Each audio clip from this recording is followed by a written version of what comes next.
Harper Audio presents The Art of Thinking Clearly by Rolf Dobelli, translated by Nikki Griffin, read by Eric Conger.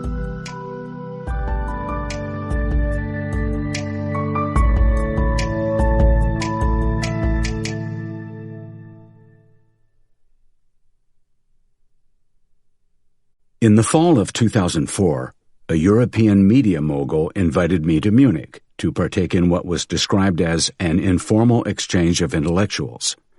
I had never considered myself an intellectual. I had studied business, which made me quite the opposite, really. But I had also written 2 literary novels, and that, I guessed, must have qualified me for such an invitation. Nassim Nicholas Taleb was sitting at the table. At that time, he was an obscure Wall Street trader with a penchant for philosophy. I was introduced to him as an authority on the English and Scottish Enlightenment, particularly the philosophy of David Hume. Obviously, I had been mixed up with someone else. Stunned, I nevertheless flashed a hesitant smile around the room and let the resulting silence act as proof of my philosophical prowess. Right away, Taleb pulled over a free chair and patted the seat. I sat down.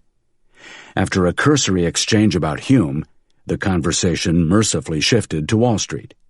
We marveled at the systematic errors in decision-making CEOs and business leaders make, ourselves included.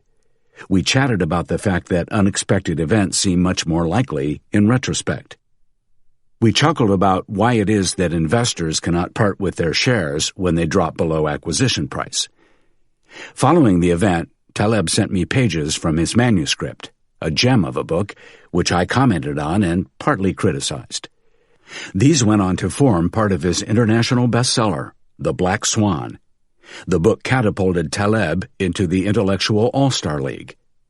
Meanwhile, my appetite whetted, I began to devour books and articles written by cognitive and social scientists on topics such as heuristics and biases, and I also increased my email conversations with a large number of researchers and started to visit their labs. By 2009, I realized that, alongside my job as a novelist, I had become a student of social and cognitive psychology. The failure to think clearly, or what experts call a cognitive error, is a systematic deviation from logic, from optimal, rational, reasonable thought and behavior. By systematic, I mean that these are not just occasional errors in judgment, but rather routine mistakes, barriers to logic we stumble over time again and again, repeating patterns through generations and through the centuries. For example, it's much more common that we overestimate our knowledge than we underestimate it. Similarly, the danger of losing something stimulates us much more than the prospect of making a similar gain. In the presence of other people, we tend to adjust our behavior to theirs, not the opposite.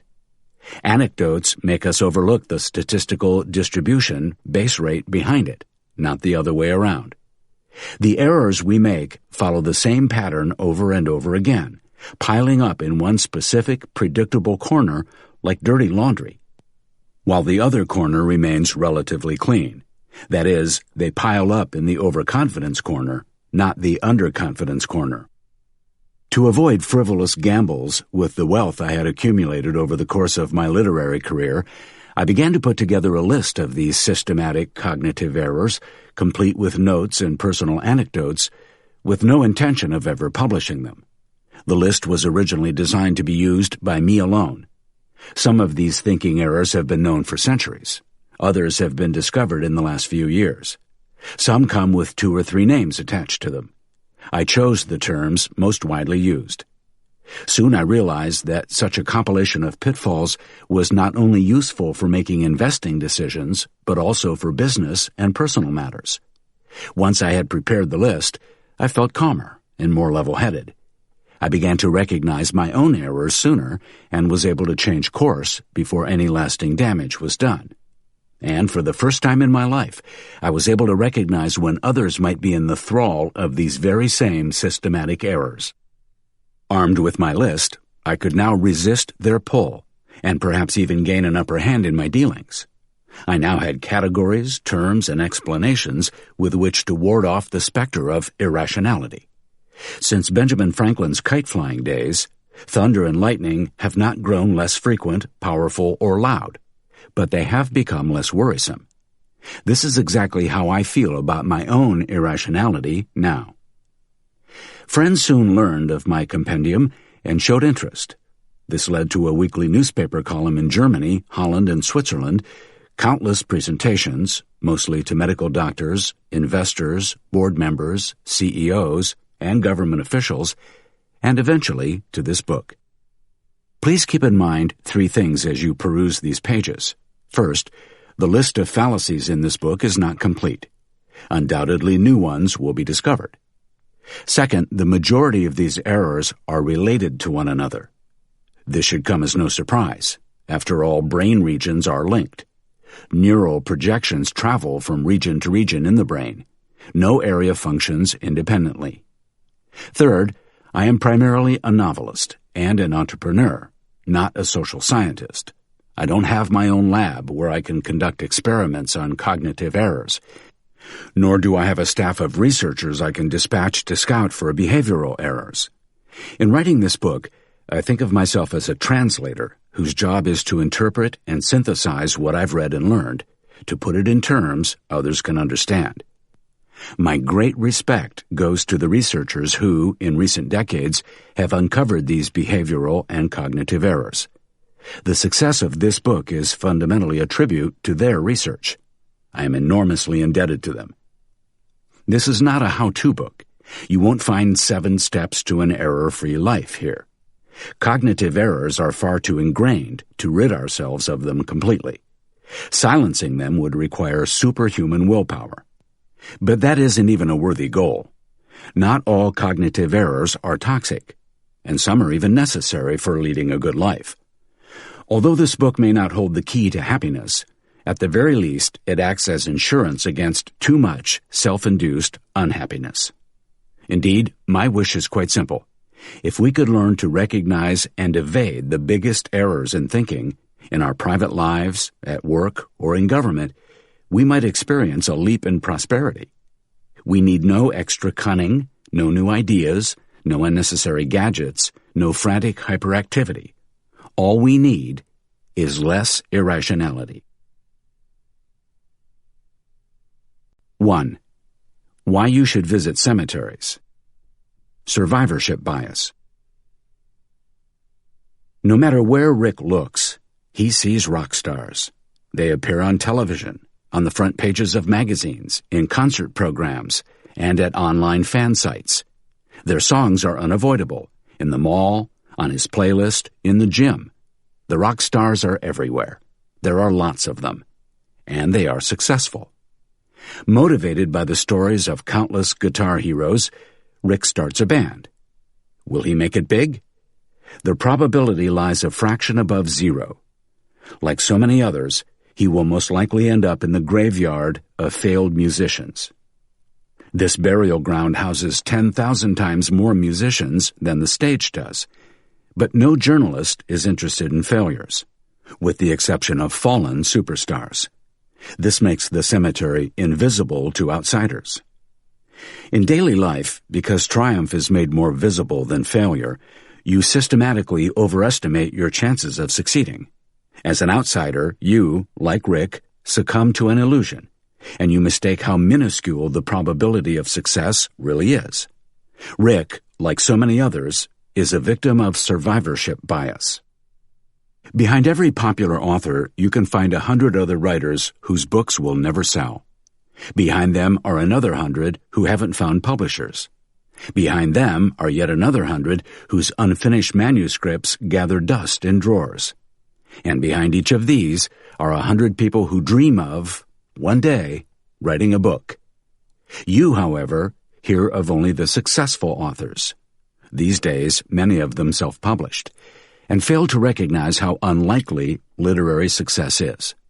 The same goes for photographers, entrepreneurs, artists, athletes, architects, Nobel Prize winners, television presenters, and beauty queens. The media is not interested in digging around in the graveyards of the unsuccessful, nor is this its job. To elude the survivorship bias, you must do the digging yourself. You will also come across survivorship bias when dealing with money and risk. Imagine that a friend founds a startup. You belong to the circle of potential investors, and you sense a real opportunity. This could be the next Google. Maybe you'll be lucky. But what is the reality? The most likely scenario is that the company will not even make it off the starting line. The second most likely outcome is that it will go bankrupt within 3 years. Of the companies that survive these first 3 years, most never grow to more than 10 employees. So, should you never put your hard-earned money at risk? Not necessarily, but you should recognize that the survivorship bias is at work, distorting the probability of success like cut glass. Take the Dow Jones Industrial Average Index. It consists of out-and-out survivors. Failed and small businesses do not enter the stock market, and yet these represent the majority of business ventures. A stock index is not indicative of a country's economy. Similarly, the press does not report proportionately on all musicians. The vast number of books and coaches dealing with success should also make you skeptical. The unsuccessful don't write books or give lectures on their failures. Survivorship bias can become especially pernicious when you become a member of the winning team. Even if your success stems from pure coincidence, you'll discover similarities with other winners and be tempted to mark these as success factors. However, if you ever visit the graveyard of failed individuals and companies, you'll realize that its tenants possessed many of the same traits that characterize your success. If enough scientists examine a particular phenomenon, a few of these studies will deliver statistically significant results through pure coincidence. For example, the relationship between red wine consumption and high life expectancy. Such false studies immediately attain a high degree of popularity and attention. As a result, you won't read about the studies with the boring but correct results. Survivorship bias means this: people systematically overestimate their chances of success. Guard against it by frequently visiting the graves of once promising projects, investments, and careers. It's a sad walk, but one that should clear your mind. 2. Does Harvard make you smarter? Swimmer's body illusion. As essayist and trader Nassim Taleb resolved to do something about the stubborn extra pounds he'd been carrying, he contemplated taking up various sports. However, joggers seemed scrawny and unhappy, and bodybuilders looked broad and stupid, and tennis players, oh so upper middle class. Swimmers, though, appealed to him with their well-built, streamlined bodies. He decided to sign up at his local swimming pool and to train hard twice a week. A short while later, he realized that he had succumbed to an illusion. Professional swimmers don't have perfect bodies because they train extensively. Rather, they're good swimmers because of their physiques. How their bodies are designed is a factor for selection and not the result of their activities. Similarly, female models advertise cosmetics, and thus many female consumers believe that these products make you beautiful. But it is not the cosmetics that make these women model-like. Quite simply, the models are born attractive, and only for this reason are they candidates for cosmetics advertising. As with the swimmers' bodies, beauty is a factor for selection and not the result. Whenever we confuse selection factors with results, we fall prey to what Taleb calls the swimmer's body illusion. Without this illusion, half of advertising campaigns would not work. But this bias has to do with more than just the pursuit of chiseled cheekbones and chests. For example, Harvard has the reputation of being a top university. Many highly successful people have studied there. Does this mean that Harvard is a good school? We don't know. Perhaps the school is terrible, and it simply recruits the brightest students around. I experienced this phenomenon at the University of St. Gallen in Switzerland. It's said to be one of the top 10 business schools in Europe, but the lessons I received, albeit 25 years ago, were mediocre. Nevertheless, many of its graduates were successful. The reason behind this is unknown. Perhaps it was due to the climate in the narrow valley, or even the cafeteria food. Most probable, however, is the rigorous selection. All over the world, MBA schools lure candidates with statistics regarding future income. This simple calculation is supposed to show that the horrendously high tuition fees pay for themselves over a short period of time. Many prospective students fall for this approach. I'm not implying that the schools doctor the statistics, but still their statements must not be swallowed wholesale. Why? Because those who pursue an MBA are different from those who do not. The income gap between both groups stems from a multitude of reasons that have nothing to do with the MBA degree itself. Once again, we see the swimmer's body illusion at work, the factor for selection confused with the result. So if you're considering further study, do it for reasons other than a bigger paycheck.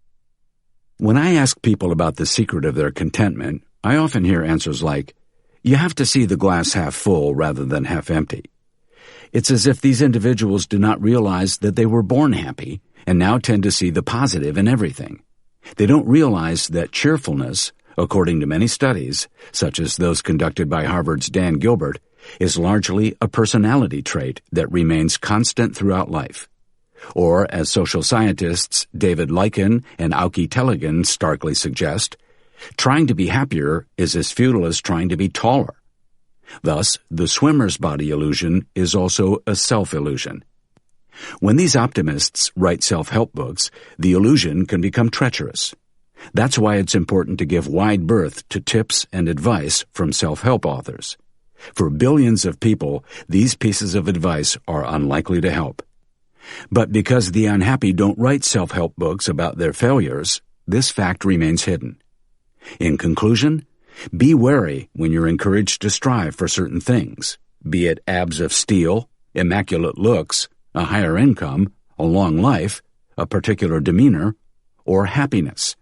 You might fall prey to the swimmer's body illusion.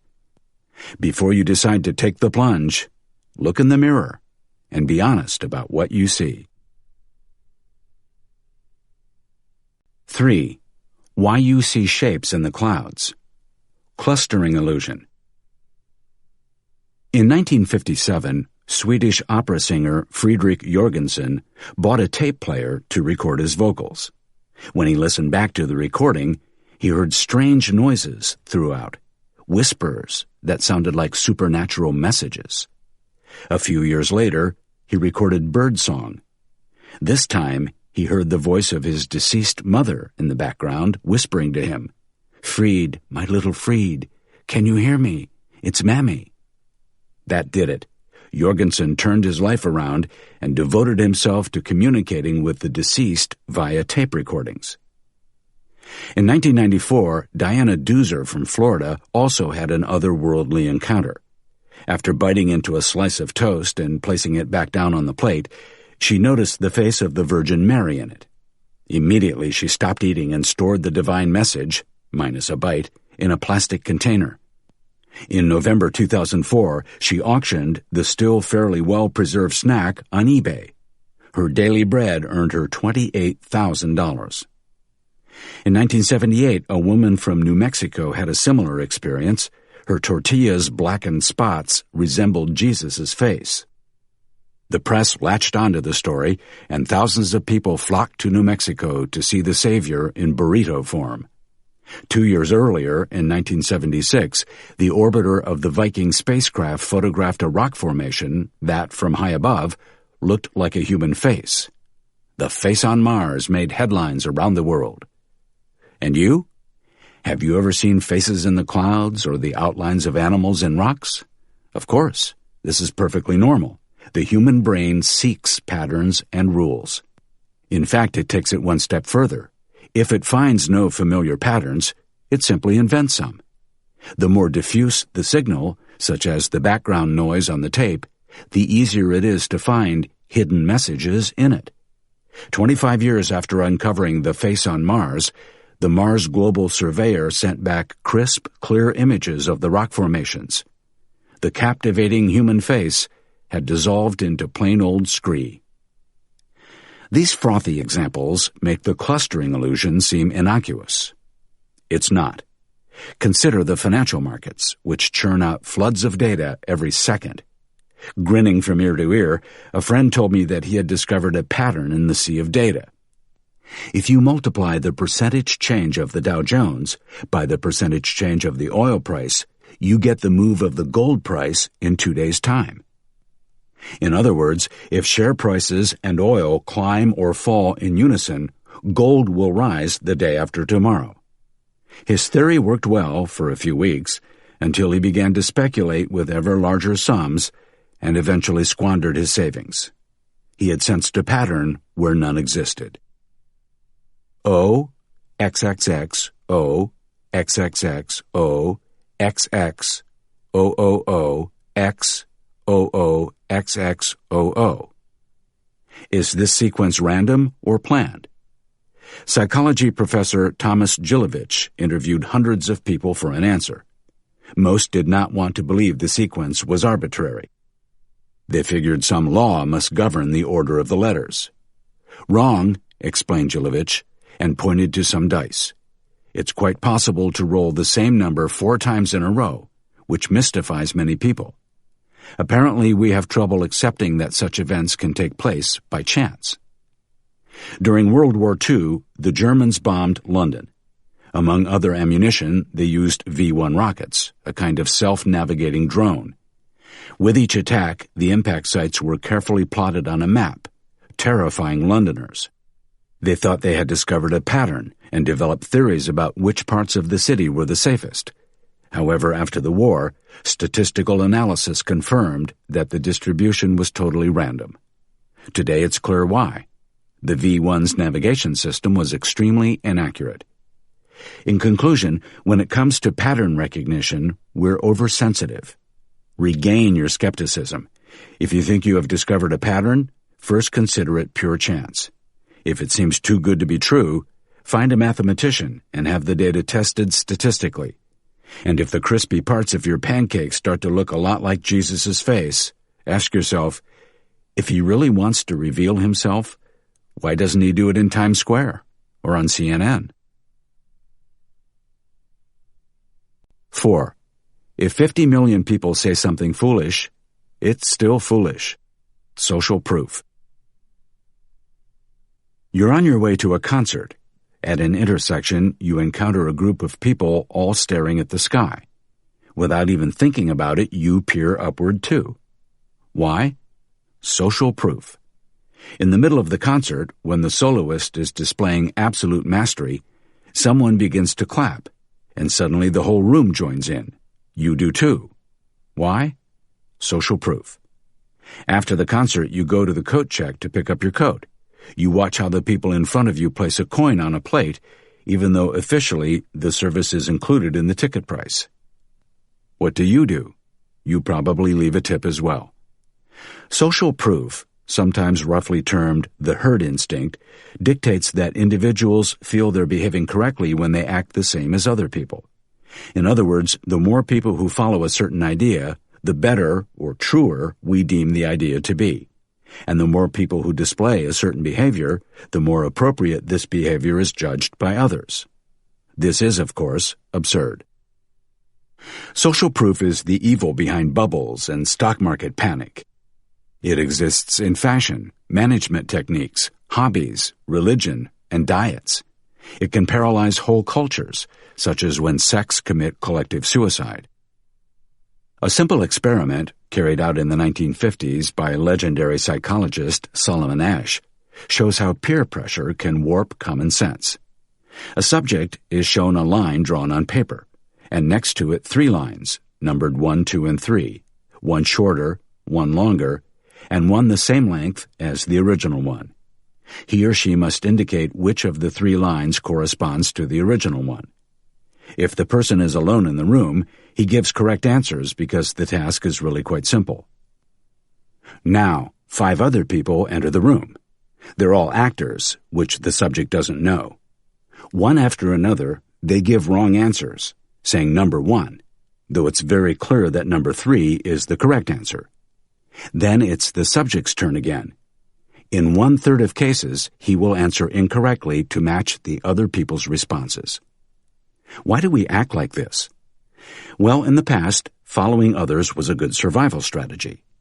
Suppose that 50,000 years ago you were traveling around the Serengeti with your hunter-gatherer friends, and suddenly they all bolted. What would you have done? Would you have stayed put, scratching your head, and weighing up whether what you were looking at was a lion or something that just looked like a lion but was in fact a harmless animal that could serve as a great protein source? No. You would have sprinted after your friends. Later on, when you were safe, you could have reflected on what had actually happened. Those who acted differently, and I'm sure there were some, exited the gene pool. We are the direct heirs of those who copied the other's behavior. This pattern is so deeply rooted in us that we still use it today, even when it offers no survival advantage. Only a few cases come to mind where social proof is of value. For example, if you find yourself hungry in a foreign city and don't know a good restaurant, it makes sense to pick the one that's full of locals. In other words, you copy the locals' behavior. Comedy and talk shows make use of social proof by inserting canned laughter at strategic spots, inciting the audience to laugh along. One of the most impressive, though troubling, cases of this phenomenon is the famous speech by Nazi propaganda minister Joseph Goebbels, delivered to a large audience in 1943. See it for yourself on YouTube. As the war went from bad to worse for Germany, he demanded to know, "Do you want total war? If necessary, do you want a war more total and radical than anything that we can even imagine today?" The crowd roared. If the attendees had been asked individually and anonymously, it's likely that nobody would have consented to this crazy proposal. The advertising industry benefits greatly from our weakness for social proof.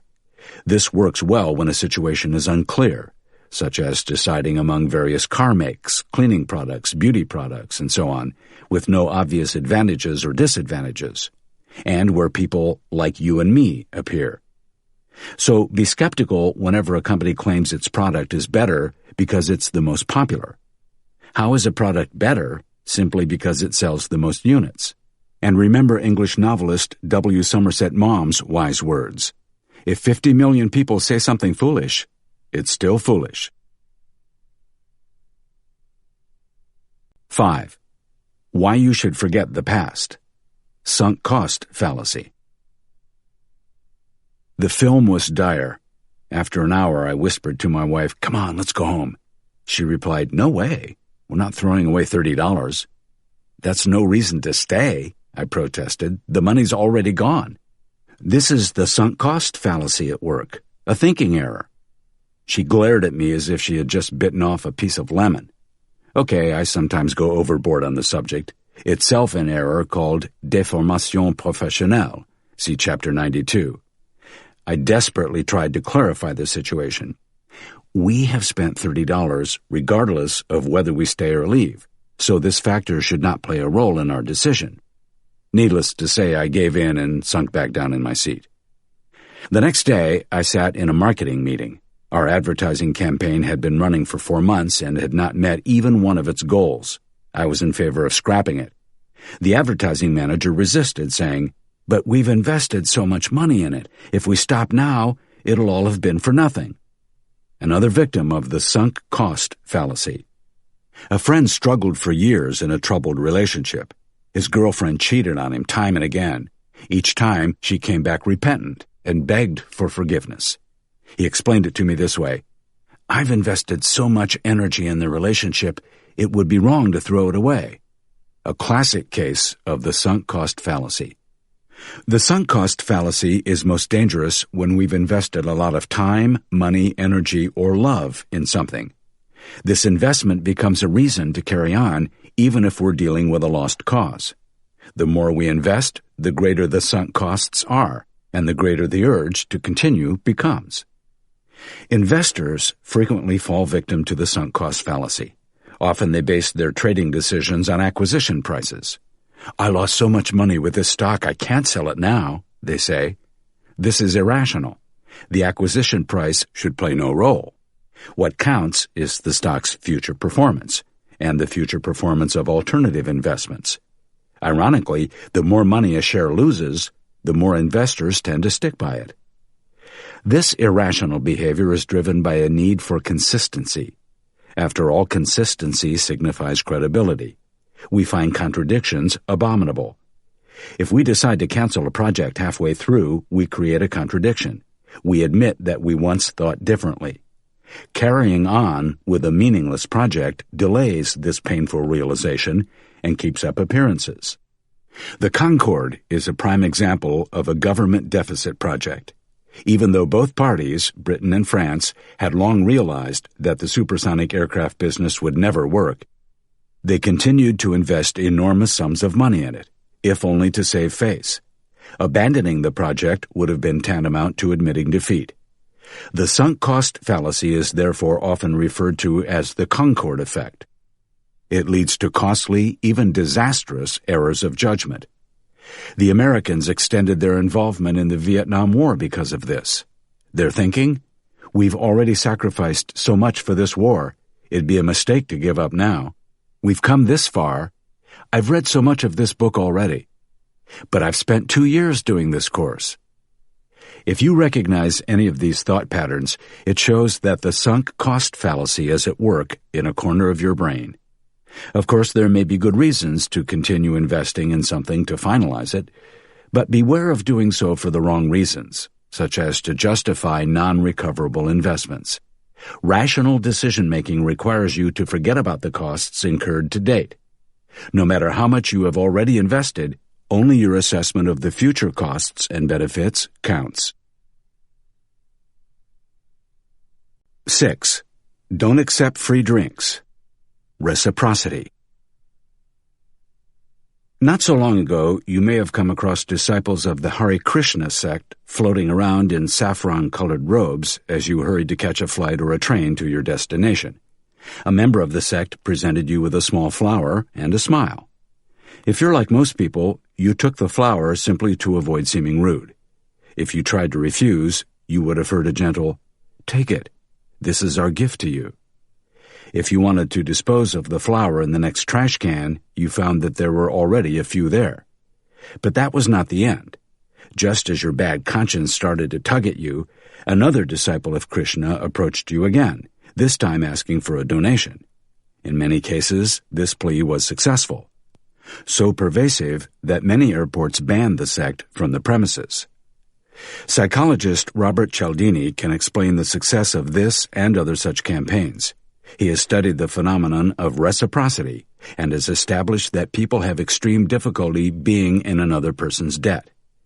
Many NGOs and philanthropic organizations use exactly the same techniques. First give, then take. Last week, a conservation organization sent me an envelope full of postcards featuring all sorts of idyllic landscapes.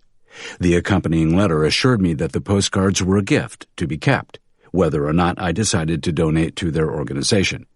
Even though I understood the tactic, it took a little willpower and ruthlessness to throw them in the trash. Unfortunately, this kind of gentle blackmail, you could also call it corruption, is widespread.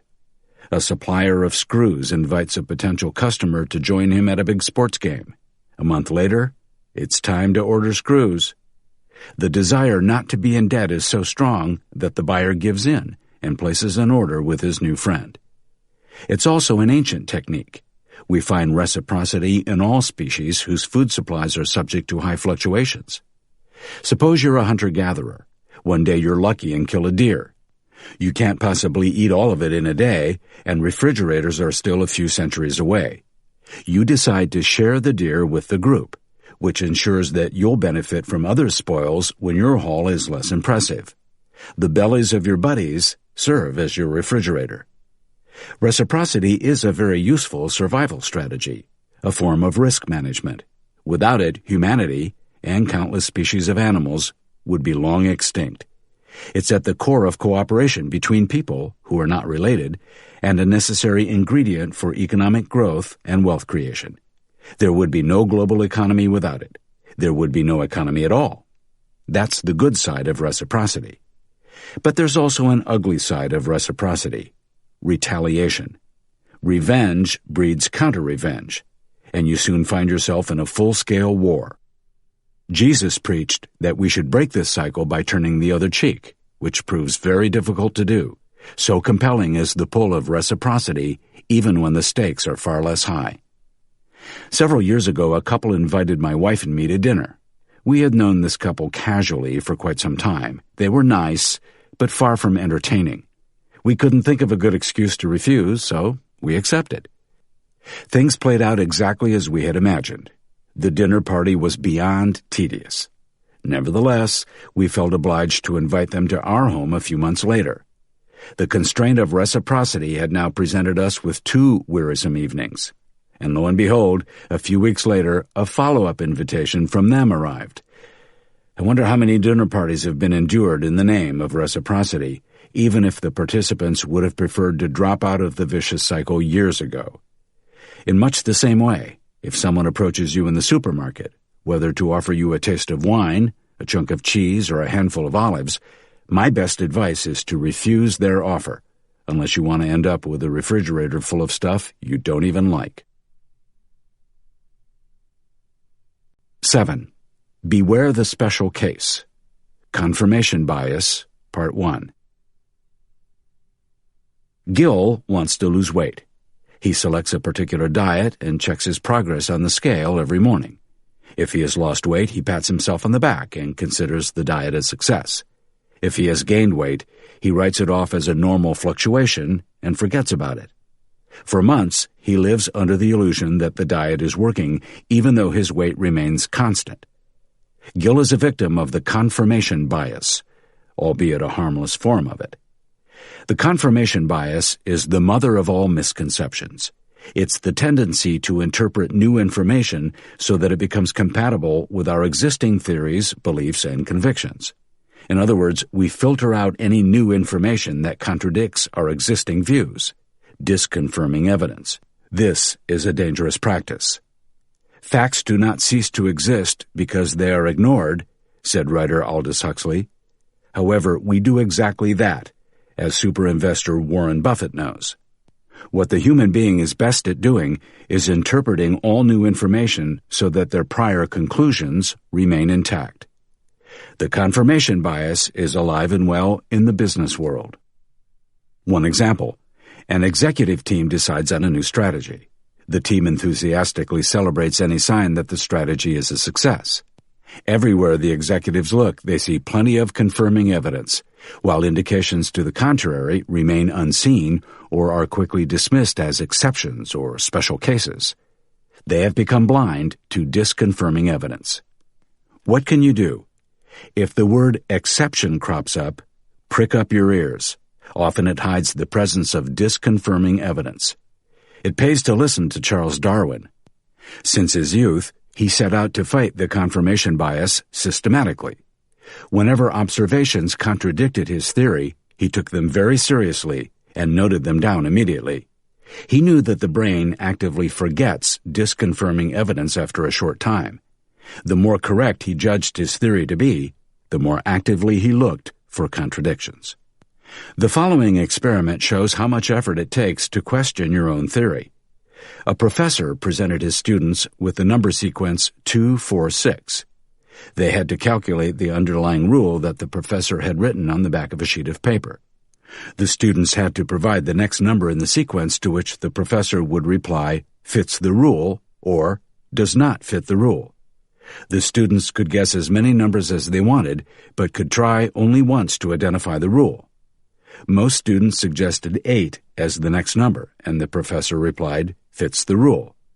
To be sure, they tried 10, 12, and 14. The professor replied each time, "fits the rule." Then the students concluded, "The rule is to add 2 to the last number." The professor shook his head. "That is not the rule." One shrewd student tried a different approach. He tested out the number -2. The professor said, "does not fit the rule." 7, he asked. "Fits the rule." The student tried all sorts of numbers, -24, 9, -43. Apparently, he had an idea, and he was trying to find a flaw with it. Only when he could no longer find a counterexample, the student said, "The rule is this: the next number must be higher than the previous one." The professor turned over the sheet of paper, revealing those very words. What distinguished the resourceful student from the others? While the majority of students sought merely to confirm their theories, he tried to find fault with his, consciously looking for disconfirming evidence. You might think, good for him, but not the end of the world for the others. However, falling for the confirmation bias is not a petty intellectual offense. How it affects our lives will be revealed in the next chapter. 8. Murder Your Darlings. Confirmation Bias, Part 2. In the previous chapter, we met the father of all fallacies, the confirmation bias. Here are a few examples of it. We're forced to establish beliefs about the world, our lives, the economy, investments, our careers, and more. We deal mostly in assumptions, and the more nebulous these are, the stronger the confirmation bias. Whether you go through life believing that people are inherently good or people are inherently bad, you'll find daily proof to support your cause. Both parties, the philanthropists and the misanthropists, simply filter disconfirming evidence to the contrary, and focus on the do-gooders and dictators who support their worldviews. Astrologers and economists operate on the same principle. They utter prophecies so vague that any event can substantiate them. In the coming weeks, you will experience sadness, or, in the medium term, the pressure on the dollar will increase. But what is the medium term? What will cause the dollar to depreciate? And depreciation measured against what? Gold? Yen? Pesos? Wheat? Residential property in Manhattan? The average price of a hot dog?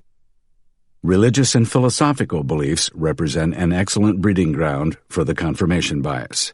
Here, in soft, spongy terrain, it grows wild and free. For example, worshippers always find evidence for God's existence, even though he never shows himself overtly, except to illiterates in the desert and in isolated mountain villages. It's never to the masses, in, say, Frankfurt or New York. Counter-arguments are dismissed by the faithful, demonstrating just how powerful the confirmation bias is. No professionals suffer more from the confirmation bias than business journalists. Often they formulate an easy theory, pad it out with 2 or 3 pieces of evidence, and call it a day. For example, Google is so successful because the company nurtures a culture of creativity. Once this idea is on paper, the journalist corroborates it by mentioning a few other prosperous companies that foster ingenuity. Rarely does the writer seek out disconfirming evidence, which in this instance would be struggling businesses that live and breathe creativity, or conversely, flourishing firms that are utterly uncreative. Both groups have plenty of members, but the journalist simply ignores them. If he or she were to mention just one, the storyline would be ruined. Self-help and get-rich-quick books are further examples of blinkered storytelling. Their shrewd authors collect piles of proof to pump up the most banal of theories, such as meditation is the key to happiness. Any reader seeking disconfirming evidence does so in vain. Nowhere in these books do we see people who lead fulfilled lives without meditation, or those who, despite meditation, are still sad. The Internet is particularly fertile ground for the confirmation bias.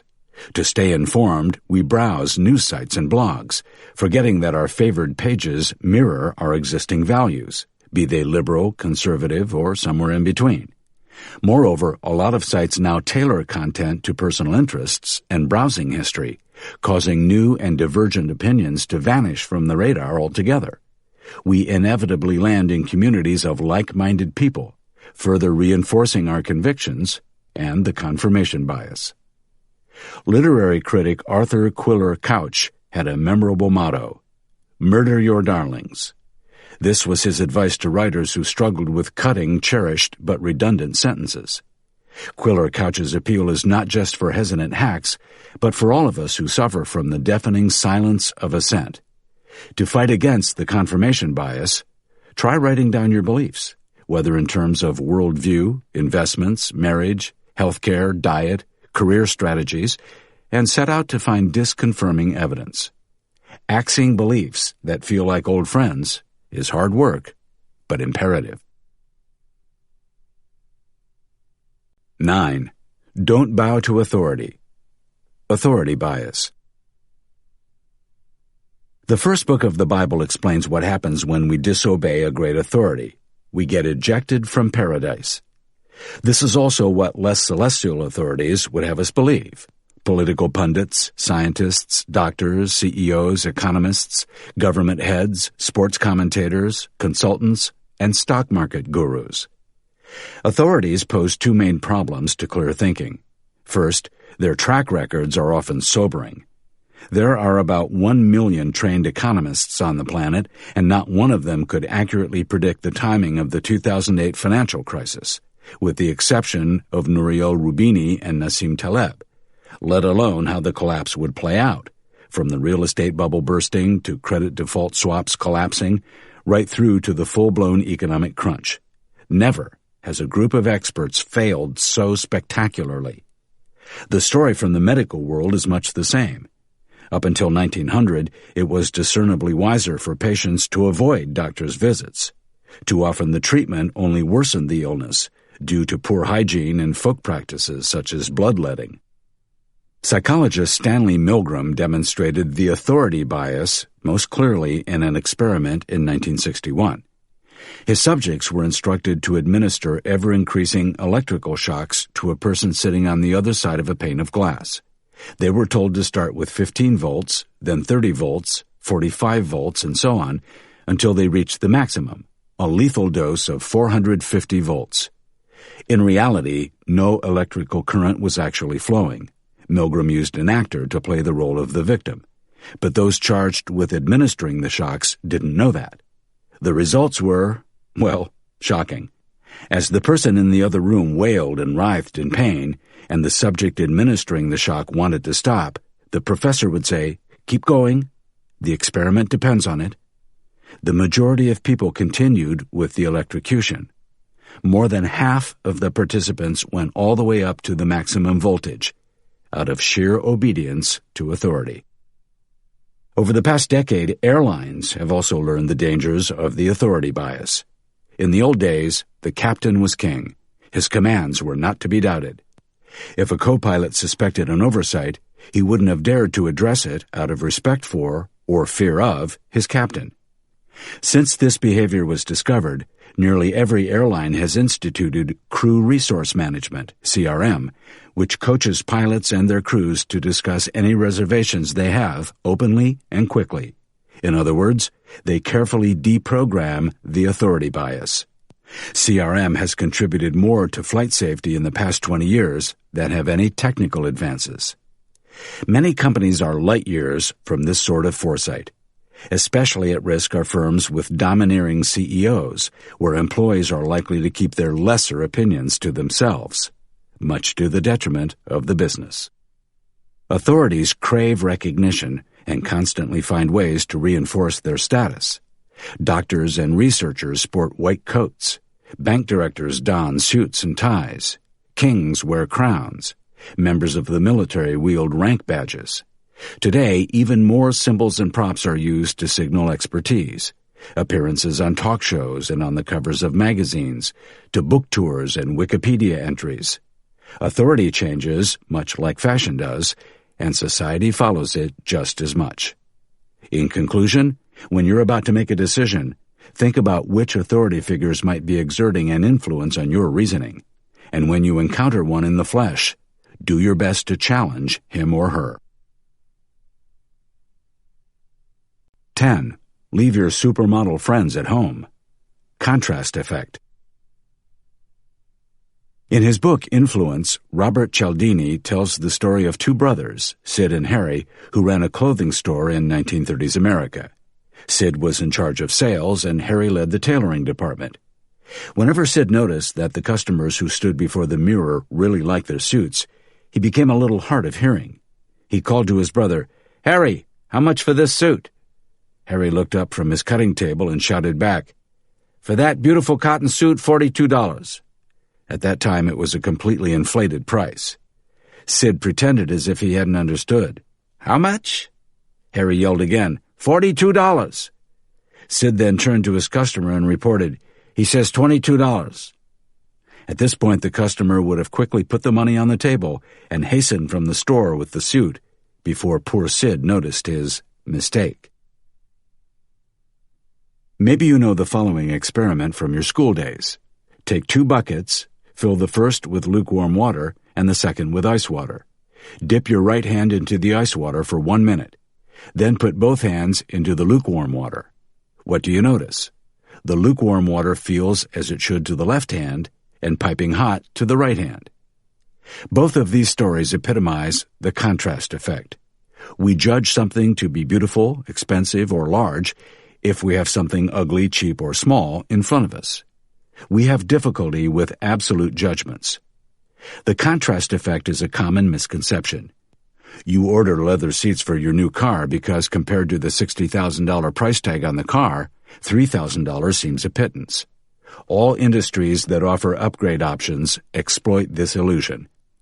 The contrast effect is at work in other places, too. Experiments show that people are willing to walk an extra 10 minutes to save $10 on food. But those same people wouldn't dream of walking 10 minutes to save $10 on a $1,000 suit. An irrational move because 10 minutes is 10 minutes and $10 is $10. Logically, you should walk back in both cases or not at all. Without the contrast effect, the discount business would be completely untenable. A product that's been reduced from $100 to $70 seems a better value than a product that's always cost $70. The starting price should play no role. The other day an investor told me, "The share is a great value because it's 50% below the peak price." I shook my head. A share price is never low or high, it is what it is, and the only thing that matters is whether it goes up or down from that point. When we encounter contrasts, we react like birds to a gunshot. We jump up and get moving. Our weak spot, we don't notice small, gradual changes. A magician can make your watch vanish because when he presses on one part of your body, you don't notice the lighter touch on your wrist as he relieves you of your Rolex. Similarly, we fail to notice how our money disappears. It constantly loses its value, but we don't notice because inflation happens over time.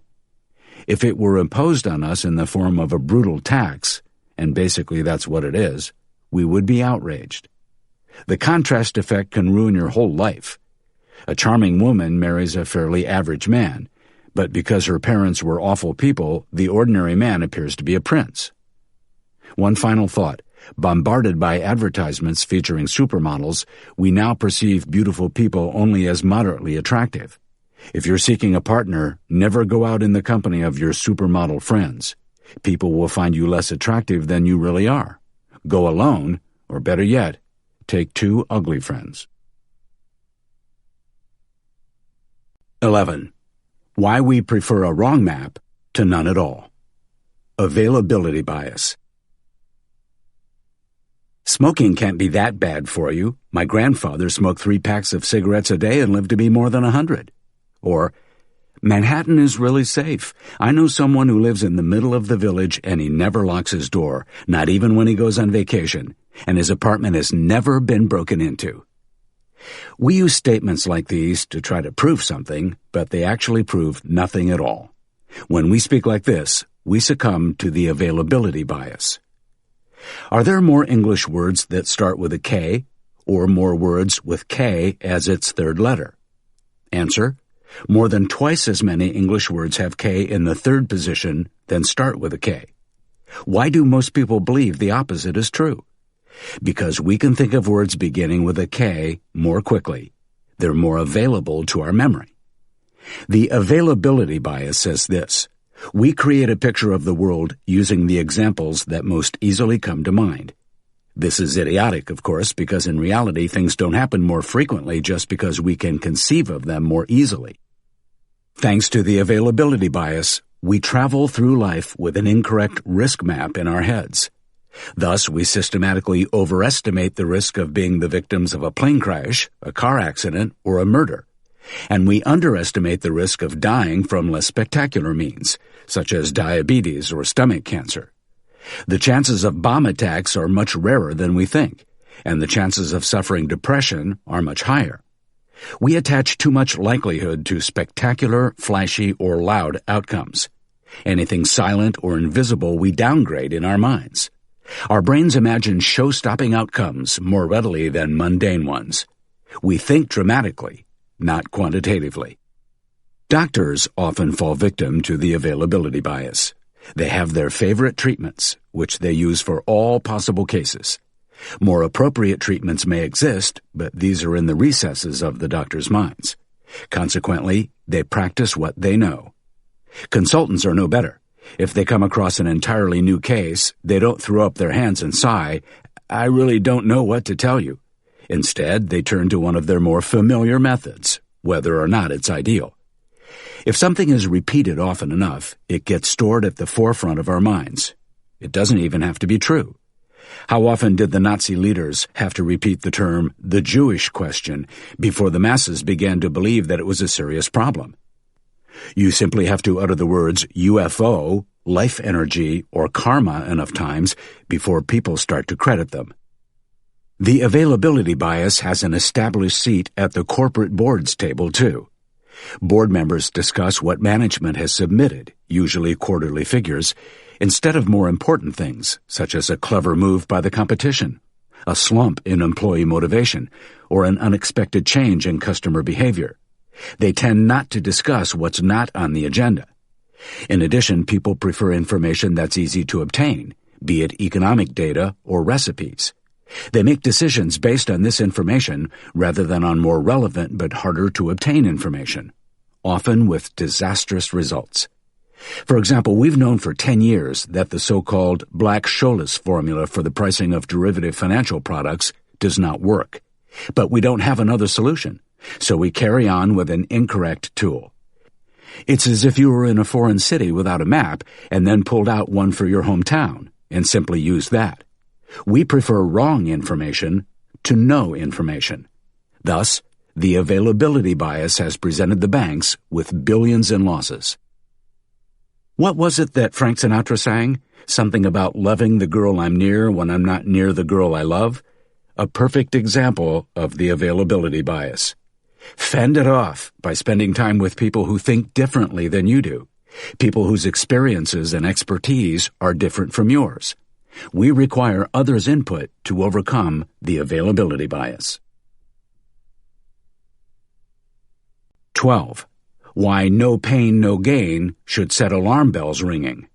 The "it'll get worse before it gets better" fallacy. A few years ago, I was on vacation in Corsica and fell sick. The symptoms were new to me, and the pain was growing by the day. Eventually, I decided to seek help at a local clinic. A young doctor began to inspect me, prodding my stomach, gripping my shoulders and knees, and then poking each vertebra.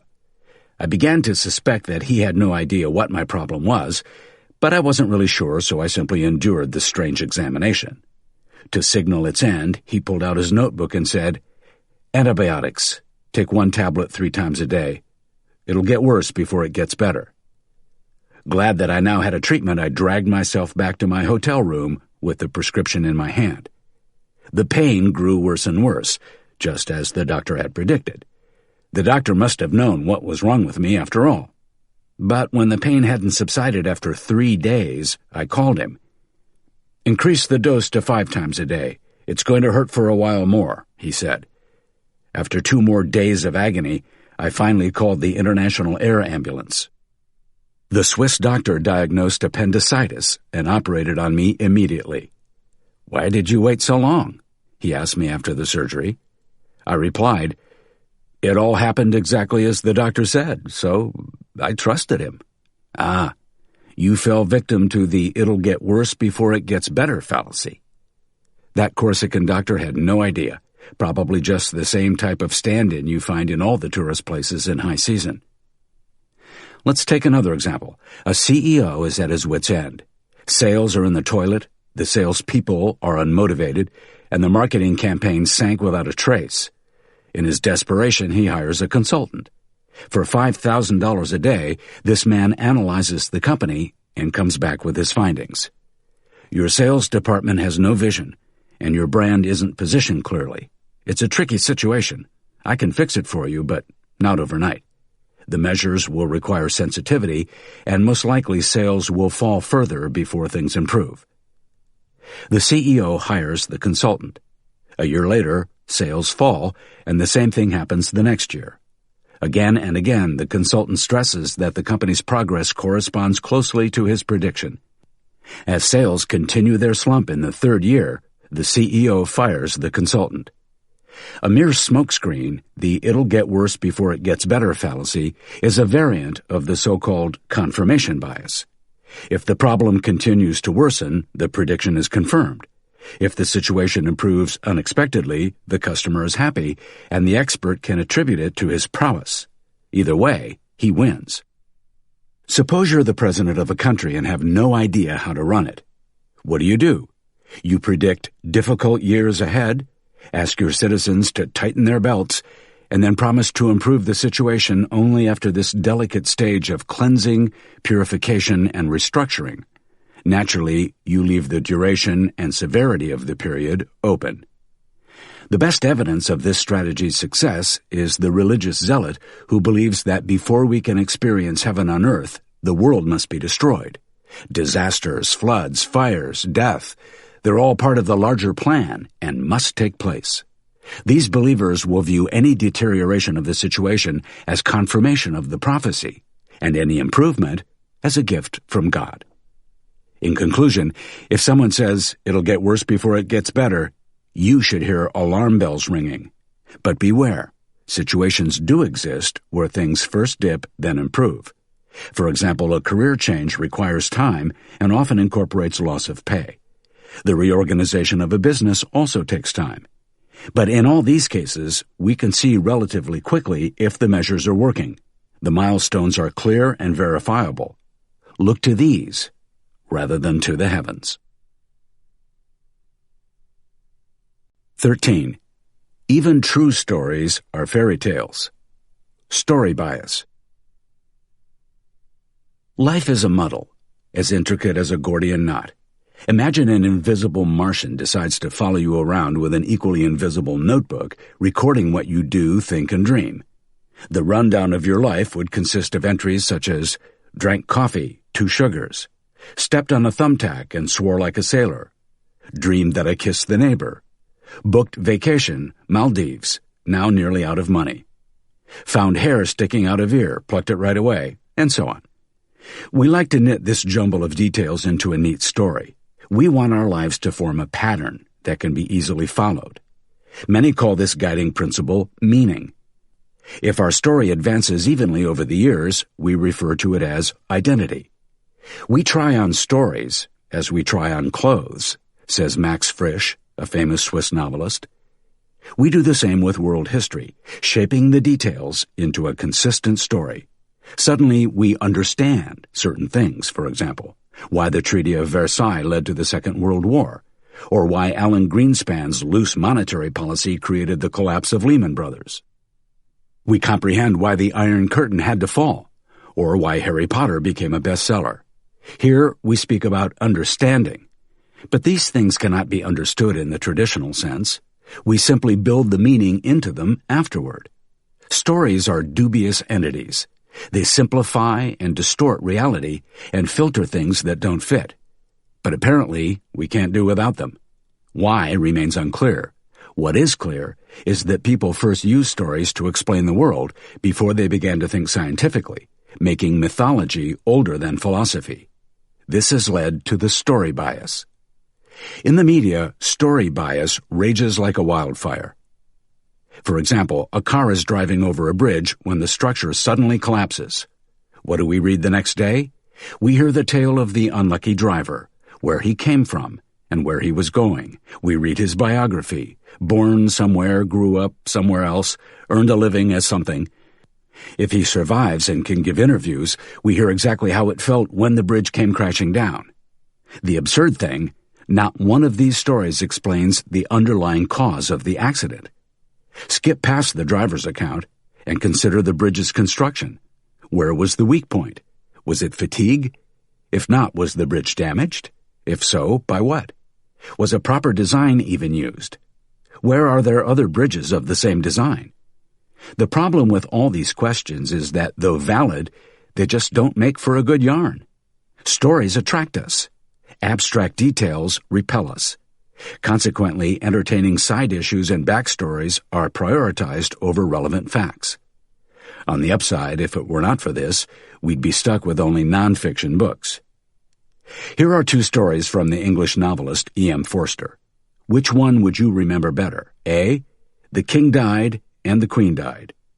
B. The King Died and the Queen Died of Grief. Most people will retain the second story more easily. Here, the two deaths don't just take place successively, they're emotionally linked. Story A is a factual report, but Story B has meaning. According to information theory, we should be able to hold on to A better. It's shorter. But our brains don't work that way. Advertisers have learned to capitalize on this too. Instead of focusing on an item's benefits, they create a story around it. Objectively speaking, narratives are irrelevant, but we still find them irresistible.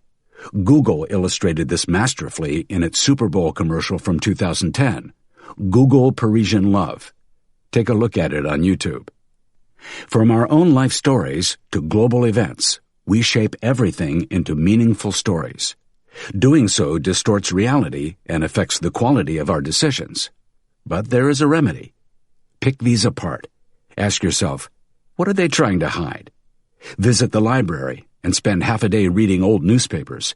You'll see that events that today look connected weren't so at the time. To experience the effect once more, try to view your life story out of context.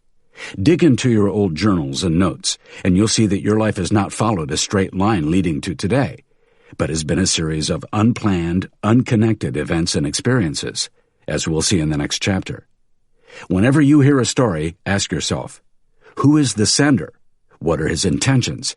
And what did he hide under the rug? The omitted elements might not be of relevance, but then again, they might be even more relevant than the elements featured in the story, such as when explaining a financial crisis or the cause of war. The real issue with stories?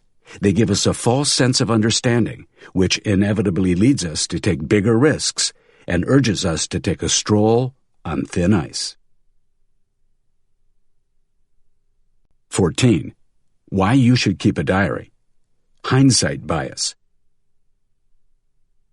I came across the diaries of my great-uncle recently.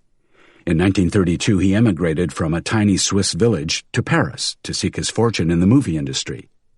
In August 1940, 2 months after Paris was occupied, he noted, "Everyone is certain that the Germans will leave by the end of the year. Their officers also confirmed this to me. England will fall as fast as France did, and then we'll finally have our Parisian lives back, albeit as part of Germany." The occupation lasted 4 years. In today's history books, the German occupation of France seems to form part of a clear military strategy. In retrospect, the actual course of the war appears the most likely of all scenarios. Why? Because we have fallen victim to the hindsight bias. Let's take a more recent example. In 2007, economic experts painted a rosy picture for the coming years. However, just 12 months later, the financial markets imploded. Asked about the crisis, the same experts enumerated its causes: monetary expansion under Greenspan, lax validation of mortgages, corrupt rating agencies, low capital requirements, and so forth. In hindsight, the reasons for the crash seem painfully obvious. The hindsight bias is one of the most prevailing fallacies of all. We can aptly describe it as the "I told you so" phenomenon. In retrospect, everything seems clear and inevitable. If a CEO becomes successful due to fortunate circumstances, he will, looking back, rate the probability of his success a lot higher than it actually was. Similarly, following Ronald Reagan's massive election victory over Jimmy Carter in 1980, commentators announced his appointment to be foreseeable, even though the election lay on a knife edge until a few days before the final vote. Today, business journalists opine that Google's dominance was predestined, even though each of them would have snorted had such a prediction been made in 1998. One particularly blundering example: nowadays it seems tragic, yet completely plausible, that a single shot in Sarajevo in 1914 would totally upturn the world for 30 years, and cost 50 million lives. Every child learns this historical detail in school, but back then, nobody would have dreamed of such an escalation. It would have sounded too absurd. So why is the hindsight bias so perilous? Well, it makes us believe we're better predictors than we actually are, causing us to be arrogant about our knowledge and consequently to take too much risk, and not just with global issues. Have you heard? Sylvia and Chris aren't together anymore. It was always going to go wrong. They were just so different. Or, they were just so similar. Or, they spent too much time together. Or even, they barely saw one another. Overcoming the hindsight bias isn't easy. Studies have shown that people who are aware of it fall for it just as much as everyone else. So I'm very sorry, but you've just wasted your time reading this chapter. If you're still with me, I have one final tip, this time from personal rather than professional experience. Keep a journal. Write down your predictions for political changes, your career, your weight, the stock market, and so on. Then, from time to time, compare your notes with actual developments. You'll be amazed at what a poor forecaster you are. Don't forget to read history, too. Not the retrospective, compacted theories compiled in textbooks, but the diaries, oral histories, and historical documents from the period. If you can't live without news, read newspapers from 5, 10, or 20 years ago. This will give you a much better sense of just how unpredictable the world is. Hindsight may provide temporary comfort to those overwhelmed by complexity, but as for providing deeper revelations about how the world works, you'll benefit by looking elsewhere.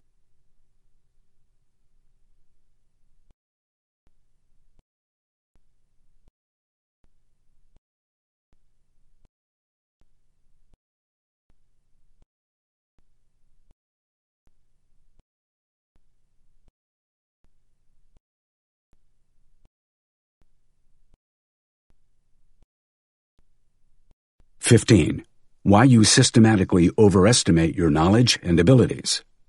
Overconfidence effect. My favorite musician, Johann Sebastian Bach, was anything but a one-hit wonder. He composed numerous works. How many there were, I'll reveal at the end of this chapter, but for now, here's a small assignment. How many concertos do you think Bach composed? Choose a range. For example, between 100 and 500, aiming for an estimate that is 98% correct and only 2% off. How much confidence should we have in our own knowledge? Psychologists Howard Rafa and Mark Alpert, wondering the same thing, have interviewed hundreds of people in this way. Sometimes they've asked participants to estimate the total egg production in the United States, or the number of physicians and surgeons listed in the yellow pages of the phone directory for Boston, or the number of foreign automobiles imported into the United States, or even the toll collections of the Panama Canal in millions of dollars. Subjects could choose any range they liked with the aim of being wrong no more than 2% of the time. The results were amazing. In the final tally, instead of just 2%, they proved incorrect 40% of the time. The researchers dubbed this amazing phenomenon the overconfidence effect. The overconfidence effect also applies to forecasts, such as stock market performance over a year or your firm's profits over 3 years. We systematically overestimate our knowledge and our ability to predict, on a massive scale. The overconfidence effect does not deal with whether single estimates are correct or not. Rather, it measures the difference between what people really know and what they think they know. What's surprising is this: experts suffer even more from the overconfidence effect than laypeople do. If asked to forecast oil prices in 5 years' time, an economics professor will be as wide of the mark as a zookeeper will. However, the professor will offer his forecast with certitude. The overconfidence effect does not stop at economics. In surveys, 84% of Frenchmen estimate that they're above-average lovers. Without the overconfidence effect, that figure should be exactly 50%. After all, the statistical median means 50% should rank higher and 50% should rank lower. In another survey, 93% of U.S. students estimated themselves to be above-average drivers, and 68% of the faculty at the University of Nebraska rated themselves in the top 25% for teaching ability. Entrepreneurs and those wishing to marry also deem themselves to be different. They believe they can beat the odds. In fact, entrepreneurial activity would be a lot lower if the overconfidence effect did not exist. For example, every restaurateur hopes to establish the next Michelin-starred restaurant, even though statistics show that most close their doors after just 3 years. The return on an investment in the restaurant business lies chronically below zero. Hardly any major projects exist that are completed in less time and at a lower cost than forecasted. Some delays and cost overruns are even legendary, such as the Airbus A400M, the Sydney Opera House, and Boston's Big Dig. The list can be added to at will. Why is that? Here, two effects act in unison. First, you have the classic overconfidence effect. Second, those with a direct interest in the project have an incentive to underestimate the costs. Consultants, contractors, and suppliers seek follow-up orders. Builders feel bolstered by the optimistic figures, and through their activities, politicians get more votes. We'll examine this strategic misrepresentation, Chapter 89, later in the book. What makes the overconfidence effect so prevalent and its effect so confounding is that it's not driven by incentives. It's raw and innate, and it's not counterbalanced by the opposite effect, underconfidence, which doesn't exist. No surprise to some readers, the overconfidence effect is more pronounced in men. Women tend not to overestimate their knowledge and abilities as much. Even more troubling, optimists are not the only victims of the overconfidence effect. Even self-proclaimed pessimists overrate themselves, just less extremely. In conclusion, be aware that you tend to overestimate your knowledge. Be skeptical of predictions, especially if they come from so-called experts. And with all plans, favor the pessimistic scenario. This way, you have a chance of judging the situation somewhat realistically. Back to the question from the beginning. Johann Sebastian Bach composed 1,127 works that survived to this day. He may have composed considerably more, but they're lost.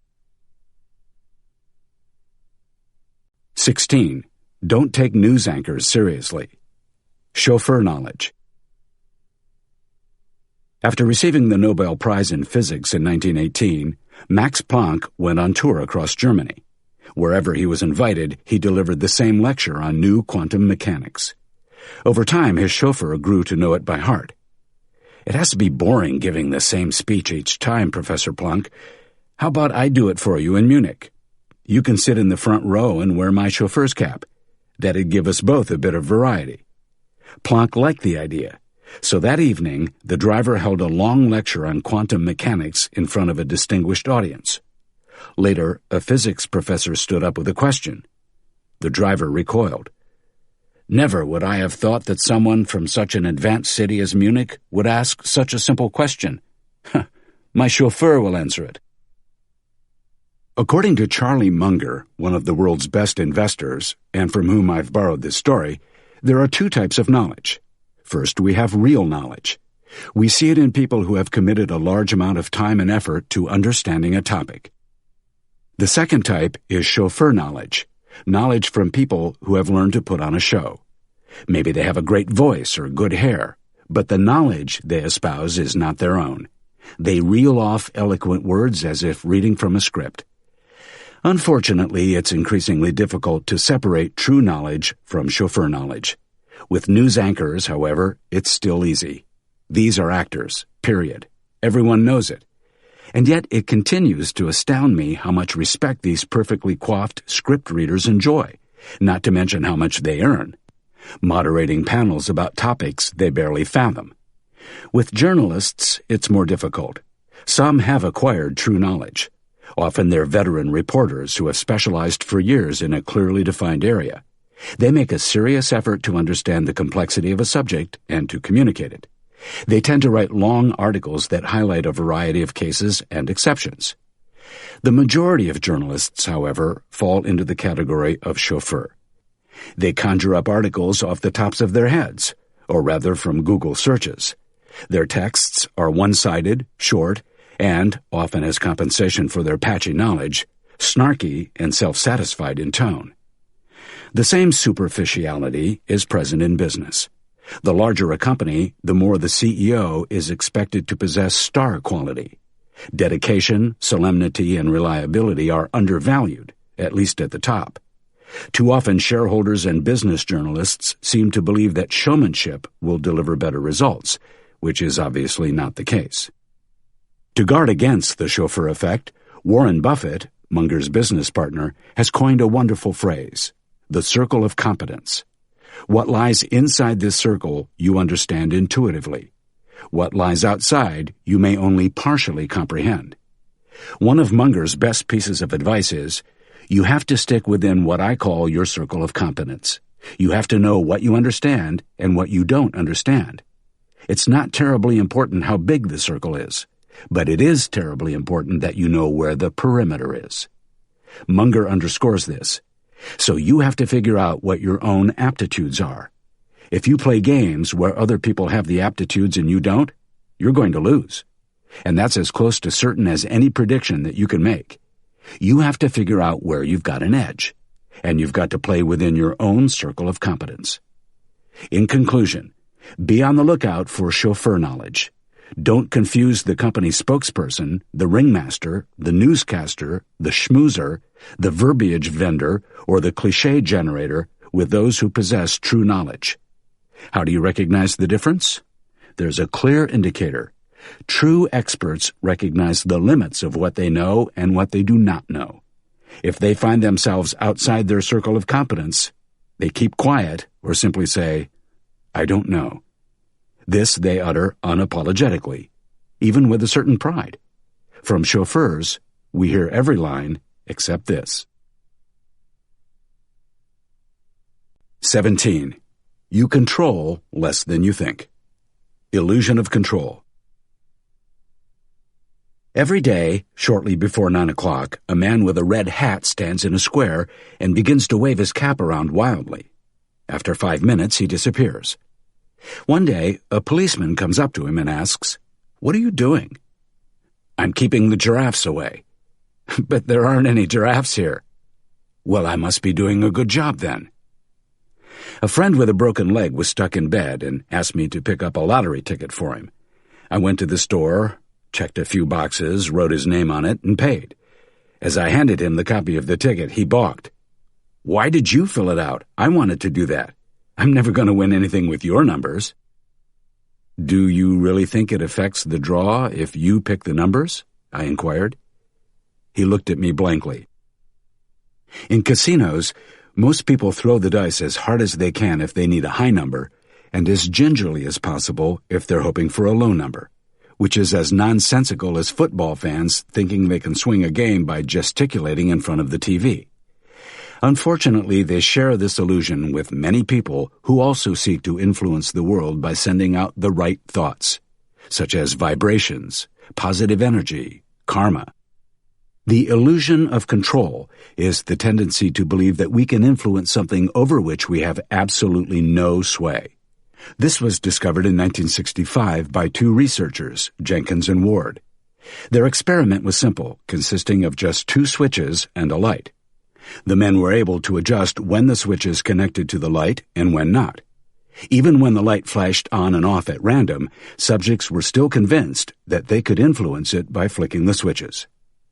Or consider this example. An American researcher has been investigating acoustic sensitivity to pain. For this, he placed people in sound booths and increased the volume until the subject signaled him to stop. The 2 rooms, A and B, were identical, save one thing. Room B had a red panic button on the wall. The button was purely for show, but it gave participants the feeling that they were in control of the situation, leading them to withstand significantly more noise. If you've read Alexander Solzhenitsyn, Primo Levi, or Viktor Frankl, this finding won't surprise you. The idea that people can influence their destiny, even by a fraction, encouraged these prisoners not to give up hope. Crossing the street in Los Angeles is a tricky business, but luckily, at the press of a button, we can stop traffic. Or can we? The button's real purpose is to make us believe we have an influence on the traffic lights, and thus we're better able to endure the wait for the signal to change with more patience. The same goes for door open and door close buttons in elevators. Many are not even connected to the electrical panel. Such tricks are also designed in open-plan offices. For some people, it will always be too hot, for others too cold. Clever technicians create the illusion of control by installing fake temperature dials. This reduces energy bills and complaints. Such ploys are called placebo buttons, and they're being pushed in all sorts of realms. Central bankers and government officials employ placebo buttons masterfully. Take, for instance, the federal funds rate, which is an extreme short-term rate, an overnight rate to be precise. While this rate doesn't affect long-term interest rates, which are a function of supply and demand, and which are an important factor in investment decisions, the stock market, nevertheless, reacts frenetically to its every change. Nobody understands why overnight interest rates can have such an effect on the market, but everybody thinks they do, and so they do. The same goes for pronouncements made by the chairman of the Federal Reserve. Markets move even though these statements inject little of tangible value into the real economy. They're merely sound waves. And still we allow economic heads to continue to play with the illusory dials. It would be a real wake-up call if all involved realized the truth, that the world economy is a fundamentally uncontrollable system. And you? Do you have everything under control? Probably less than you think. Don't think you command your way through life like a Roman emperor. Rather, you're the man with the red hat. Therefore, focus on the few things of importance that you can really influence. For everything else, que sera, sera. 18. Never pay your lawyer by the hour. Incentive super-response tendency. To control a rat infestation, French colonial rulers in Hanoi in the 19th century passed a law. For every dead rat handed in to the authorities, the catcher would receive a reward. Yes, many rats were destroyed, but many were also bred specially for this purpose. In 1947, when the Dead Sea Scrolls were discovered, archaeologists set a finder's fee for each new parchment. Instead of lots of extra scrolls being found, they were simply torn apart to increase the reward. Similarly, in China in the 19th century, an incentive was offered for finding dinosaur bones. Farmers located a few on their land, broke them into pieces, and cashed in. Modern incentives are no better. Company boards promise bonuses for achieved targets. And what happens? Managers invest more energy in trying to lower the targets than in growing the business. These are examples of the incentive super-response tendency. Credited to Charlie Munger, this titanic name describes a rather trivial observation. People respond to incentives by doing what is in their best interests.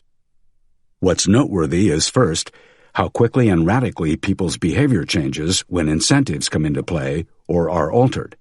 And second, the fact that people respond to the incentives themselves and not the grander intentions behind them. Good incentive systems comprise both intent and reward. An example: in ancient Rome, engineers were made to stand underneath the construction at their bridges' opening ceremonies. Poor incentive systems, on the other hand, overlook and sometimes even pervert the underlying aim.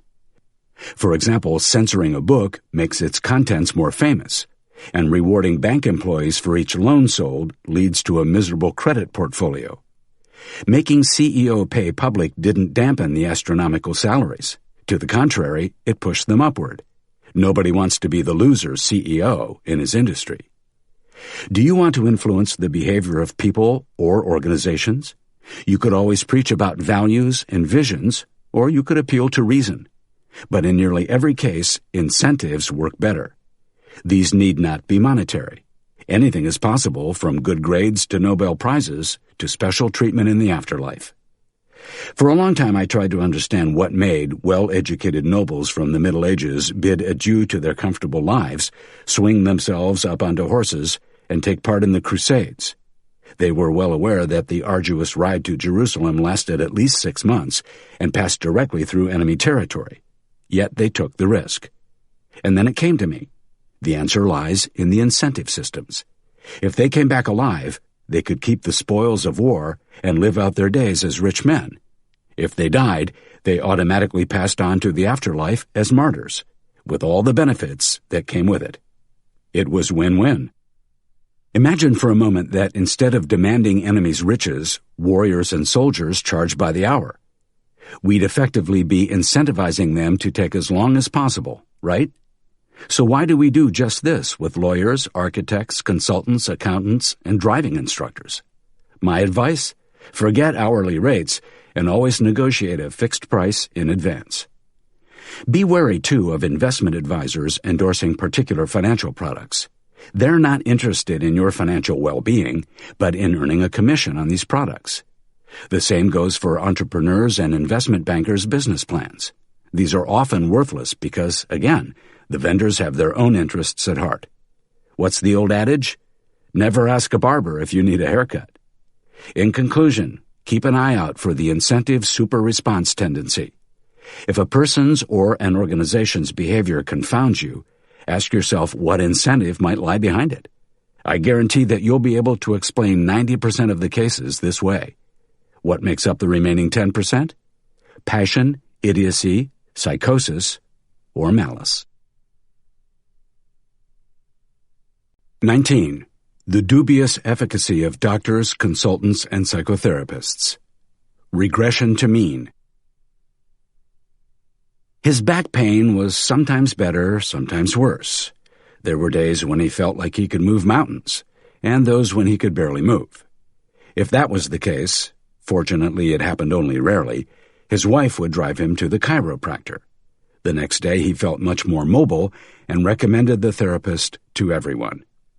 Another man, younger and with a respectable golf handicap of 12, gushed in similar fashion about his golf instructor. Whenever he played miserably, he booked an hour with the pro, and, lo and behold, in the next game he fared much better. A third man, an investment advisor at a major bank, invented a sort of rain dance that he performed in the restroom every time his stocks had performed extremely badly. As absurd as it seemed, he felt compelled to do it. Things always improved afterward. What links the three men is a fallacy, the regression to mean delusion. Suppose your region is experiencing a record period of cold weather. In all probability, the temperature will rise in the next few days, back toward the monthly average. The same goes for extreme heat, drought, or rain. Weather fluctuates around a mean. The same is true for chronic pain, golf handicaps, stock market performance, luck in love, subjective happiness, and test scores. In short, the crippling back pain would most likely have improved without a chiropractor. The handicap would have returned to 12 without additional lessons. And the performance of the investment advisor would also have shifted back toward the market average, with or without the restroom dance. Extreme performances are interspersed with less extreme ones. The most successful stock picks from the last 3 years are hardly going to be the most successful stocks in the coming 3 years. Knowing this, you can appreciate why some athletes would rather not make it onto the front pages of the newspapers. Subconsciously, they know that the next time they race, they probably won't achieve the same top result, which has nothing to do with the media attention, but with natural variations in performance. Or take the example of a division manager who wants to improve employee morale by sending the least motivated 3% of the workforce on a course. The result? The next time he looks at motivation levels, the same people will not make up the bottom few. There will be others. Was the course worth it? Hard to say, since the group's motivation levels would probably have returned to their personal norms even without the training. The situation is similar with patients who are hospitalized for depression. They usually leave the clinic feeling a little better. It's quite possible, however, that the stay contributed absolutely nothing. Another example, in Boston, the lowest-performing schools were entered into a complex support program. The following year, the schools had moved up in the rankings, an improvement that the authorities attributed to the program rather than to natural regression to mean. Ignoring regression to mean can have destructive consequences, such as teachers or managers concluding that the stick is better than the carrot. For example, following a test, the highest-performing students are praised and the lowest are castigated. In the next exam, other students will probably, purely coincidentally, achieve the highest and lowest scores. Thus, the teacher concludes that reproach helps and praise hinders, a fallacy that keeps on giving. In conclusion, when you hear stories such as, "I was sick, went to the doctor, and got better a few days later," or, "The company had a bad year, so we got a consultant in, and now the results are back to normal," look out for our old friend, the regression to mean error. 20. Never judge a decision by its outcome. Outcome bias. A quick hypothesis. Say 1 million monkeys speculate on the stock market. They buy and sell stocks like crazy, and of course completely at random. What happens? After 1 week, about half of the monkeys will have made a profit, and the other half a loss. The ones that made a profit can stay, the ones that made a loss you send home. In the second week, 1/2 of the monkeys will still be riding high, while the other half will have made a loss and are sent home, and so on. After 10 weeks, about 1,000 monkeys will be left, those who have always invested their money well. After 20 weeks, just 1 monkey will remain. This one always, without fail, chose the right stocks and is now a billionaire. Let's call him the success monkey. How does the media react? It will pounce on this animal to understand its success principles, and they will find some. Perhaps the monkey eats more bananas than others. Perhaps he sits in another corner of the cage, or maybe he swings headlong through the branches, or he takes long reflective pauses while grooming. He must have some recipe for success, right? How else could he perform so brilliantly? Spot on for 2 years, and that from a simple monkey? Impossible. The monkey story illustrates the outcome bias. We tend to evaluate decisions based on the result rather than on the decision process. This fallacy is also known as the historian error. A classic example is the Japanese attack on Pearl Harbor. Should the military base have been evacuated or not? From today's perspective, obviously, for there was plenty of evidence that an attack was imminent. However, only in retrospect do the signals appear so clear. At the time, in 1941, there was a plethora of contradictory signals. Some pointed to an attack, others did not. To assess the quality of the decision, we must use the information available at the time, filtering out everything we know about it post-attack, particularly that it did indeed take place. Another experiment. You must evaluate the performance of 3 heart surgeons. To do this, you ask each to carry out a difficult operation 5 times. Over the years, the probability of dying from these procedures has stabilized at 20%. With Surgeon A, no one dies. With Surgeon B, 1 patient dies. With Surgeon C, 2 will die. How do you rate the performances of A, B, and C? If you think like most people, you rate A the best, B the second best, and C the worst. And thus, you've just fallen for the outcome bias. You can guess why. The samples are too small, rendering the results meaningless. You can only really judge a surgeon if you know something about the field and then carefully monitor the preparation and execution of the operation. In other words, you assess the process and not the result. Alternatively, you could employ a larger sample, 100 or 1,000 operations if you have enough patients who need this particular operation.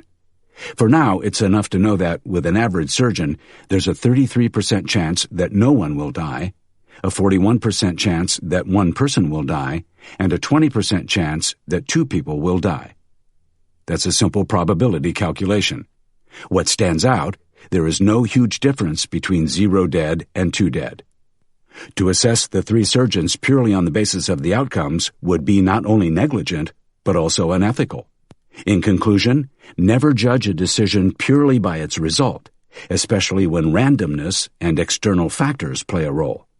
A bad result does not automatically indicate a bad decision, and vice versa. So rather than tearing your hair out about a wrong decision or applauding yourself for one that may have only coincidentally led to success, remember why you chose what you did. Were your reasons rational and understandable? Then you would do well to stick with that method, even if you didn't strike it lucky last time. 21. Less is more. Paradox of choice. My sister and her husband bought an unfinished house a little while ago. Since then, we haven't been able to talk about anything else. The sole topic of conversation for the past 2 months has been bathroom tiles. Ceramic, granite, marble, metal, stone, wood, glass, and every type of laminate known to man. Rarely have I seen my sister in such anguish. "There are just too many to choose from," she exclaims, throwing her hands in the air and returning to the tile catalog, her constant companion. I've counted and researched. My local grocery store stocks 48 varieties of yogurt, 134 types of red wine, 64 different cleaning products, and a grand total of 30,000 items. Amazon, the internet bookseller, has 2 million titles available. Nowadays, people are bombarded with options, such as hundreds of mental disorders, thousands of different careers, even more holiday destinations, and an infinite variety of lifestyles. There has never been more choice. When I was young, we had 3 types of yogurt, 3 television channels, 2 churches, 2 kinds of cheese, mild or strong, 1 type of fish, trout, and 1 telephone provided by the Swiss Post. The black box with the dial served no other purpose than making calls, and that did us just fine. In contrast, anyone who enters a cell phone store today runs the risk of being flattened by an avalanche of brands, models, and contract options. And yet selection is the yardstick of progress. It's what sets us apart from planned economies and the Stone Age. Yes, abundance makes you giddy, but there is a limit. When it's exceeded, a surfeit of choices destroys quality of life. The technical term for this is the paradox of choice. In his book of the same title, psychologist Barry Schwartz describes why this is so. First, a large selection leads to inner paralysis. To test this, a supermarket set up a stand where customers could sample 24 varieties of jelly. They could try as many as they liked and then buy them at a discount. The next day, the owners carried out the same experiment with only 6 flavors. The result? They sold 10 times more jelly on day 2. Why?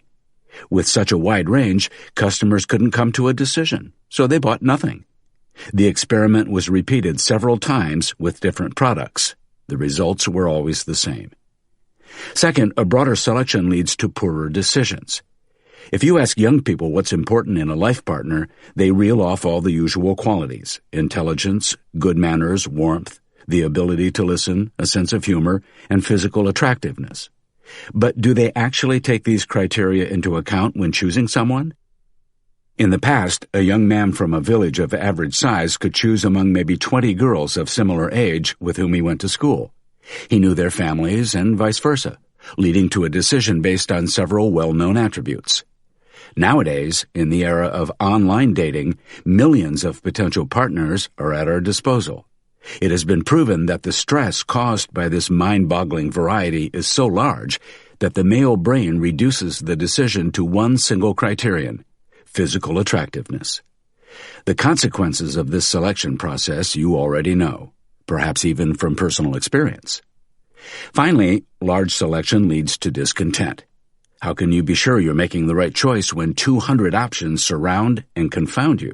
The answer is, you cannot. The more choice you have, the more unsure and therefore dissatisfied you are afterward. So what can you do? Think carefully about what you want before you inspect existing offers. Write down these criteria and stick to them rigidly. Also realize that you can never make a perfect decision. Aiming for this is, given the flood of possibilities, a form of irrational perfectionism. Instead, learn to love a good choice. Yes, even in terms of life partners. Only the best will do? In this age of unlimited variety, rather the opposite is true. Good enough is the new optimum. Except, of course, for you and me. 22. You like me. You really, really like me. Liking bias. Kevin has just bought 2 boxes of fine Margaux.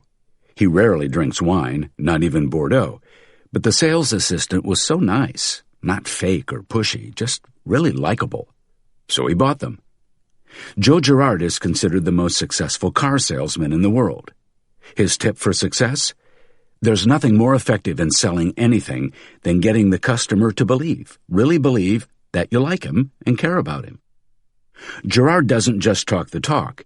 His secret weapon is sending a card to his customers each month. Just one sentence salutes them. I like you. The liking bias is startlingly simple to understand, and yet we continually fall prey to it. It means this: the more we like someone, the more inclined we are to buy from or help that person. Still, the question remains, what does likable even mean? According to research, we see people as pleasant if A, they are outwardly attractive, B, they are similar to us in terms of origin, personality, or interests, and C, they like us. Consequently, advertising is full of attractive people. Ugly people seem unfriendly and don't even make it into the background. See A. In addition to engaging super attractive types, advertising also employs people like you and me. See B. Those who are similar in appearance, accent, or background. In short, the more similar, the better. Mirroring is a standard technique in sales to get exactly this effect. Here, the salesperson tries to copy the gestures, language, and facial expressions of his prospective client. If the buyer speaks very slowly and quietly, often scratching his head, it makes sense for the seller to speak slowly and quietly and to scratch his head now and then too. That makes him likable in the eyes of the buyer, and thus a business deal is more likely. Finally, it's not unheard of for advertisers to pay us compliments. How many times have you bought something because you're worth it? Here, factor C comes into play. We find people appealing if they like us. Compliments work wonders, even if they ring hollow as a drum. So-called multi-level marketing, selling through personal networks, works solely because of the liking bias. Though there are excellent plastic containers in the supermarket for a quarter of the price, Tupperware generates annual revenues of $2 billion. Why? The friends who hold the Tupperware parties meet the second and third congeniality standard perfectly. Aid agencies employ the liking bias to great effect.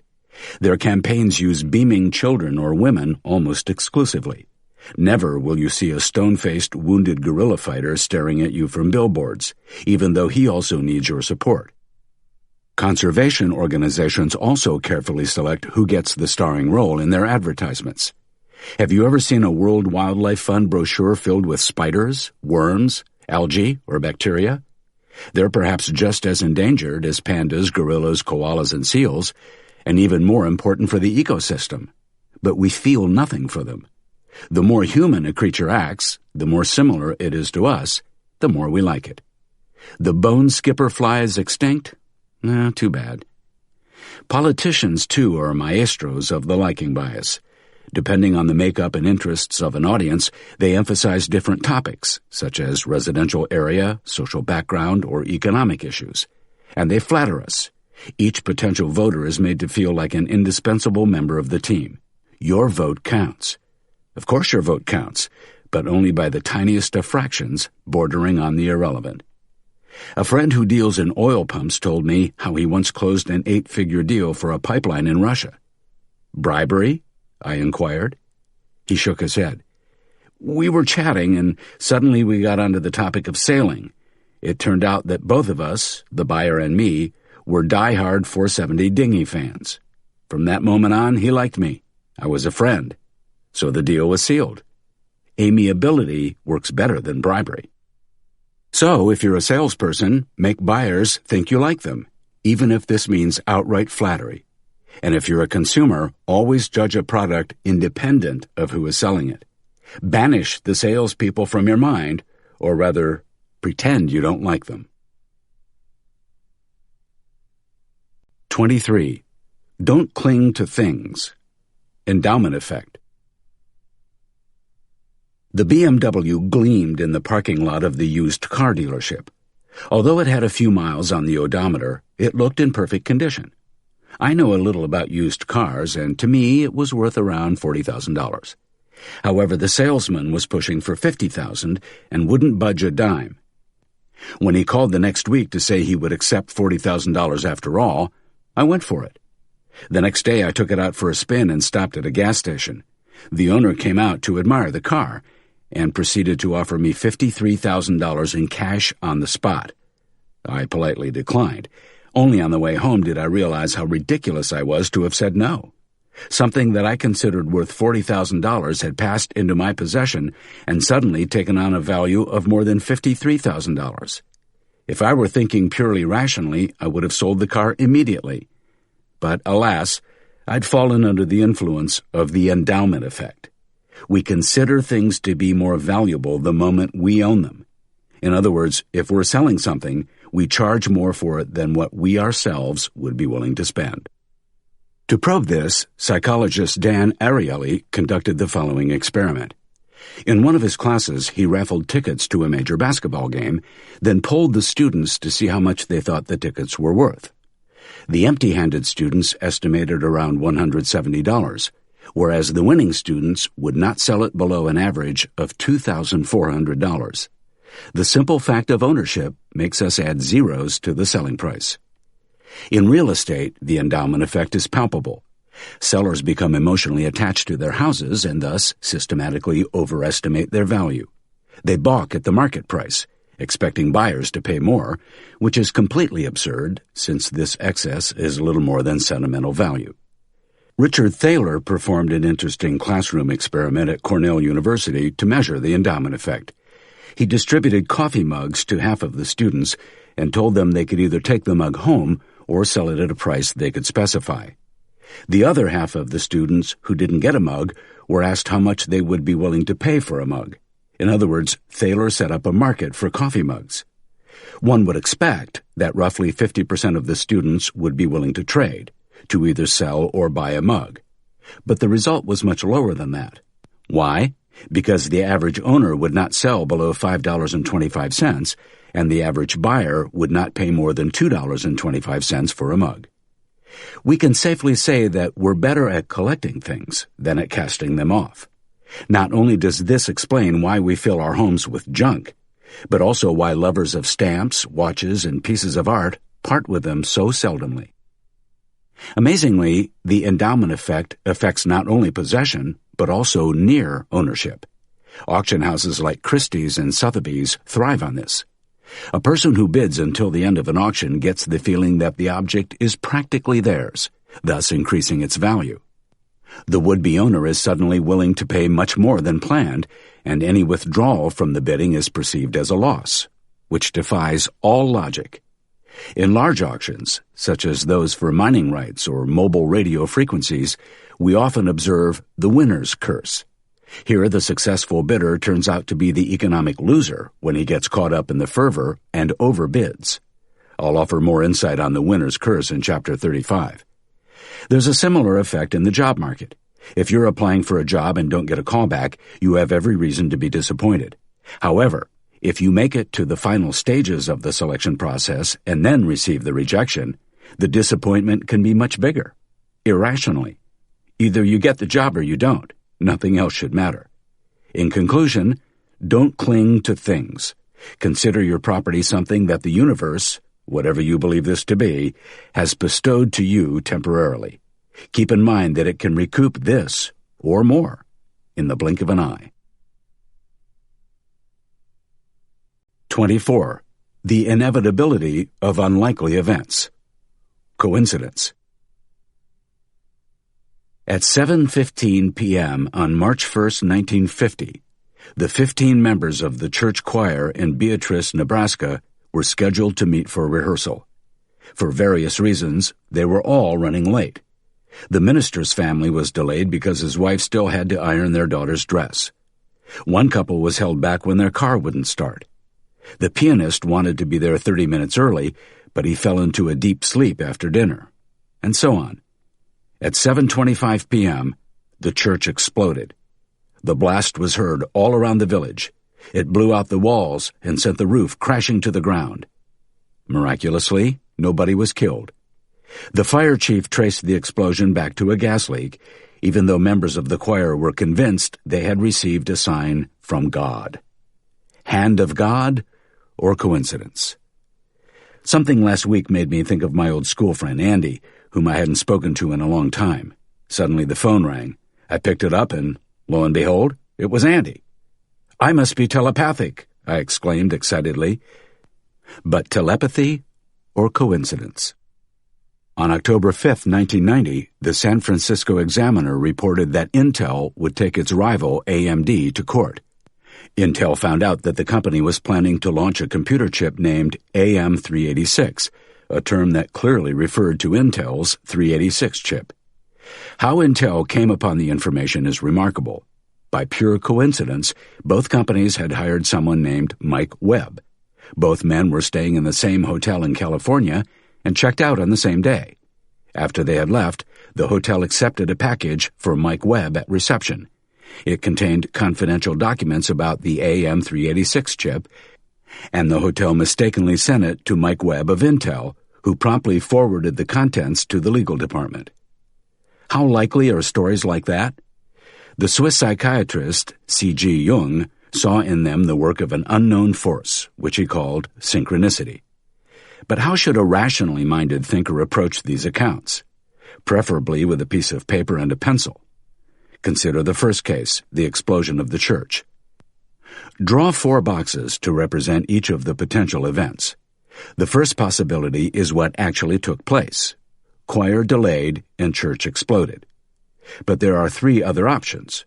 Choir delayed and church did not explode, choir on time and church exploded, and choir on time and church did not explode. Estimate the frequencies of these events and write them in the corresponding box. Pay special attention to how often the last case has happened. Every day, millions of choirs gather for scheduled rehearsals, and their churches don't blow up.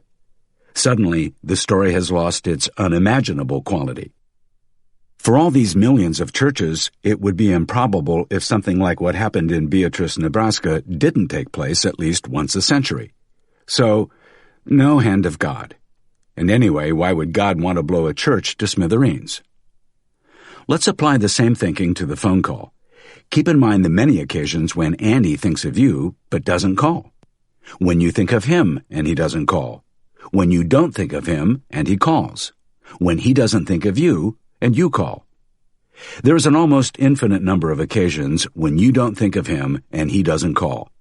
But since people spend about 90% of their time thinking about others, it's not unlikely that eventually 2 people will think of each other and one of them will pick up the phone.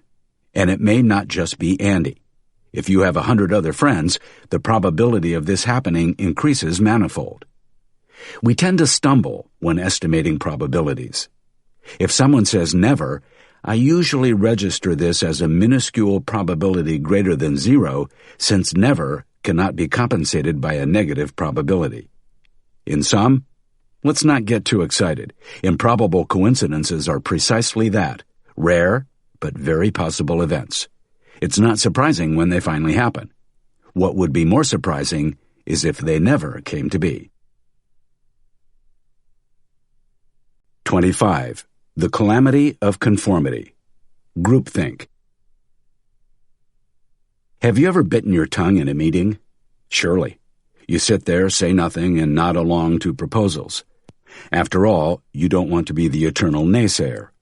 Moreover, you might not be 100% sure why you disagree, whereas the others are unanimous, and far from stupid. So you keep your mouth shut for another day. When everyone thinks and acts like this, groupthink is at work.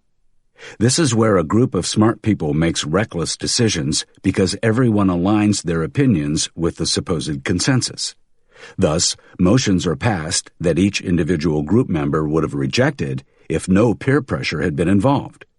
Groupthink is a special branch of social proof, a flaw that we discussed in Chapter 4. In March 1960, the U.S. Secret Service began to mobilize anti-communist exiles from Cuba, most of them living in Miami, to use against Fidel Castro's regime. In January 1961, 2 days after taking office, President Kennedy was informed about the secret plan to invade Cuba. 3 months later, a key meeting took place at the White House, where Kennedy and his advisors all voted in favor of the invasion. On April 17, 1961, a brigade of about 1,400 exiled Cubans landed at the Bay of Pigs on Cuba's south coast with the help of the U.S. Navy, the Air Force, and the CIA. The aim was to overthrow Castro's government. However, nothing went as planned. On the first day, not a single supply ship reached the coast. The Cuban Air Force sank the first two, and the next two turned around and fled back to the United States. A day later, Castro's army completely surrounded the brigade. On the third day, the 1,200 survivors were taken into custody and sent to military prisons. Kennedy's invasion of the Bay of Pigs is regarded as one of the biggest flops in American foreign policy. That such an absurd plan was ever agreed upon, never mind put into action, is astounding. All of the assumptions that spoke in favor of the invasion were erroneous. For example, Kennedy's team completely underestimated the strength of Cuba's Air Force. Also, it was expected that, in an emergency, the brigade would be able to hide in the Escambray Mountains and carry out an underground war against Castro from there. A glance at the map shows that the refuge was 100 miles away from the Bay of Pigs, with an insurmountable swamp in between. And yet, Kennedy and his advisors were among the most intelligent people to ever run an American government. What went wrong between January and April 1961?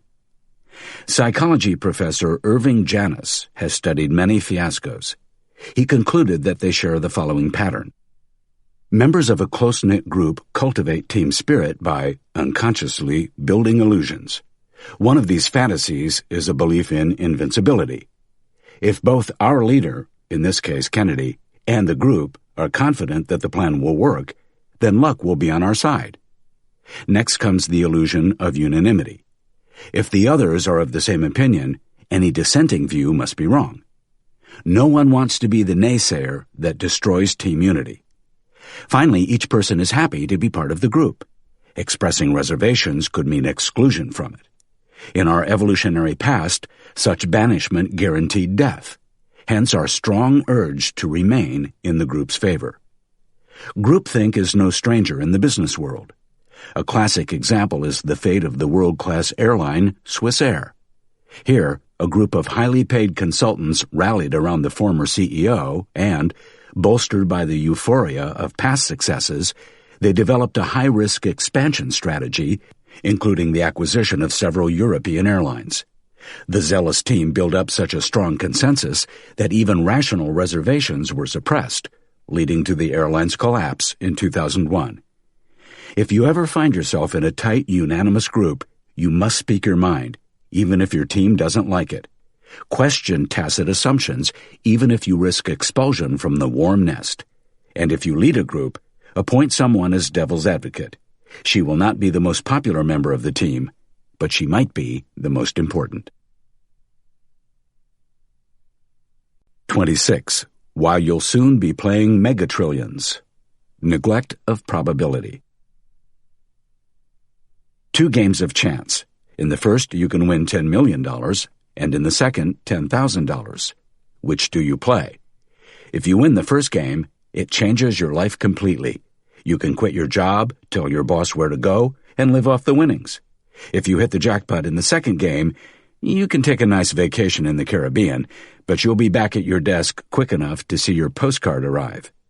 The probability of winning is 1 in 100 million in the first game and 1 in 10,000 in the second game. So which do you choose? Our emotions draw us to the first game, even though the second is 10 times better, objectively considered.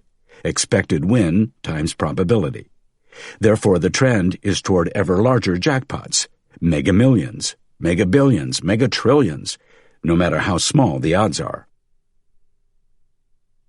In a classic experiment from 1972, participants were divided into 2 groups. The members of the first group were told that they would receive a small electric shock. In the second group, subjects were told that the risk of this happening was only 50%. The researchers measured physical anxiety, heart rate, nervousness, sweating, etc., shortly before commencing. The results were, well, shocking. There was absolutely no difference. Participants in both groups were equally stressed.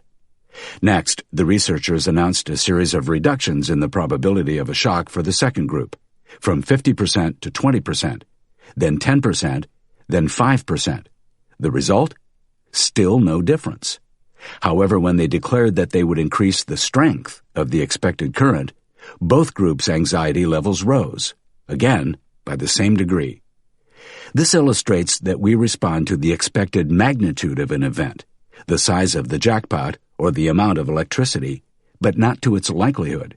In other words, we lack an intuitive grasp of probability. The proper term for this is neglect of probability, and it leads to errors in decision-making.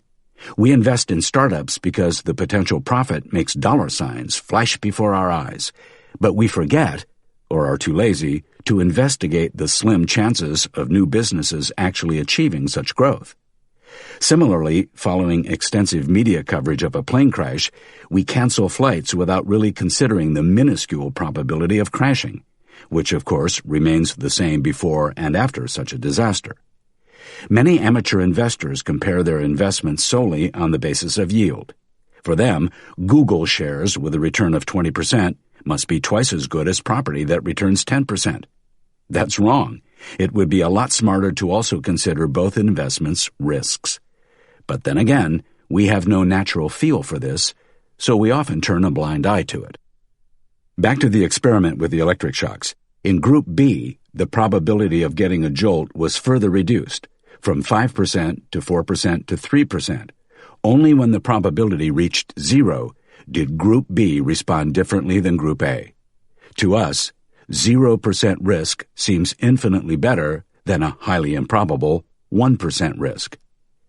To test this, let's examine two methods of treating drinking water. Suppose a river has two equally large tributaries. One is treated using method A, which reduces the risk of dying from contaminated water from 5% to 2%. The other is treated using method B, which reduces the risk from 1% to 0%. That is, the threat is completely eliminated. So method A or B? If you think like most people, you'll opt for method B, which is silly because with measure A, 3% fewer people die, and with B, just 1% fewer. Method A is 3 times as good. This fallacy is called the zero-risk bias. A classic example of this is the U.S. Food Act of 1958, which prohibits food that contains cancer-causing substances. Instituted to achieve zero risk of cancer, this ban sounds good at first, but it ended up leading to the use of more dangerous, but non-carcinogenic, food additives. It's also absurd. As Paracelsus illustrated in the 16th century, poisoning is always a question of dosage. Furthermore, this law can never be enforced properly since it's impossible to remove the last banned molecule from food. Each farm would have to function like a hyper-sterile computer chip factory, and the cost of food would increase 100-fold. Economically, zero risk rarely makes sense. One exception is when the consequences are colossal, such as a deadly, highly contagious virus escaping from a biotech laboratory. We have no intuitive grasp of risk, and thus distinguish poorly among different threats. The more serious the threat, and the more emotional the topic, such as radioactivity, the less reassuring a reduction in risk seems to us. Two researchers at the University of Chicago have shown that people are equally afraid of a 99% chance as they are of a 1% chance of contamination by toxic chemicals. An irrational response, but a common one. 27. Why the last cookie in the jar makes your mouth water. Scarcity error. Coffee at a friend's house. We sat trying to make conversation while her 3 children grappled with one another on the floor. Suddenly I remembered that I had brought some glass marbles with me, a whole bag full. I spilled them out on the floor in the hope that the little angels would play with them in peace. Far from it. A heated argument ensued. I didn't understand what was happening until I looked more closely. Apparently, among the countless marbles, there was just one blue one, and the children scrambled for it. All the marbles were exactly the same size and shiny and bright, but the blue one had an advantage over the others. It was one of a kind. I had to laugh at how childish children are. In August 2005, when I heard that Google would launch its own email service, I was dead set on getting an account. In the end, I did. At the time, new accounts were very restricted and were given out only by invitation. This made me want one even more. But why? Certainly not because I needed another email account. Back then I already had 4, nor because Gmail was better than the competition, but simply because not everyone had access to it. Looking back, I have to laugh at how childish adults are. Rara sunt cara, said the Romans. Rare is valuable. In fact, the scarcity error is as old as mankind. My friend with the 3 children is a part-time real estate agent. Whenever she has an interested buyer who cannot decide, she calls and says, "A doctor from London saw the plot of land yesterday. He liked it a lot. What about you? Are you still interested?" The doctor from London, sometimes it's a professor or a banker, is of course fictitious. The effect is very real, though. It causes prospects to see the opportunity disappearing before their eyes, so they act and close the deal. Why? This is the potential shortage of supply, yet again. Objectively, this situation is incomprehensible. Either the prospect wants the land for the set price or he doesn't, regardless of any doctors from London. To assess the quality of cookies, Professor Stephen Vorkel split participants into 2 groups. The first group received an entire box of cookies, and the second group just 2. In the end, the subjects with just 2 cookies rated the quality much higher than the first group did. The experiment was repeated several times and always showed the same result. "Only while stocks last," the ads alert. "Today only," warn the posters. Gallery owners take advantage of the scarcity error by placing red sold dots under most of their paintings, transforming the remaining few works into rare items that must be snatched up quickly. We collect stamps, coins, vintage cars, even when they serve no practical purpose. The post office doesn't accept the old stamps, the banks don't take old coins, and the vintage cars are no longer allowed on the road. These are all side issues. The attraction is that they're in short supply. In one study, students were asked to arrange 10 posters in order of attractiveness, with the agreement that afterward they could keep 1 poster as a reward for their participation. 5 minutes later, they were told that the poster with the 3rd highest rating was no longer available. Then they were asked to judge all 10 from scratch. The poster that was no longer available was suddenly classified as the most beautiful. In psychology, this phenomenon is called reactance. When we're deprived of an option, we suddenly deem it more attractive. It's a kind of act of defiance. It's also known as the Romeo and Juliet effect. Because the love between the tragic Shakespearean teenagers is forbidden, it knows no bounds. This yearning must not necessarily be in a romantic way. In the United States, student parties are often littered with desperately drunk teenagers. In Europe, where the age limit is 18, you don't witness this type of behavior. In conclusion, the typical response to scarcity is a lapse in clear thinking. Assess products and services solely on the basis of their price and benefits. It should be of no importance if an item is disappearing fast or if any doctors from London take an interest. 28. When you hear hoofbeats, don't expect a zebra. Base rate neglect. Mark is a thin man from Germany with glasses who likes to listen to Mozart. Which is more likely, that A, Mark is a truck driver, or B, he is a professor of literature in Frankfurt? Most will bet on B, which is wrong. Germany has 10,000 times more truck drivers than Frankfurt has literature professors. Therefore, it's more likely that Mark is a truck driver. So what just happened? The detailed description enticed us to overlook the statistical reality. Scientists call this fallacy base rate neglect, a disregard of fundamental distribution levels. It's one of the most common errors in reasoning. Virtually all journalists, economists, and politicians fall for it on a regular basis. Here's a second example. A young man is stabbed and fatally injured. Which of these is more likely? A, the attacker is a Russian immigrant and imports combat knives illegally, or B, the attacker is a middle-class American. You know the drill now. Option B is much more likely because there are 1,000,000 times more middle-class Americans than there are Russian knife importers. In medicine, base rate neglect plays an important role. For example, migraines can point, among others, to a viral infection or a brain tumor. However, viral infections are much more common. In other words, they have a higher base rate. So doctors assess patients for these first before testing for tumors. This is very reasonable. In medical school, residents spend a lot of time purging base rate neglect. The motto drummed into any prospective doctor in the United States is, when you hear hoofbeats behind you, don't expect to see a zebra, which means investigate the most likely ailments before you start diagnosing exotic diseases, even if you're a specialist in that. Doctors are the only professionals who enjoy this base rate training. Regrettably, few people in business are exposed to base rate training. Now and then I see high-flying entrepreneurs' business plans and get very excited by their products, ideas, and personalities. I often catch myself thinking, this could be the next Google. But a glance at the base rate brings me back down to earth. The probability that a firm will survive the first 5 years is 20%.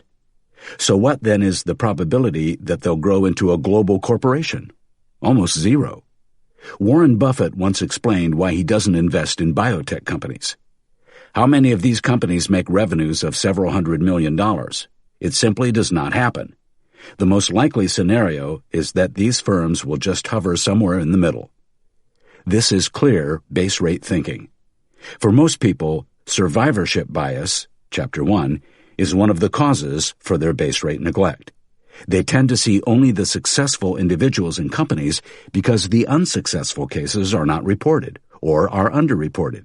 This makes them neglect the large part of the invisible cases. Imagine you're sampling wine in a restaurant and have to guess from which country it is. The label of the bottle is covered. If, like me, you're not a wine connoisseur, the only lifeline you have is the base rate. You know from experience that about 3/4 of the wines on the menu are of French origin, so reasonably you guess France, even if you suspect a Chilean or Californian twist. Sometimes I have the dubious honor of speaking in front of students of elite business schools. When I ask them about their career prospects, most answer that in the medium term they see themselves on the boards of global companies. Years ago, both my fellow students and I gave the same answer. The way I see it, my role is to give students a base rate crash course. With a degree from this school, the chance of you landing a spot on the board of a Fortune 500 company is less than 0.1%. No matter how smart and ambitious you are, the most likely scenario is that you will end up in middle management. With this, I earn shocked looks and tell myself that I've made a small contribution toward mitigating their future midlife crises. 29. Why the balancing force of the universe is baloney. Gambler's fallacy. In the summer of 1913, something incredible happened in Monte Carlo. Crowds gathered around a roulette table and could not believe their eyes. The ball had landed on black 20 times in a row. Many players took advantage of the opportunity and immediately put their money on red. But the ball continued to come to rest on black. Even more people flocked to the table to bet on red. It had to change eventually, but it was black yet again, and again, and again. It was not until the 27th spin that the ball eventually landed on red. By that time, the players had bet millions on the table. In a few spins of the wheel, they were bankrupt. The average IQ of pupils in a big city is 100. To investigate this, you take a random sample of 50 students. The first child tested has an IQ of 150. What will the average IQ of your 50 students be? Most people guess 100.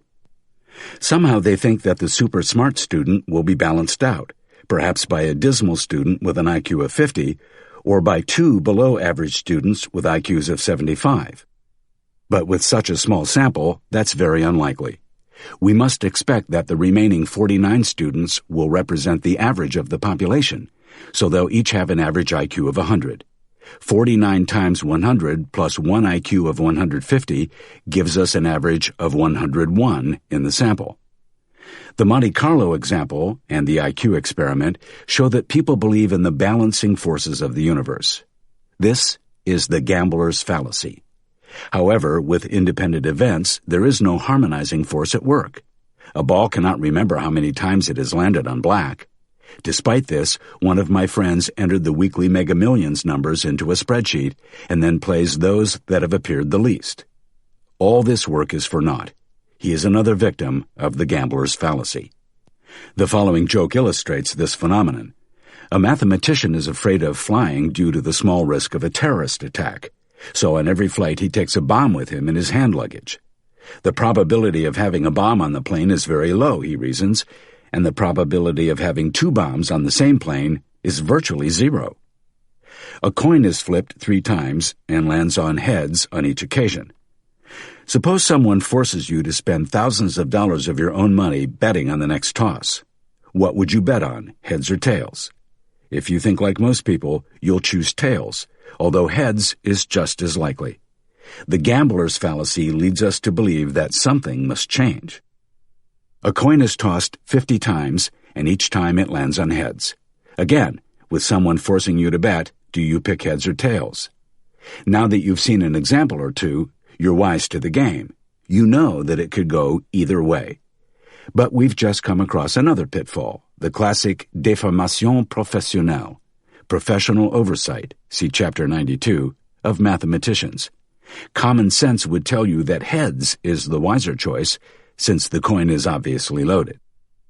In Chapter 19, we looked at regression to mean. An example, if you're experiencing record cold where you live, it's likely that the temperature will return to normal values over the next few days. If the weather functioned like a casino, there would be a 50% chance that the temperature would rise and a 50% chance that it would drop. But the weather isn't like a casino. Complex feedback mechanisms in the atmosphere ensure that extremes balance themselves out. In other cases, however, extremes intensify. For example, the rich tend to get richer. A stock that shoots up creates its own demand to a certain extent, simply because it stands out so much, a sort of reverse compensation effect. So take a closer look at the independent and interdependent events around you. Purely independent events really only exist at the casino, in the lottery, and in theory. In real life, in the financial markets and in business, with the weather and your health, events are often interrelated. What has already happened has an influence on what will happen. As comforting an idea as it is, there is simply no balancing force out there for independent events. What goes around, comes around. Simply does not exist. 30. Why the Wheel of Fortune makes our head spin. The anchor. When was Abraham Lincoln born? If you don't know the year off the top of your head, and your smartphone battery has just died, how do you answer this? Perhaps you know that he was president during the Civil War in the 1860s and that he was the first U.S. president to be assassinated. Looking at the Lincoln Memorial in Washington, you don't see a young, energetic man, but something more akin to a worn-out 60-year-old veteran. The memorial must depict him at the height of his political power, say at the age of 60. Let's assume that he was assassinated in the mid-1860s, making 1805 our estimate for the year he was born. The correct answer is 1809. So how did we work it out? We found an anchor to help us, the year 1865, and worked from there to an educated guess. Whenever we have to guess something, the length of the Mississippi River, population density in Russia, the number of nuclear power plants in France, we use anchors. We start with something we're sure of and venture into unfamiliar territory from there. How else could we do it? Just pick a number off the top of our heads? That would be irrational. Unfortunately, we also use anchors when we don't need to. For example, one day in a lecture, a professor placed a bottle of wine on the table. He asked his students to write down the last 2 digits of their Social Security numbers and then decide if they would be willing to spend that amount on the wine. In the auction that followed, students with higher numbers bid nearly twice as much as students with lower numbers. The Social Security digits worked as an anchor, albeit in a hidden and misleading way. The psychologist Amos Tversky conducted an experiment involving a Wheel of Fortune. He had participants spin it, and afterward they were asked how many member states the United Nations has. Their guesses confirmed the anchor effect. The highest estimates came from people who had spun high numbers on the wheel. Researchers Rousseau and Shoemaker also asked students in what year Attila the Hun suffered his crushing defeat in Europe. Just like the example with Social Security numbers, the participants were anchored, this time with the last few digits of their telephone number. The result? People with higher numbers chose later years, and vice versa. If you were wondering, Attila's demise came about in 453. Another experiment. Students and professional real estate agents were given a tour of a house and asked to estimate its value. Beforehand, they were informed about a randomly generated listed sales price. As might be expected, the anchor influenced the students. The higher this price, the higher they valued the property. And the professionals? Did they value the house objectively? No, they were similarly influenced by the random anchor amount. The more uncertain the value of something, such as real estate, company stock, or art, the more susceptible even experts are to anchors. Anchors abound, and we all clutch to them. The recommended retail price printed on many products is nothing more than an anchor. Sales professionals know they must establish a price at an early stage, long before they have an offer. Also, it's been proven that if teachers know students' past grades, it influences how they'll mark new work. The most recent grades act as a starting point. In my early years, I had a quick stint at a consulting firm. My boss was a pro when it came to using anchors. In his first conversation with any client, he made sure to fix an opening price, which, by the way, almost criminally exceeded our internal costs. "I'll tell you this now so you're not surprised when you receive the quote, Mr. So-and-so. We've just completed a similar project for one of your competitors, and it was in the range of $5 million. The anchor was dropped. The price negotiation started at exactly $5 million.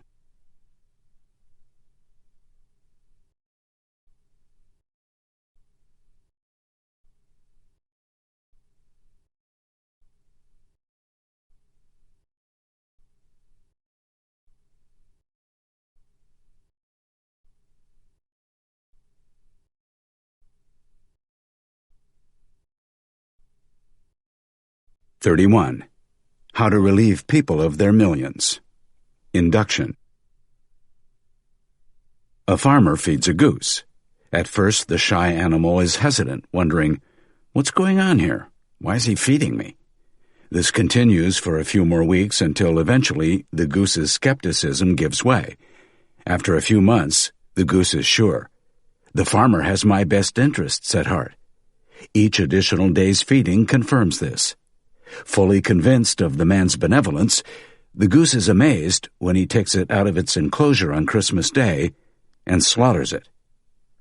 The Christmas goose fell victim to inductive thinking, the inclination to draw universal certainties from individual observations. Philosopher David Hume used this allegory back in the 18th century to warn of its pitfalls. However, it's not just geese that are susceptible to it. An investor buys shares in stock X. The share price rockets, and at first he's wary. Probably a bubble, he suspects. As the stock continues to rise, even after months, his apprehension turns into excitement. This stock may never come down, especially since every day this is the case. After half a year, he invests his life savings in it, turning a blind eye to the huge cluster risk this poses. Later the man will pay for his foolish investment. He's fallen hook, line, and sinker for induction. Inductive thinking doesn't have to be a road to ruin, though. In fact, you can make a fortune with it by sending a few emails. Here's how. Put together 2 stock market forecasts, one predicting that prices will rise next month and one warning of a drop. Send the first mail to 50,000 people and the second mail to a different set of 50,000. Suppose that after 1 month, the indices have fallen.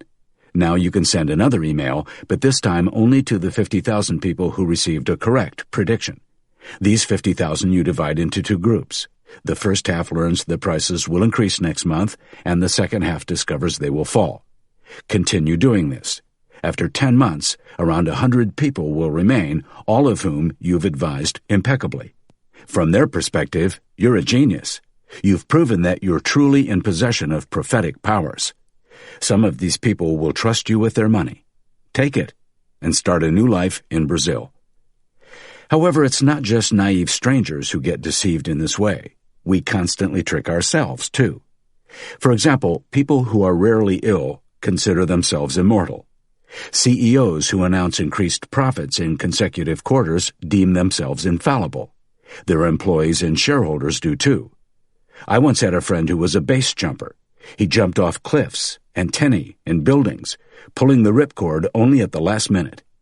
One day, I brought up how risky his chosen sport is.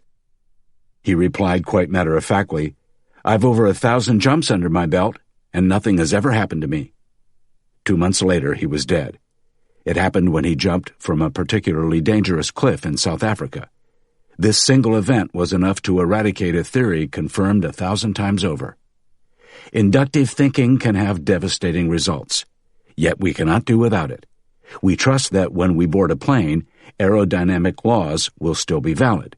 We imagine that we will not be randomly beaten up on the street. We expect that our hearts will still be beating tomorrow. These are confidences without which we couldn't live. But we must remember that certainties are always provisional. As Benjamin Franklin said, nothing is certain but death and taxes. Induction seduces us and leads us to conclusions such as, mankind has always survived, so we'll be able to tackle any future challenges too. Sounds good in theory, but what we fail to realize is that such a statement can only come from a species that has lasted until now. To assume that our existence to date is an indication of our future survival is a serious flaw in reasoning, probably the most serious of all. 32. Why evil is more striking than good. Loss aversion. On a scale of 1 to 10, how good do you feel today? Now consider what would bring you up to a perfect 10. That vacation in the Caribbean you've always dreamed of? A step up the career ladder, maybe. Next question. What would make you drop down by the same number of points? Paralysis, Alzheimer's, cancer, depression, war, hunger, torture, financial ruin, damage to your reputation, losing your best friend, your children getting kidnapped, blindness, death. The long list of possibilities makes us realize just how many obstacles to happiness exist. In short, there are more bad things than good, and they're far more consequential. In our evolutionary past, this was even more the case. One stupid mistake, and you were dead. Everything could lead to your rapid departure from the game of life. Carelessness on the hunt, an inflamed tendon, exclusion from the group, and so on. People who were reckless or gung-ho died before they could pass their genes on to the next generation. Those who remained, the cautious, survived. We are their descendants. So no wonder we fear loss more than we value gain. Losing $100 costs you a greater amount of happiness than the delight you would feel if I gave you $100. In fact, it's been proven that emotionally, a loss weighs about twice that of a similar gain. Social scientists call this loss aversion. For this reason, if you want to convince someone about something, don't focus on the advantages. Instead, highlight how it helps them dodge the disadvantages. Here's an example from a campaign promoting breast self-examination, BSE. 2 different leaflets were handed out to women. Pamphlet A urged, "Research shows that women who do BSE have an increased chance of finding a tumor in the early, more treatable state of the disease." Pamphlet B said, "Research shows that women who do not BSE have a decreased chance of finding a tumor in the early, more treatable state of the disease." The study revealed that Pamphlet B, written in a loss frame, generated significantly more awareness and BSE behavior than Pamphlet A, written in a gain frame. The fear of losing something motivates people more than the prospect of gaining something of equal value. Suppose your business is home insulation. The most effective way of encouraging customers to purchase your product is to tell them how much money they're losing without insulation, as opposed to how much money they would save with it, even though the amount is exactly the same. This type of aversion is also found on the stock market, where investors tend to simply ignore losses on paper. After all, an unrealized loss isn't as painful as a realized one. So they sit on the stock, even if the chance of recovery is small and the probability of further decline is large. I once met a man, a multimillionaire, who was terribly upset because he had lost a $100 bill. What a waste of emotion. I pointed out that the value of his portfolio fluctuated by at least $100 every second. Management gurus push employees in large companies to be bolder and more entrepreneurial. The reality is, employees tend to be risk-averse. From their perspective, this aversion makes perfect sense. Why risk something that brings them, at best, a nice bonus, and at worst, a pink slip? The downside is larger than the upside. In almost all companies and situations, safeguarding your career trumps any potential reward. So if you've been scratching your head about the lack of risk-taking among your employees, you now know why. However, if employees do take big risks, it is often when they can hide behind group decisions. Learn more in Chapter 33 on social loafing. We can't fight it. Evil is more powerful and more plentiful than good. We are more sensitive to negative than to positive things. On the street, scary faces stand out more than smiling ones. We remember bad behavior longer than good, except, of course, when it comes to ourselves. 33. Why teams are lazy. Social loafing. Maximilian Ringelmann, a French engineer, studied the performance of horses in 1913. He concluded that the power of two animals pulling a coach did not equal twice the power of a single horse. Surprised by this result, he extended his research to humans. He had several men pull a rope and measured the force applied by each individual. On average, if two people were pulling together, each invested just 93% of his individual strength. When three pulled together, it was 85%, and with 8 people, just 49%. Science calls this the social loafing effect. It occurs when individual performance is not directly visible. It blends into the group effort. It occurs among rowers, but not in relay races because here individual contributions are evident. Social loafing is rational behavior. Why invest all of your energy when half will do, especially when this little shortcut goes unnoticed? Quite simply, social loafing is a form of cheating of which we are all guilty, even if it takes place unconsciously, just as it does with the horses. When people work together, individual performances decrease. This isn't surprising. What is noteworthy, however, is that our input doesn't grind to a complete halt. So what stops us from putting our feet up and letting others do the hard work? The consequences. Zero performance would be noticed, and it brings with it weighty punishments, such as exclusion from the group or vilification. Evolution has led us to develop many fine-tuned senses, including how much idleness we can get away with and how to recognize it in others. Social loafing does not occur solely in physical performance. We slack off mentally, too. For example, in meetings, the larger the team, the weaker our individual participation. However, once a certain number of participants are involved, our performance plateaus. Whether the group consists of 20 or 100 people is not important. Maximum inertia has been achieved. One question remains. Who came up with the much-vaunted idea that teams achieve more than individual workers? Maybe the Japanese.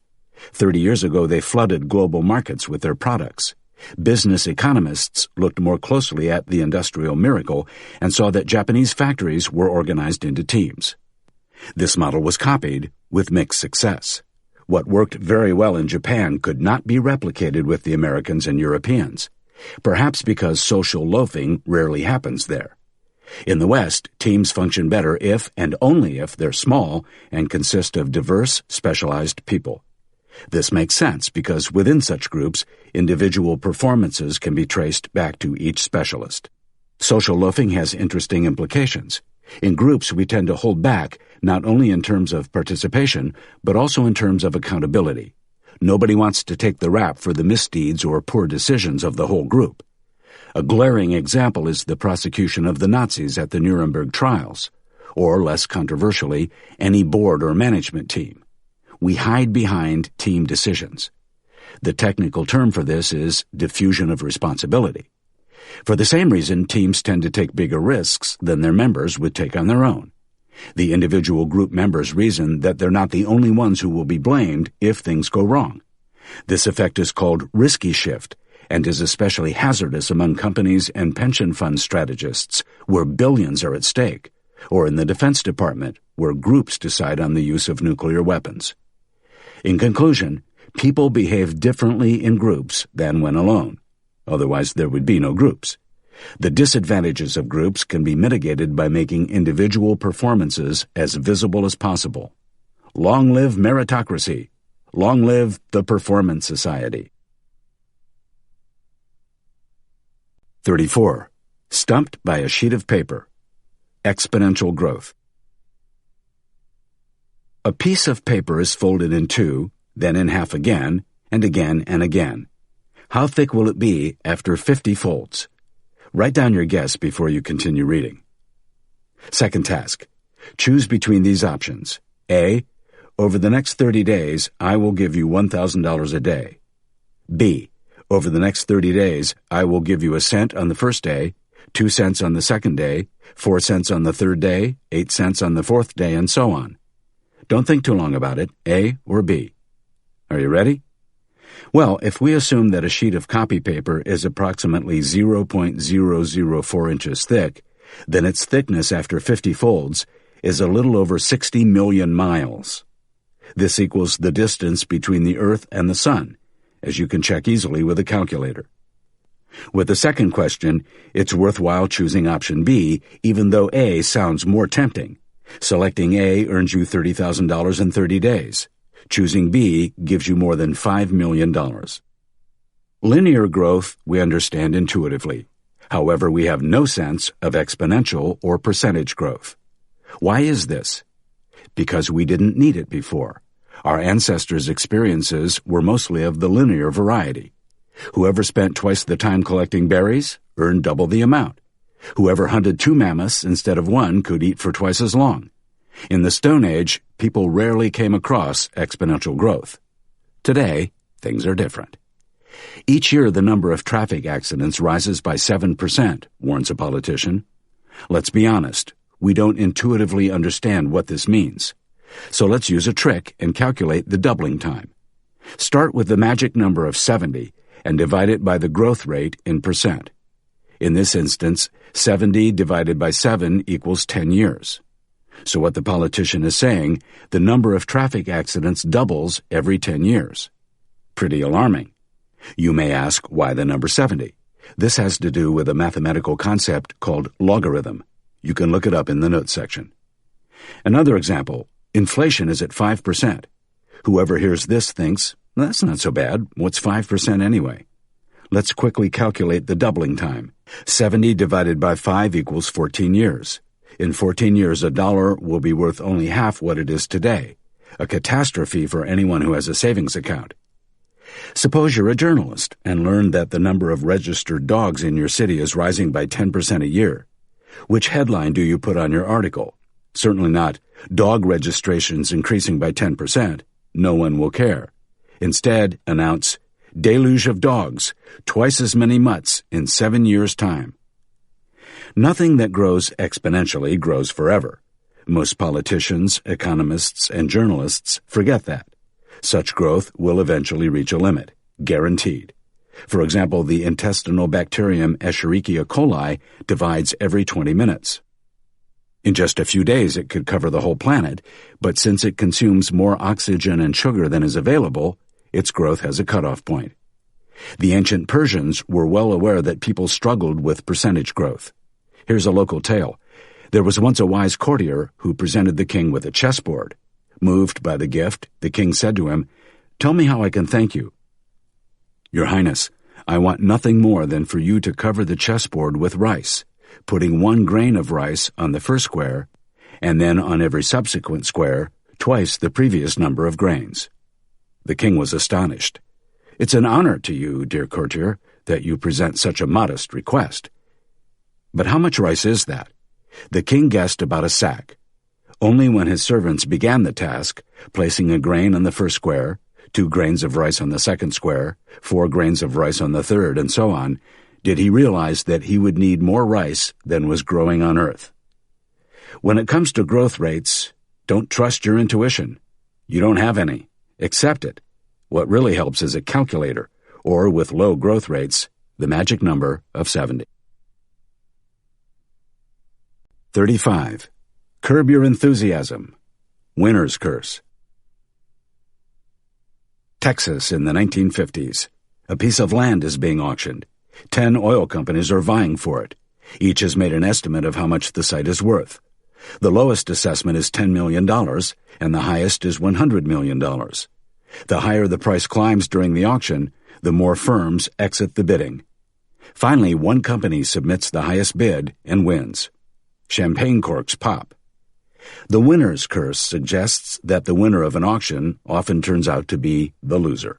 Industry analysts have noted that companies that regularly emerged as winning bidders from these oil field auctions systematically paid too much and years later went under. This is understandable. If the estimates vary between $10 and $100 million, the actual value most likely lies somewhere in the middle. The highest bid at an auction is often much too high, unless these bidders have critical information others are not privy to. This was not the case in Texas. The oil managers actually celebrated a Pyrrhic victory. Today, this phenomenon affects us all. From eBay to Groupon to Google AdWords, prices are consistently set by auction. Bidding wars for cell phone frequencies drive telecom companies to the brink of bankruptcy. Airports rent out their commercial spaces to the highest bidder. And if Walmart plans to introduce a new detergent and asks for tenders from 5 suppliers, that's nothing more than an auction, with the risk of the winner's curse. The auctioning of everyday life has now reached tradesmen too, thanks to the Internet. When my walls needed a new lick of paint, instead of tracking down the handiest painter, I advertised the job online. 30 painters from more than 300 miles away competed for the job. The best offer was so low that, out of compassion, I couldn't accept it, to spare the poor painter the winner's curse. Initial public offerings, IPOs, are also examples of auctions. And when companies buy other companies, the infamous mergers and acquisitions, the winner's curse is present more often than not. Astoundingly, more than half of all acquisitions destroy value, according to a McKinsey study. So why do we fall victim to the winner's curse? First, the real value of many things is uncertain. Additionally, the more interested parties, the greater the likelihood of an overly enthusiastic bid. Second, we want to outdo competitors. A friend owns a micro-antenna factory and told me about the cutthroat bidding war that Apple instigated during the development of the iPhone. Everyone wants to be the official supplier to Apple, even though whoever gets the contract is likely to lose money. So how much would you pay for $100? Imagine that you and an opponent are invited to take part in such an auction. The rules? Whoever makes the highest offer gets the $100 bill. And, most important, when this happens, both bidders have to pay their final offer. How high will you go? From your perspective, it makes sense to pay $20, $30, or $40. Your opponent does the same. Even $99 seems like a reasonable offer for a $100 bill. Now, your competitor offers $100. If this remains the highest bid, he'll come away breaking even, paying $100 for $100, whereas you will simply have to cough up $99. So you continue to bid. At $110, you have a guaranteed loss of $10, but your opponent would have to shell out $109, his last bid. So he'll continue playing. When do you stop? When will your competitor give up? Try it out with friends. In conclusion, accept this piece of wisdom about auctions from Warren Buffett. Don't go. If you happen to work in an industry where they're inevitable, set a maximum price and deduct 20% from this to offset the winner's curse. Write this number on a piece of paper and don't go a cent over it. 36. Never ask a writer if the novel is autobiographical. Fundamental attribution error. Opening the newspaper, you learn that another CEO has been forced to step down because of bad results. In the sports section, you read that your team's winning season was thanks to player X or coach Y. In history books, you learn that the success of the French army in the early 1800s is a testament to Napoleon's superb leadership and strategy. Every story has a face, it seems. Indeed, this is an ironclad rule in every newsroom. Always on the lookout for the people angle, journalists and their readers take this principle one step further and thus fall prey to the fundamental attribution error. This describes the tendency to overestimate individuals' influence and underestimate external situational factors. In 1967, researchers at Duke University set up the following experiment. Participants read an argument either lauding or loathing Fidel Castro. They were informed that the author of the text had been allocated the viewpoint regardless of his true political views. He was just making a coherent argument. Nevertheless, most of the audience believed what he said reflected his true opinion. They falsely attributed the content of the speech to his character and ignored the external factors, in this case, the professors who had crafted the text. The fundamental attribution error is particularly useful for whittling negative events into neat little packages. For example, the blame for wars we lazily push onto individuals. The Yugoslav assassin in Sarajevo has World War I on his conscience, and Hitler single-handedly caused World War II. Many swallow these simplifications, even though wars are unforeseeable events whose innumerable dynamics we may never fully understand, which sounds a little bit like financial markets and climate issues. Don't you agree? We see the same pattern when companies announce good or bad results. All eyes shift to the CEO's office, even if we know the truth. Economic success depends far more on the overall economic climate and the industry's attractiveness than on brilliant leadership. It's interesting how frequently firms in ailing industries replace their CEOs, and how seldom that happens in booming sectors. Are ailing industries less careful in their recruitment processes? Such decisions are no more rational than what happens between football coaches and their clubs. I often go to musical concerts. In my hometown of Lucerne, in the center of Switzerland, I'm spoiled with one-off classical recitals. During the intermission, however, I noticed that the conversations almost always revolve around the conductors and/or soloists. With the exception of world premieres, composition is rarely discussed. Why not? The real miracle of music is, after all, the composition, the creation of sounds, moods, and rhythms where previously only a blank sheet lay. The differences among scores is 1,000 times more impressive than the difference among performances of the same score. But we don't think like this. The score is, in contrast to the conductors and soloists, faceless. In my career as a fiction writer, I experienced the fundamental attribution error in this way. After a reading, which in itself is a debatable undertaking, the first question really always is, what part of your novel is autobiographical? I often feel like thundering, it's not about me, damn it, it's about the book, the text, the language, the credibility of the story. But unfortunately, my upbringing allows such outbursts only rarely. We shouldn't judge those guilty of the fundamental attribution error too harshly. Our preoccupation with other people stems from our evolutionary past. Belonging to a group was necessary for survival. Reproduction, defense, and hunting large animals, all these were impossible tasks for individuals to achieve alone.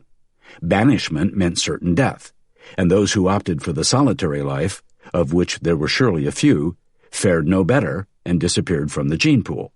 In short, our lives depended on and revolved around others, which explains why we're so obsessed with our fellow humans today. The result of this infatuation is that we spend about 90% of our time thinking about other people and dedicate just 10% to assessing other factors and contexts. In conclusion, as much as we're fascinated with the spectacle of life, the people on stage are not perfect, self-governed individuals. Instead, they tumble from situation to situation. If you want to understand the current play, really understand it, then forget about the performers. Pay close attention to the dance of influences to which the actors are subjected. 37. Why you shouldn't believe in the stork. False causality. For the inhabitants of the Hebrides, a chain of islands north of Scotland, head lice were a part of life. If the lice left their host, he became sick and feverish. Therefore, to dispel the fever, sick people had lice put in their hair intentionally. There was a method to their madness. As soon as the lice had settled in again, the patient improved. In one city, a study revealed that in each blaze, the more firefighters called out to fight it, the greater the fire damage. The mayor imposed an immediate hiring freeze and cut the firefighting budget. Both stories come from German physics professors Hans-Peter Beck-Bornholdt and Hans Hermann Dubin. In their book, unfortunately there is no English version, they illustrate the muddling of cause and effect. If the lice leave the invalid, it's because he has a fever and they simply get hot feet. When the fever breaks, they return. And the bigger the blaze, the more firefighters were called out. Not, of course, vice versa. We may smirk at these stories, but false causality leads us astray practically every day. Consider the headline, "Employee motivation leads to higher corporate profits." Does it? Maybe people are simply more motivated because the company's doing well. Another headline touts that the more women on a corporate board, the more profitable the firm is. But is that really how it works? Or do highly profitable firms simply tend to recruit more women to their boards? Business book authors and consultants often operate with similar false, or at least fuzzy, causalities. In the 90s, there was no one holier than the then head of the Federal Reserve, Alan Greenspan. His obscure remarks gave monetary policy the aura of a secret science that kept the country on the secure path of prosperity. Politicians, journalists, and business leaders idolized Greenspan. Today, we know that these commentators fell victim to false causality. America's symbiosis with China, the globe's low-cost producer and eager buyer of U.S. debt, played a much more important role. In other words, Greenspan was simply lucky that the economy did so well during his tenure. A further example, scientists found that long periods in the hospital affected patients adversely. This was music to health insurers' ears, who of course are keen to make stays as brief as possible. But clearly patients who are discharged immediately are healthier than those who must stay on for treatment. This hardly makes long stays detrimental. Or take this headline, "Fact, women who use shampoo XYZ every day have stronger hair." Though the context can be substantiated scientifically, this statement says very little, least of all that the shampoo makes your hair stronger. It might simply be the other way around. Women with strong hair tend to use shampoo XYZ, and perhaps that's because it says, "especially for thick hair," on the bottle. Recently I read that students get better grades at school if their homes contain a lot of books. This study was surely a shot in the arm for booksellers, but it's another fine example of false causality. The simple truth is that educated parents tend to value their children's education more than uneducated ones do. Plus, educated parents often have more books at home. In short, a dust-covered copy of War and Peace alone isn't going to influence anyone's grades. What counts is parents' education levels as well as their genes. The best example of false causality was the supposed relationship between the birth rate and the number of stork pairs in Germany. Both were in decline, and if you plot them on a graph, the two lines of development from 1965 to 1987 appeared almost identical. Does this mean the stork actually does bring babies? Obviously not, since this was a purely coincidental correlation. In conclusion, correlation is not causality. Take a closer look at linked events. Sometimes what's presented as the cause turns out to be the effect, and vice versa. And sometimes there is no link at all, just like with the stork and babies. 38. Why attractive people climb the career ladder more quickly. Halo effect. Cisco, the Silicon Valley firm, was once a darling of the new economy. Business journalists gushed about its success in every discipline, its wonderful customer service, perfect strategy, skillful acquisitions, unique corporate culture, and charismatic CEO. In March 2000, it was the most valuable company in the world. When Cisco's stock plummeted 80% the following year, the journalists changed their tune. Suddenly, the company's competitive advantages were reframed as destructive shortcomings: poor customer service, a woolly strategy, clumsy acquisitions, a lame corporate culture, and an insipid CEO. All this, and yet neither the strategy nor the CEO had changed. What had changed, in the wake of the dot-com crash, was demand for Cisco's product, and that was through no fault of the firm. The halo effect occurs when a single aspect dazzles us and affects how we see the full picture. In the case of Cisco, its halo shone particularly bright. Journalists were astounded by its stock prices and assumed the entire business was just as brilliant, without closer investigation. The halo effect always works the same way. We take a simple-to-obtain or remarkable fact or detail, such as a company's financial situation, and extrapolate conclusions from there that are harder to nail down, such as the merit of its management or the feasibility of its strategy. We often ascribe success and superiority where little is due, such as when we favor products from a manufacturer simply because of its good reputation. Another example of the halo effect, we believe that CEOs who are successful in one industry will thrive in any sector, and furthermore that they're heroes in their private lives too. The psychologist Edward Lee Thorndike discovered the halo effect nearly 100 years ago. His conclusion was that a single quality, such as beauty, social status, age, produces a positive or negative impression that outshines everything else, and that the overall effect is disproportionate. Beauty is the best studied example. Dozens of studies have shown that we automatically regard good-looking people as more pleasant, honest, and intelligent. Attractive people also have it easier in their professional lives, and that has nothing to do with the myth of women sleeping their way to the top. The effect can even be detected in schools, where teachers unconsciously give good-looking students better grades. Advertising has found an ally in the halo effect. Just look at the number of celebrities smiling at us from TV ads, billboards, and magazines. What makes a professional tennis player like Roger Federer a coffee machine expert is still open for debate, but this hasn't detracted from the success of the campaign.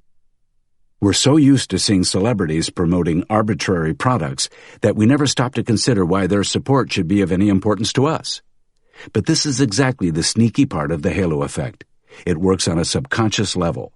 All that needs to register is the attractive face, dream lifestyle, and that product.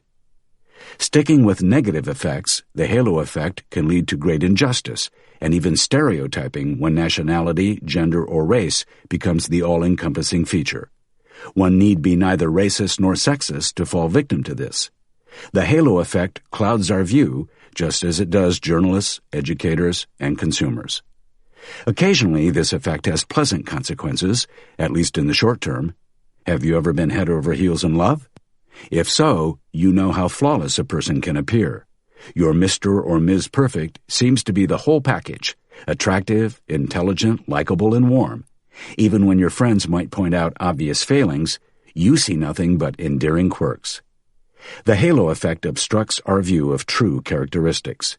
To counteract this, go beyond face value. Factor out the most striking features. World-class orchestras achieve this by making candidates play behind a screen so that sex, race, age, and appearance play no part in their decision.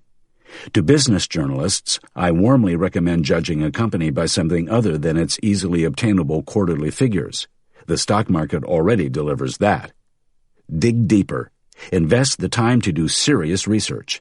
What emerges is not always pretty, but almost always educational. 39. Congratulations, you've won Russian roulette. Alternative paths. You arrange to meet with a Russian oligarch in a forest just outside your city. He arrives shortly after you, carrying a suitcase and a gun. Placing the suitcase on the hood of his car, he opens it so you can see it's filled to the brim with stacks of money. $10 million in total. Want to play Russian roulette? He asks. Pull the trigger once, and all this is yours. The revolver contains a single bullet. The other 5 chambers are empty. You consider your options. $10 million would change your life. You would never have to work again. You could finally move from collecting stamps to collecting sports cars. You accept the challenge. You put the revolver to your temple and squeeze the trigger. You hear a faint click and feel adrenaline flood your body. Nothing happens. The chamber was empty. You have survived.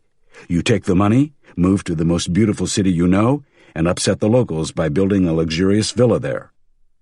One of these neighbors, whose home now stands in the shadow of yours, is a prominent lawyer. He works 12 hours a day, 300 days a year. His rates are impressive, but not unusual, $500 per hour. Each year he can put aside $500,000 net after taxes and living expenses. From time to time you wave to him from your driveway, laughing on the inside. He'll have to work for 20 years to catch up with you. Suppose that after 20 years, your hard-working neighbor has saved up $10 million. A journalist comes along one day and puts together a piece on the more affluent residents in the area, complete with photos of the magnificent buildings and the beautiful second wives that you and your neighbor have accrued. He comments on the interior design and the exquisite landscaping. However, the crucial difference between the two of you remains hidden from view, the risk that lurks behind each of the $10 million. For this, he would need to recognize the alternative path. But not only journalists are underachievers at this skill, we all are. Alternative paths are all the outcomes that could have happened but didn't. With the game of Russian roulette, 4 alternative paths would have led to the same result, winning the $10 million, and the 5th alternative to your death. A huge difference. In the case of the lawyer, the possible paths lie much more closely together. In a village, he would have earned perhaps just $200 per hour. In the heart of New York, working for one of the major investment banks, maybe it would have been $600 per hour. But unlike you, he risked no alternative path that would have cost him his fortune or his life.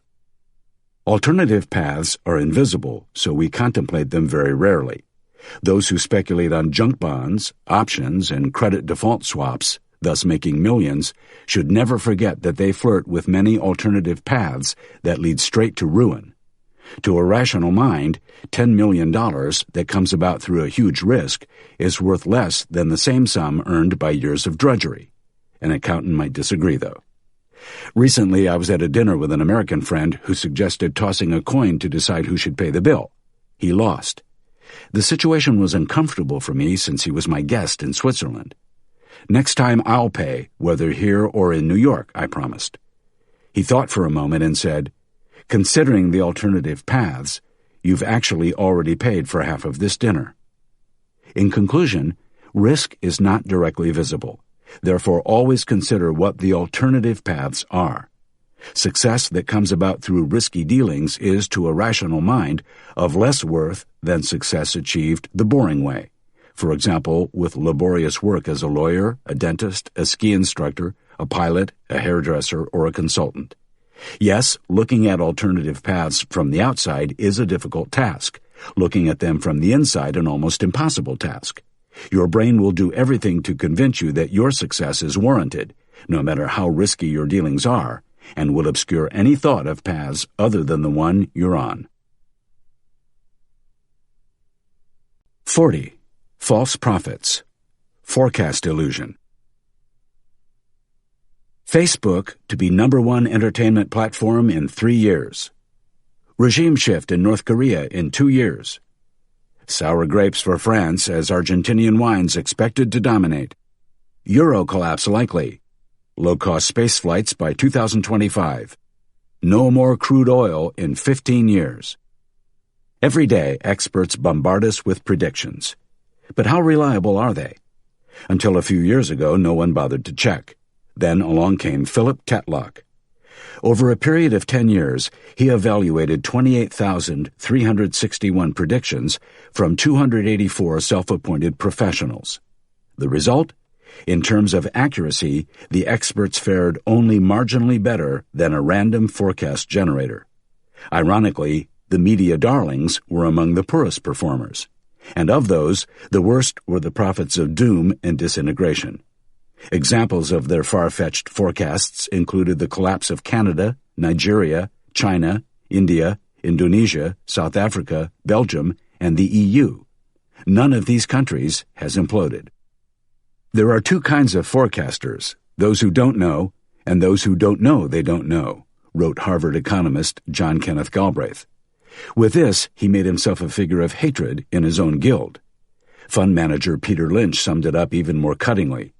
There are 60,000 economists in the U.S., many of them employed full-time trying to forecast recessions and interest rates, and if they could do it successfully twice in a row, they'd all be millionaires by now. As far as I know, most of them are still gainfully employed, which ought to tell us something. That was 10 years ago. Today, the United States could employ 3 times as many economists, with little or no effect on the quality of their forecasts. The problem is that experts enjoy free rein with few negative consequences. If they strike it lucky, they enjoy publicity, consultancy offers, and publication deals. If they're completely off the mark, they face no penalties, neither in terms of financial compensation nor in loss of reputation. This win-win scenario virtually incentivizes them to churn out as many prophecies as they can muster. Indeed, the more forecasts they generate, the more will be coincidentally correct. Ideally, they should have to pay into some sort of forecast fund, say $1,000 per prediction. If the forecast is correct, the expert gets his money back with interest. If he's wrong, the money goes to charity. So what is predictable and what is not? Some things are fairly simple. For example, I have a rough idea of how many pounds I will weigh in a year's time. However, the more complex a system, and the longer the time frame, the more blurred the view of the future will be. Global warming, oil prices, or exchange rates are almost impossible to foresee. Inventions are not at all predictable because if we knew what technology we would invent in the future, we would already have invented it. So be critical when you encounter predictions. Whenever I hear one, I make sure to smile, no matter how bleak it is. Then I ask myself two questions. First, what incentive does the expert have? If he's an employee, could he lose his job if he's always wrong? Or is he a self-appointed guru who earns a living through books and lectures? The latter type of forecaster relies on the media's attention, so predictably, his prophecies tend to be sensational. Second, how good is his success rate? How many predictions has he made over the past 5 years? Out of these, how many have been right and how many have not? This information is vital, yet often goes unreported. I implore the media, please don't publish any more forecasts without giving the pundits track record. Finally, since it's so fitting, a quote from former British Prime Minister Tony Blair. I don't make predictions. I never have, and I never will. 41. The deception of specific cases. Conjunction fallacy.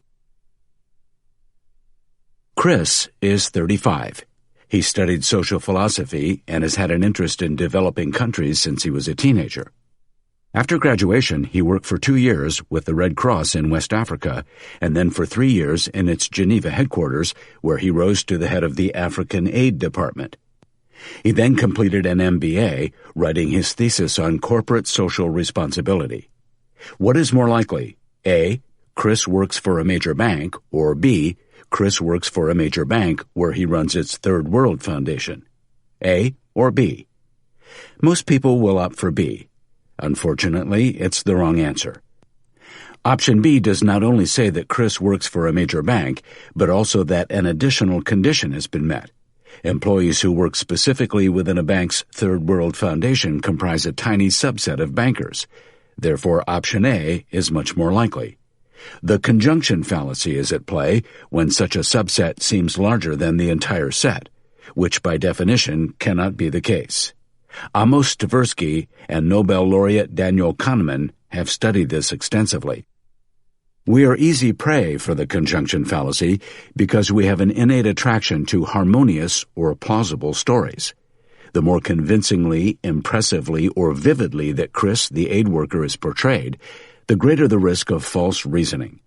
If I'd put it a different way, you would have recognized the extra details as overly specific. For example, Chris is 35. What is more likely? A. Chris works for a bank, or B. Chris works for a bank in New York, where his office is on the 24th floor overlooking Central Park. Here's another example. What is more likely? A. Seattle Airport is closed, flights are canceled. Or B. Seattle Airport is closed due to bad weather, flights are canceled. A or B? This time you have it. A is more likely since B implies that an additional condition has been met, namely bad weather. It could be that a bomb threat, accident, or strike closed the airport. However, when faced with a plausible story, we don't stop to consider such things. Now that you're aware of this, try it out with friends. You will see that most pick B. Even experts are not immune to the conjunction fallacy. In 1982, at an international conference for future research, experts, all of them academics, were divided into two groups. To Group A, Daniel Kahneman presented the following forecast for 1983.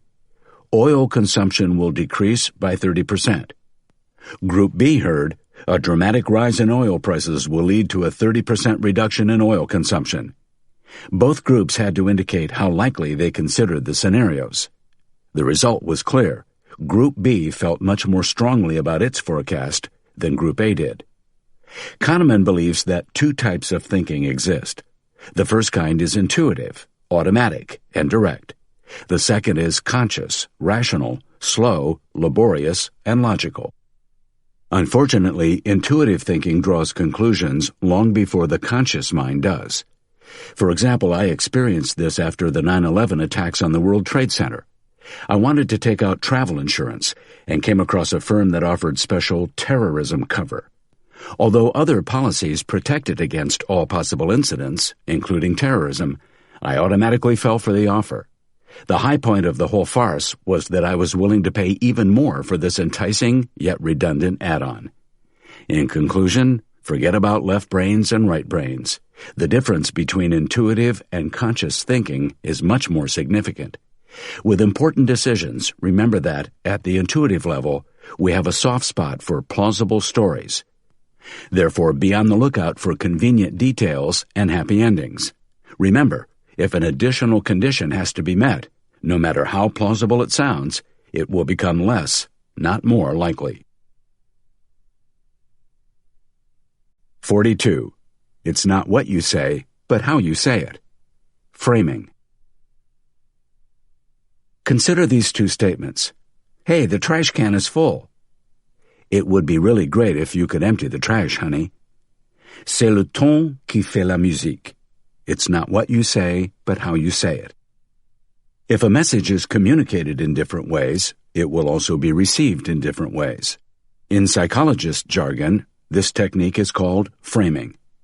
We react differently to identical situations depending on how they're presented. Kahneman and Tversky conducted a survey in the 1980s in which they put forward two options for an epidemic control strategy. The lives of 600 people were at stake, they told participants. Option A saves 200 lives. Option B offers a 33% chance that all 600 people will survive and a 66% chance that no one will survive. Although options A and B were comparable, with 200 survivors expected, the majority of respondents chose A, remembering the adage, a bird in the hand is worth two in the bush. It became really interesting when the same options were reframed. Option A kills 400 people. Option B offers a 33% chance that no one will die and a 66% chance that all 600 will die. This time, only a fraction of respondents chose A, and the majority picked B. The researchers observed a complete U-turn from almost all involved. Depending on the phrasing, survive or die, the respondents made completely different decisions. Another example, researchers presented a group of people with two kinds of meat, 99% fat-free and 1% fat, and asked them to choose which was healthier. Can you guess which they picked? Bingo! Respondents ranked the first type of meat as healthier, even though both were identical. Next came the choice between 98% fat-free and 1% fat. Again, most respondents chose the first option, despite its higher fat content. Glossing is a popular type of framing. Under its rules, a tumbling share price becomes a correction. An overpaid acquisition price is branded goodwill. In every management course, a problem magically transforms into an opportunity or a challenge. A person who is fired is reassessing his career. A fallen soldier, regardless of how much bad luck or stupidity led to his death, turns into a war hero. Genocide translates to ethnic cleansing. A successful emergency landing, for example on the Hudson River, is celebrated as a triumph of aviation. Shouldn't a textbook landing on a runway count as an even bigger triumph of aviation? Have you ever looked more closely at the prospectus for financial products, for example ETFs, exchange-traded funds? Generally, the brochure illustrates the product's performance in recent years, going back just far enough for the nicest possible upward curve to emerge. This is also framing. Another example is a simple piece of bread. Depending on how it's framed, as either the symbolic or the true body of Christ, it can split a religion, as happened in the 16th century with the Reformation. Framing is used to good effect in commerce, too. consider used cars, you're led to focus on just a few factors, whether the message is delivered through a salesman, a sign touting certain features, or even your own criteria. For example, if the car has low mileage and good tires, you home in on this and overlook the state of the engine, the brakes, or the interior. Thus, the mileage and tires become the main selling points and frame our decision to buy. Such oversight is only natural, though, since it's difficult to take in all possible pros and cons. Interestingly, had other frames been used to tout the car, we might have decided very differently. Authors are conscious framers, too. A crime novel would be rather dull if, from page 1, the murder was shown as it happened, stab by stab, as it were. Even though we eventually discover the motives and murder weapons, the novelist's framing injects thrills and suspense into the story. In conclusion, realize that whatever you communicate contains some element of framing, and that every fact, even if you hear it from a trusted friend or read it in a reputable newspaper, is subject to this effect too. Even this chapter. 43. Why watching and waiting is torture. Action bias. In a penalty situation in soccer, the ball takes less than 0.3 seconds from the player who kicks the ball to the goal. There's not enough time for the goalkeeper to watch the ball's trajectory. He must make a decision before the ball is kicked. Soccer players who take penalty kicks shoot 1/3 of the time at the middle of the goal, 1/3 of the time at the left, and 1/3 of the time at the right. Surely goalkeepers have spotted this. But what do? They dive either to the left or to the right. Rarely do they stay standing in the middle, even though roughly 1/3 of all balls land there. Why on earth would they jeopardize saving those penalties? The simple answer? Appearance. It looks more impressive and feels less embarrassing to dive to the wrong side than to freeze on the spot and watch the ball sail past. This is the action bias. Look active, even if it achieves nothing. This study comes from the Israeli researcher Michael Bar-Eli, who evaluated hundreds of penalty shootouts. But not just goalkeepers fall victim to the action bias. Suppose a group of youths exits a nightclub and begins to argue, shouting at each other and gesturing wildly. The situation is close to escalating into an all-out brawl. The police officers in the area, some young, some more senior, hold back, monitor the scene from a distance, and intervene only when the first casualties appear. If no experienced officers are involved, this situation often ends differently. Young, overzealous officers succumb to the action bias and dive in immediately. A study revealed that later intervention, thanks to the calming presence of senior officers, results in fewer casualties. The action bias is accentuated when a situation is new or unclear. When starting out, many investors act like the young, gung-ho police officers outside the nightclub. They can't yet judge the stock market, so they compensate with a sort of hyperactivity. Of course, this is a waste of time. As Charlie Munger sums up his approach to investing, we've got discipline in avoiding just doing any damn thing just because you can't stand inactivity. The action bias exists even in the most educated circles. If a patient's illness can't yet be diagnosed with certainty, and doctors must choose between intervening, namely prescribing something, or waiting and seeing, they're prone to take action. Such decisions have nothing to do with profiteering, but rather with the human tendency to want to do anything but sit and wait in the face of uncertainty. So what accounts for this tendency? In our old hunter-gatherer environment, which suited us quite well, action trumped reflection. Lightning-fast reactions were essential to survival. Deliberation could be fatal. When our ancestors saw a silhouette appear at the edge of the forest, something that looked a lot like a saber-toothed tiger, they didn't take a pew to muse over what it might be. They hit the road, and fast. We are the descendants of these quick responders. Back then it was better to run away once too often. However, our world today is different. It rewards reflection, even though our instincts may suggest otherwise. Although we now value contemplation more highly, outright inaction remains a cardinal sin.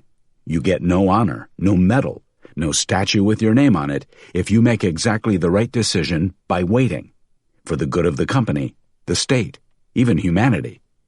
On the other hand, if you demonstrate decisiveness and quick judgment, and the situation improves, though perhaps coincidentally, it's quite possible your boss or even the mayor will shake your hand. Society at large still prefers rash action to a sensible wait-and-see strategy. In conclusion, in new or shaky circumstances, we feel compelled to do something, anything. Afterward, we feel better, even if we've made things worse by acting too quickly or too often. So though it might not merit a parade in your honor, if a situation is unclear, hold back until you can assess your options. All of humanity's problems stem from man's inability to sit quietly in a room alone, wrote Blaise Pascal, at home in his study. 44. Why you're either the solution or the problem. Omission bias. You're on a glacier with two climbers. The first slips and falls into a crevasse. He might survive if you call for help, but you don't, and he perishes. The second climber you actively push into the ravine, and he dies shortly afterward. Which weighs more heavily on your conscience? Considering the options rationally, it's obvious that both are equally reprehensible, resulting as they do in death for your companions. And yet something makes us rate the first option, the passive option, as less horrible. This feeling is called the omission bias. It crops up where both action and inaction lead to cruel consequences. In such cases, we tend to prefer inaction. Its results seem more anodyne. Suppose you're the head of the Federal Drug Administration. You must decide whether or not to approve a drug for the terminally ill. The pills can have fatal side effects. They kill 20% of patients on the spot, but save the lives of the other 80% within a short period of time. What do you decide? Most would withhold approval. To them, waving through a drug that takes out every fifth person is a worse act than failing to administer the cure to the other 80% of patients. It's an absurd decision and a perfect example of the omission bias. Suppose that you're aware of the bias and decide to approve the drug in the name of reason and decency. Bravo! But what happens when the first patient dies? A media storm ensues, and soon you find yourself out of a job. As a civil servant or a politician, you do well to take the ubiquitous omission bias seriously, and even foster it. Case law shows how ingrained such moral distortion is in our society. Active euthanasia, even if it's the explicit wish of the dying, is punishable by law, whereas deliberate refusal of life-saving measures is legal. For example, following so-called DNR orders, do not resuscitate. Such thinking also explains why parents feel it's perfectly acceptable not to vaccinate their children, even though it discernibly reduces the risk of catching the disease. Of course, there's also a very small risk of getting sick from the vaccine. Overall, however, vaccination makes sense. Vaccination protects not only the children, but society too. A person who is immune to the disease will never infect others. Objectively, if non-vaccinated children ever contracted one of these sicknesses, we could accuse the parents of actively harming them. But this is exactly the point. Deliberate inaction somehow seems less grave than a comparable action, say if the parents intentionally infected them. The omission bias lies behind the following delusions. We wait until people shoot themselves in the foot rather than taking aim ourselves.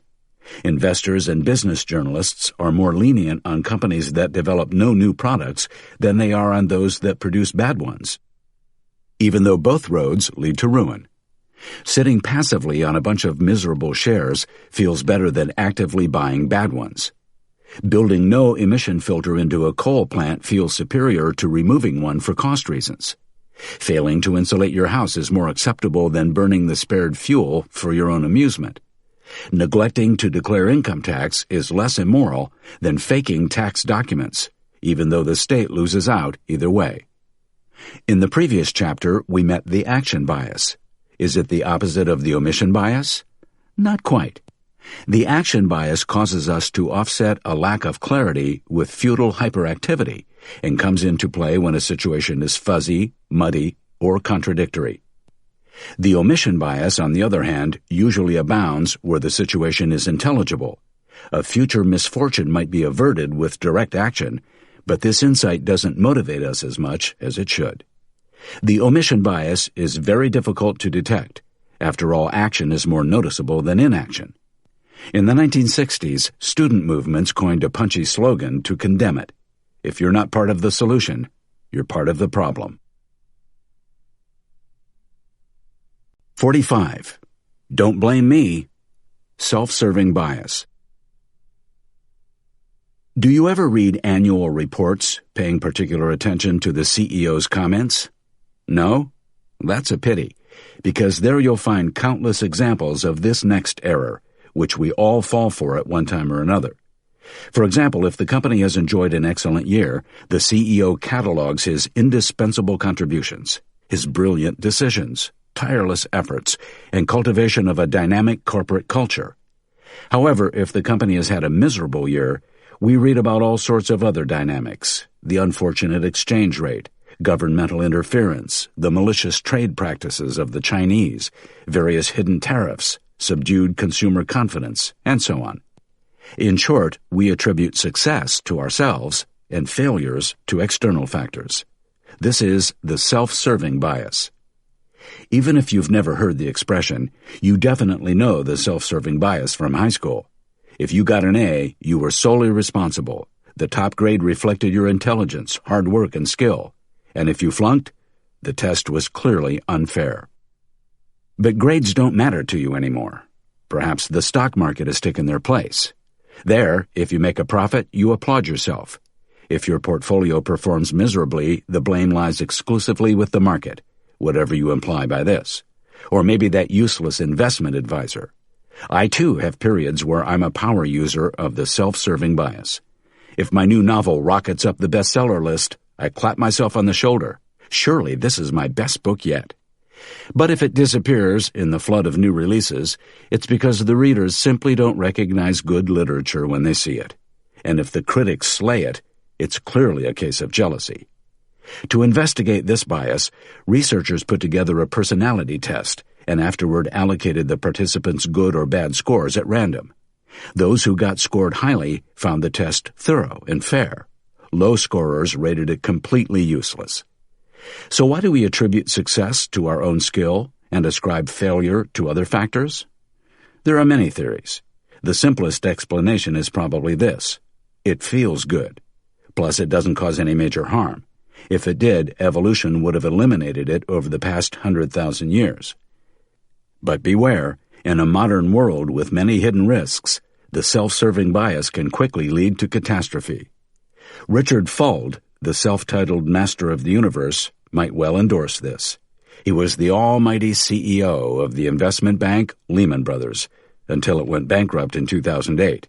It wouldn't surprise me if he still called himself master of the universe, blaming government inaction for the bank's collapse.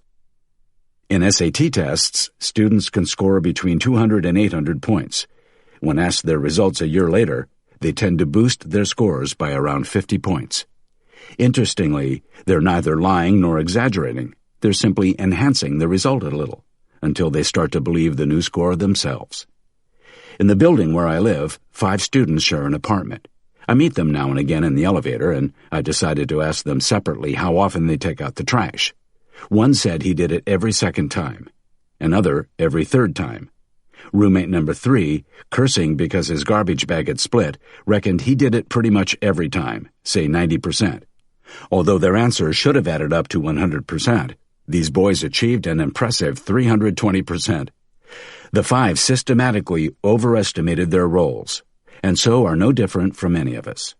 In married couples, the same thing happens. It's been shown that both men and women overestimate their contribution to the health of the marriage. Each assumes their input is more than 50%. So how can we dodge the self-serving bias? Do you have friends who tell you the truth? No holds barred? If so, consider yourself lucky. If not, do you have at least one enemy? Good. Invite him or her over for coffee and ask for an honest opinion about your strengths and weaknesses. You'll be forever grateful you did. 46. Be careful what you wish for. Hedonic treadmill. Suppose one day the phone rings. An excited voice tells you that you've just scooped the lottery jackpot, $10 million. How would you feel? And how long would you feel like that? Another scenario. The phone rings, and you learn that your best friend has passed away. Again, how would you feel, and for how long? In Chapter 40, False Prophets, Forecast Illusion, we examined the miserable accuracy of predictions, for example in the fields of politics, economics, and social events. We concluded that self-appointed experts are of no more use than a random forecast generator. So moving on to a new area. How well can we predict our feelings? Are we experts on ourselves? Would winning the lottery make us the happiest people alive for years to come?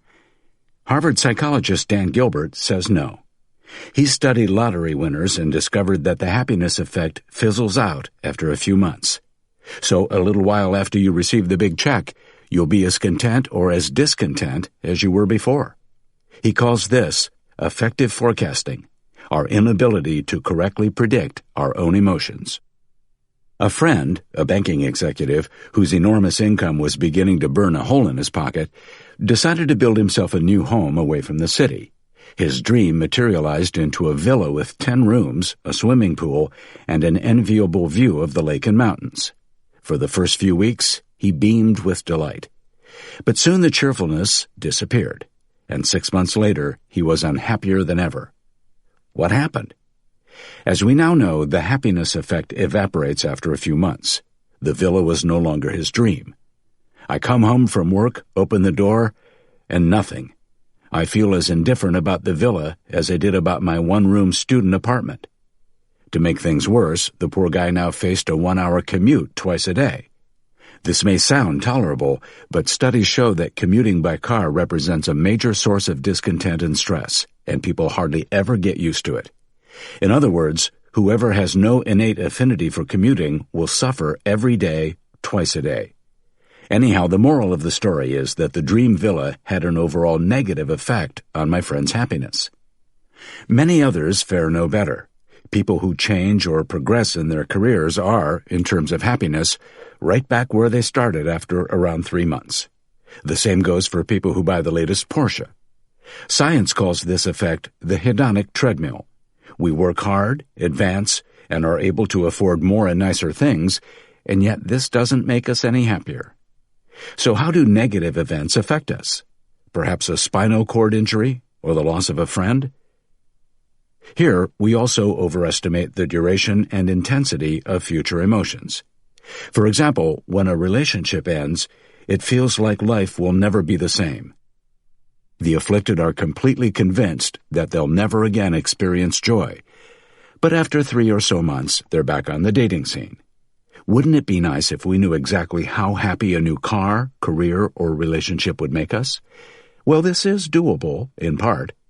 Use these scientifically rubber-stamped pointers to make better, brighter decisions. A. Avoid negative things that you cannot grow accustomed to, such as commuting, noise, or chronic stress. B. Expect only short-term happiness from material things, such as cars, houses, lottery winnings, bonuses, and prizes. C. Aim for as much free time and autonomy as possible, since long-lasting positive effects generally come from what you actively do. Follow your passions, even if you must forfeit a portion of your income for them. Invest in friendships. For most people, professional status achieves long-lasting happiness as long as they don't change peer groups at the same time. In other words, if you ascend to a CEO role and fraternize only with other executives, the effect fizzles out.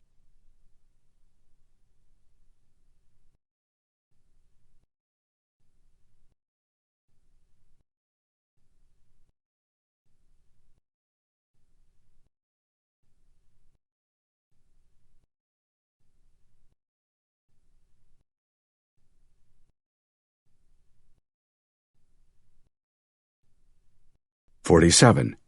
Do not marvel at your existence. Self-selection bias. Traveling from Philadelphia up to New York, I got stuck in a traffic jam. "Why is it always me?" I groaned.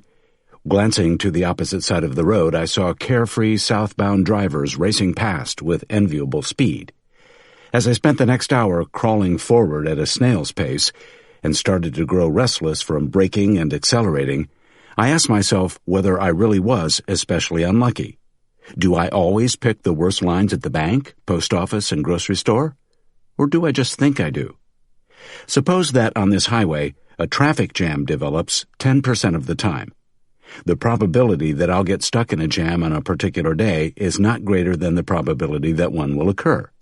However, the likelihood that I will get stuck at a certain point in my journey is greater than 10%.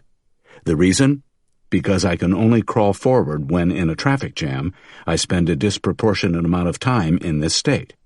In addition, if the traffic is zooming along, the prospect never crosses my mind. But the moment it arises and I'm stuck, I notice it. The same applies to the lines at bank counters or traffic lights. Let's say the route between point A and point B has 10 traffic lights. On average, 1 out of the 10 will always be red and the others green. However, you may spend more than 10% of your total travel time waiting at a red light. If this doesn't seem right, imagine that you're traveling at near the speed of light. In this case, you'd spend 99.99%, not 10%, of your total journey time waiting and cursing in front of red traffic lights.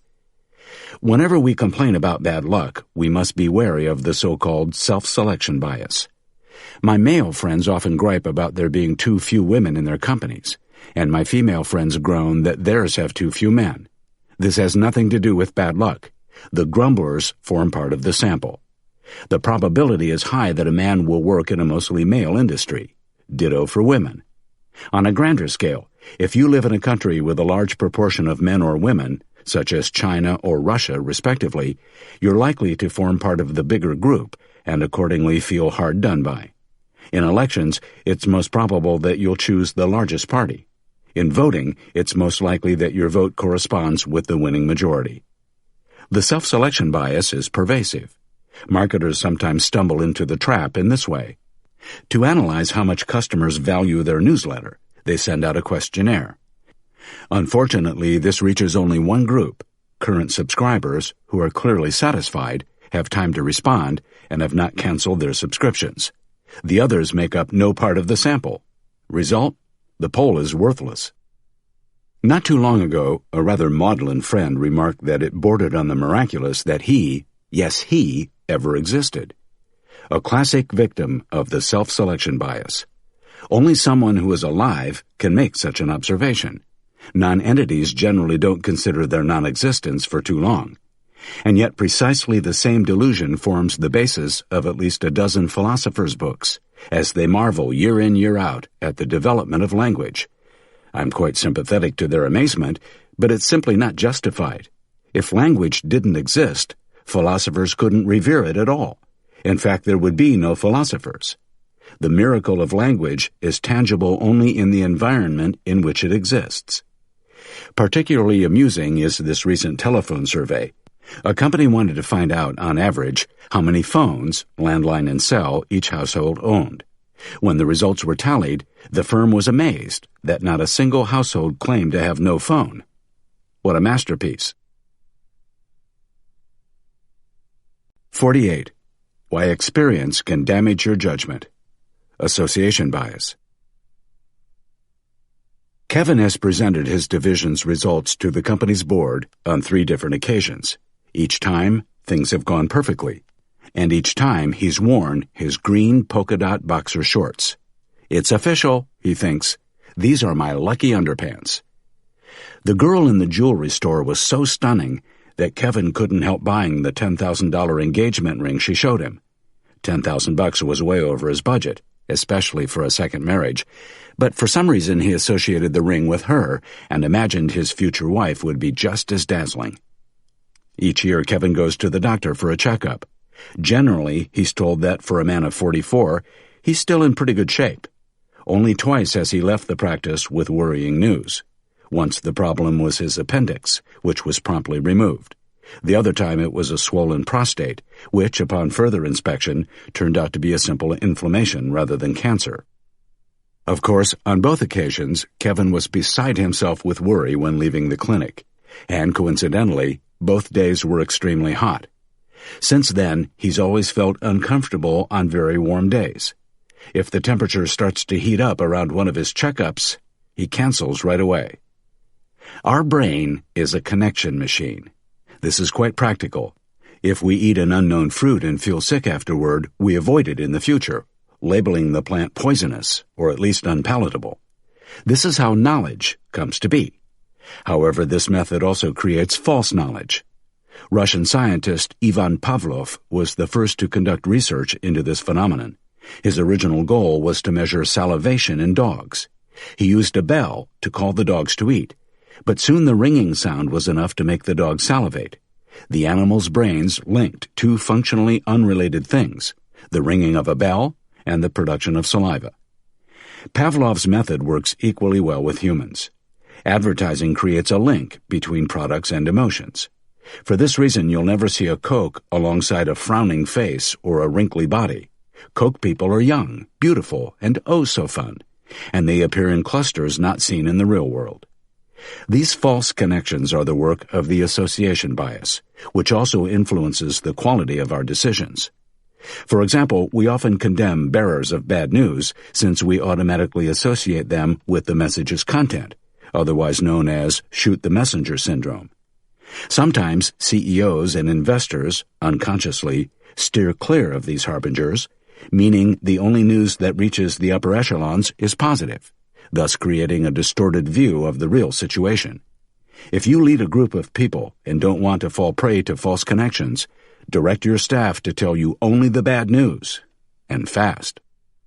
With this, you overcompensate for the shoot-the-messenger syndrome, and believe me, you will still hear enough positive news. In the days before email and telemarketing, traveling salesmen went door to door peddling their wares. One day, a particular salesman, George Foster, stood at a front door. The house transpired to be vacant, and unbeknownst to him, a tiny leak had been filling it with gas for weeks. The bell was also damaged, so when he pressed it, it created a spark, and the house exploded. Poor George ended up in the hospital, but fortunately he was soon back on his feet. Unfortunately, his fear of ringing doorbells had become so strong that he couldn't carry out his job for many years.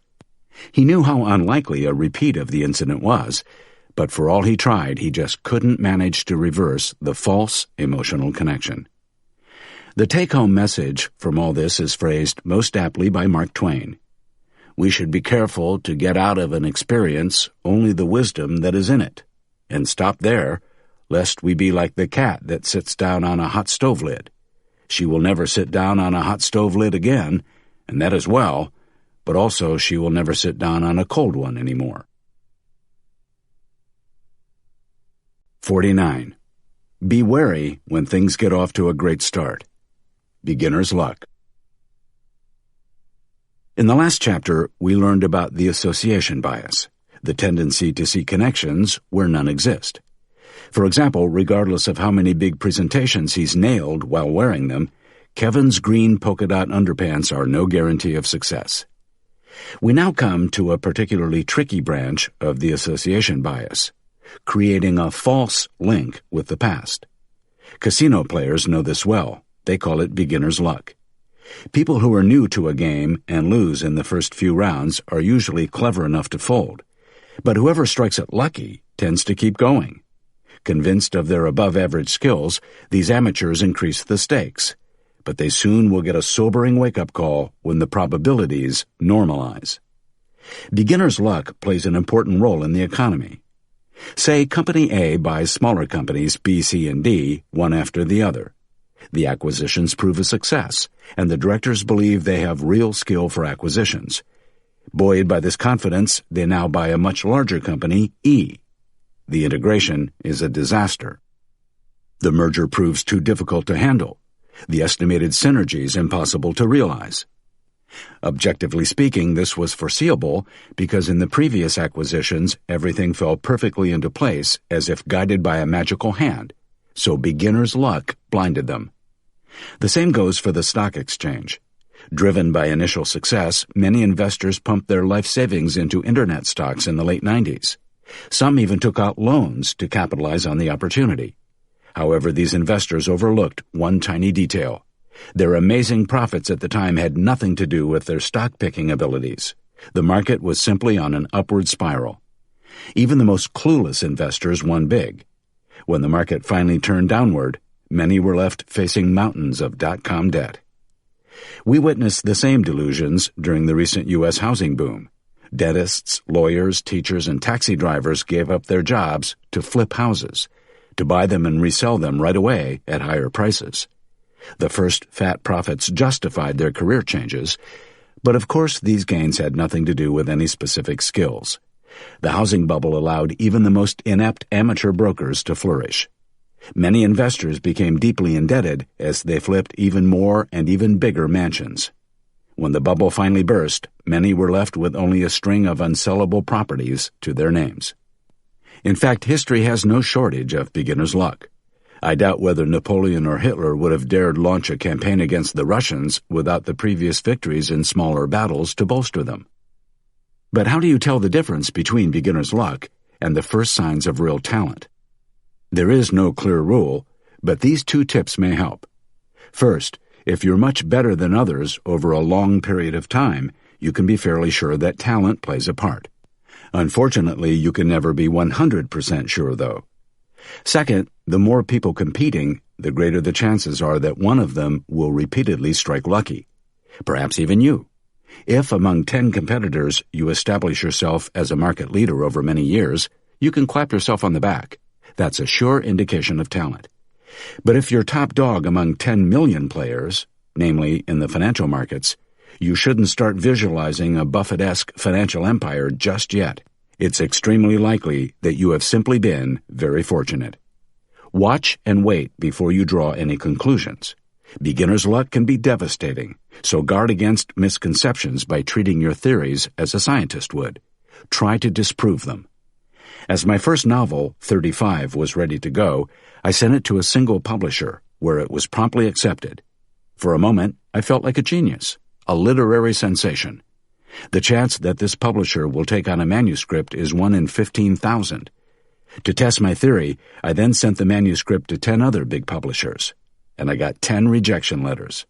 My notion was thus disproven, bringing me swiftly back down to earth. 50. Sweet Little Lies. Cognitive Dissonance. A fox crept up to a vine. He gazed longingly at the fat, purple, overripe grapes. He placed his front paws against the trunk of the vine, stretched his neck, and tried to get at the fruit, but it was too high. Irritated, he tried his luck again. He launched himself upward, but his jaw snapped only at fresh air. A third time he leapt with all his might, so powerfully that he landed back down on the ground with a thud. Still, not a single leaf had stirred. The fox turned up his nose. "These aren't even ripe yet. Why would I want sour grapes?" Holding his head high, he strode back into the forest. The Greek poet Aesop created this fable to illustrate one of the most common errors in reasoning. An inconsistency arose when the fox set out to do something and failed to accomplish it. He can resolve this conflict in one of three ways. A. By somehow getting at the grapes. B. By admitting that his skills are insufficient. Or C. By reinterpreting what happened retrospectively. This last option is an example of cognitive dissonance, or rather, its resolution. Suppose you buy a new car. However, you regret your choice soon afterward. The engine sounds like a jet taking off, and you just can't get comfortable in the driver's seat. What do? Giving the car back would be an admission of error. You don't want that. And anyway, the dealer probably wouldn't refund all the money. So, you tell yourself that a loud engine and awkward seats are great safety features that will prevent you from falling asleep at the wheel. Not so stupid after all, you think, and you're suddenly proud of your sound, practical purchase. Leon Festinger and James M. Carlsmith of Stanford University once asked their students to carry out an hour of excruciatingly boring tasks. They then divided the subjects into two groups. Each student in Group A received $1, it was 1959, and instructions to wax lyrical about the work to another student waiting outside. In other words, to lie. The same was asked of the students in Group B, with one difference. They were given $20 for the task. Later, the students had to divulge how they really found the monotonous work. Interestingly, those who received only $1 rated it as significantly more enjoyable and interesting. Why? One measly $1 was not enough for them to lie outright. Instead, they convinced themselves that the work was not that bad. Just as Aesop's fox reinterpreted the situation, so did they. The students who received more didn't have to justify anything. They had lied and netted $20 for it, a fair deal. They experienced no cognitive dissonance. Suppose you apply for a job and discover you've lost out to another candidate. Instead of admitting that the other person was better suited, you convince yourself that you didn't want the job in the first place. You simply wanted to test your market value and see if you could get invited for an interview.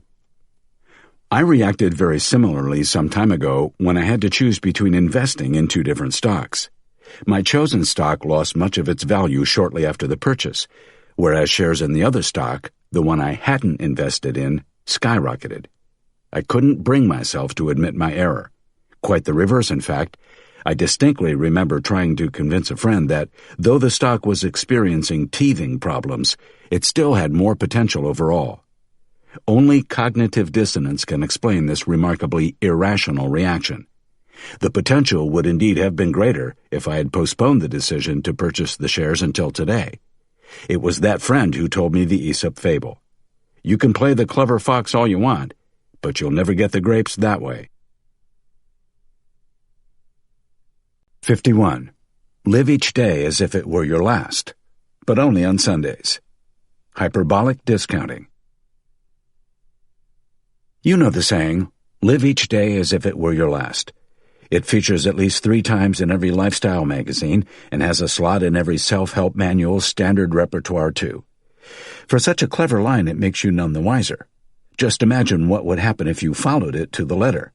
You would no longer brush your teeth, wash your hair, clean the apartment, turn up for work, pay the bills.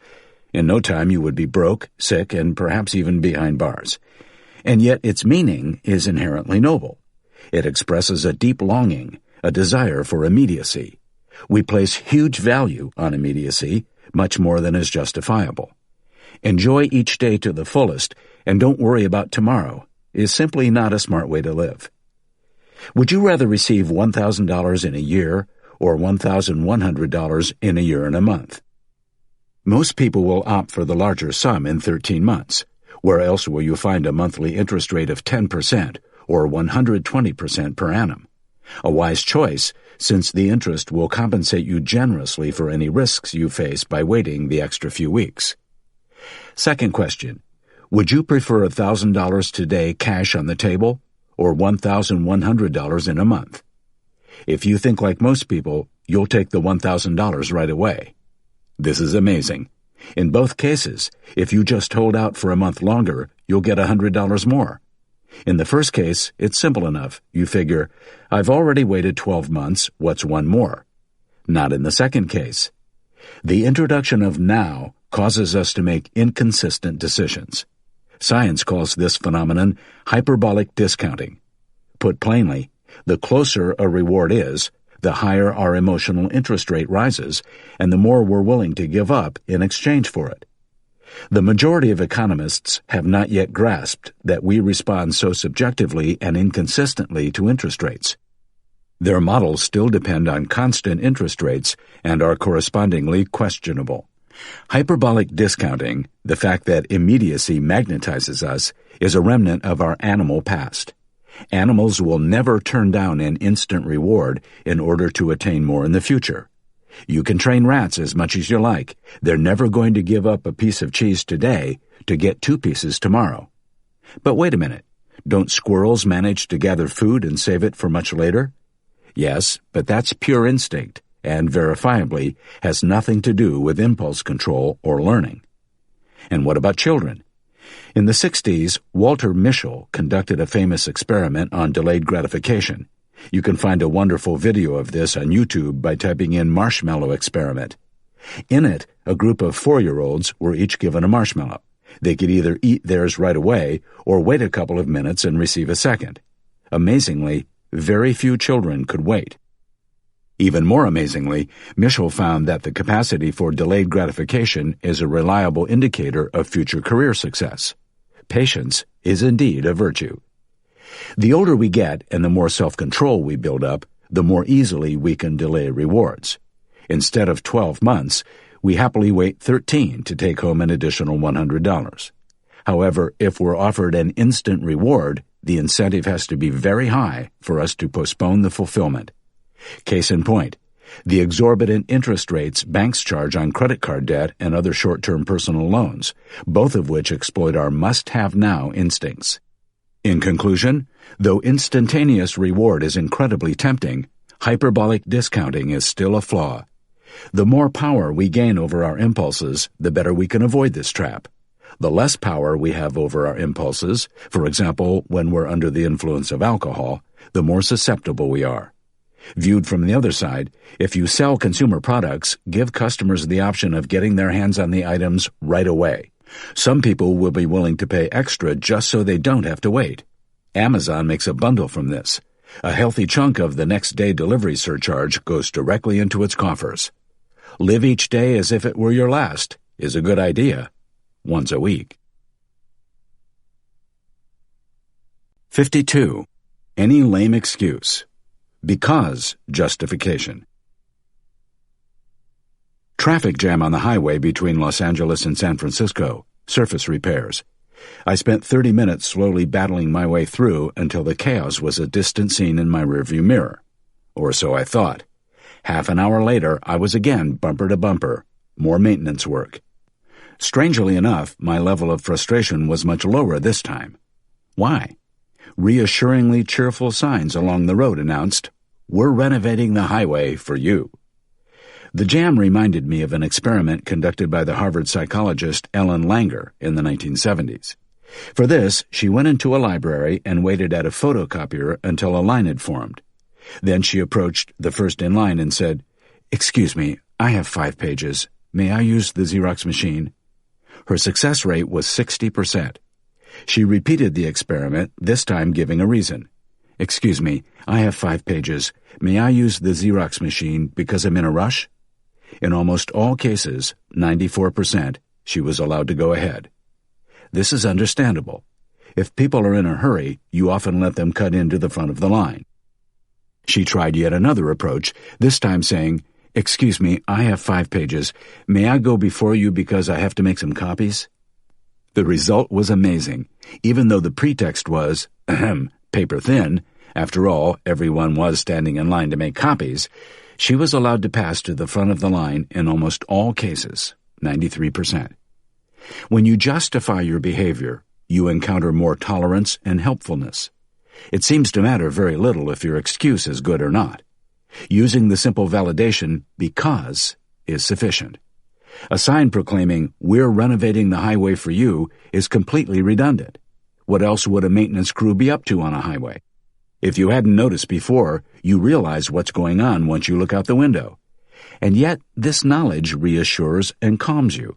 After all, nothing is more frustrating than being kept in the dark. Gate A57 at JFK Airport, waiting to board. An announcement comes over the loudspeaker. "Attention passengers, Flight 1234 is delayed by 3 hours. Wonderful. I walked to the desk to find out why, and came back no more enlightened. I was furious.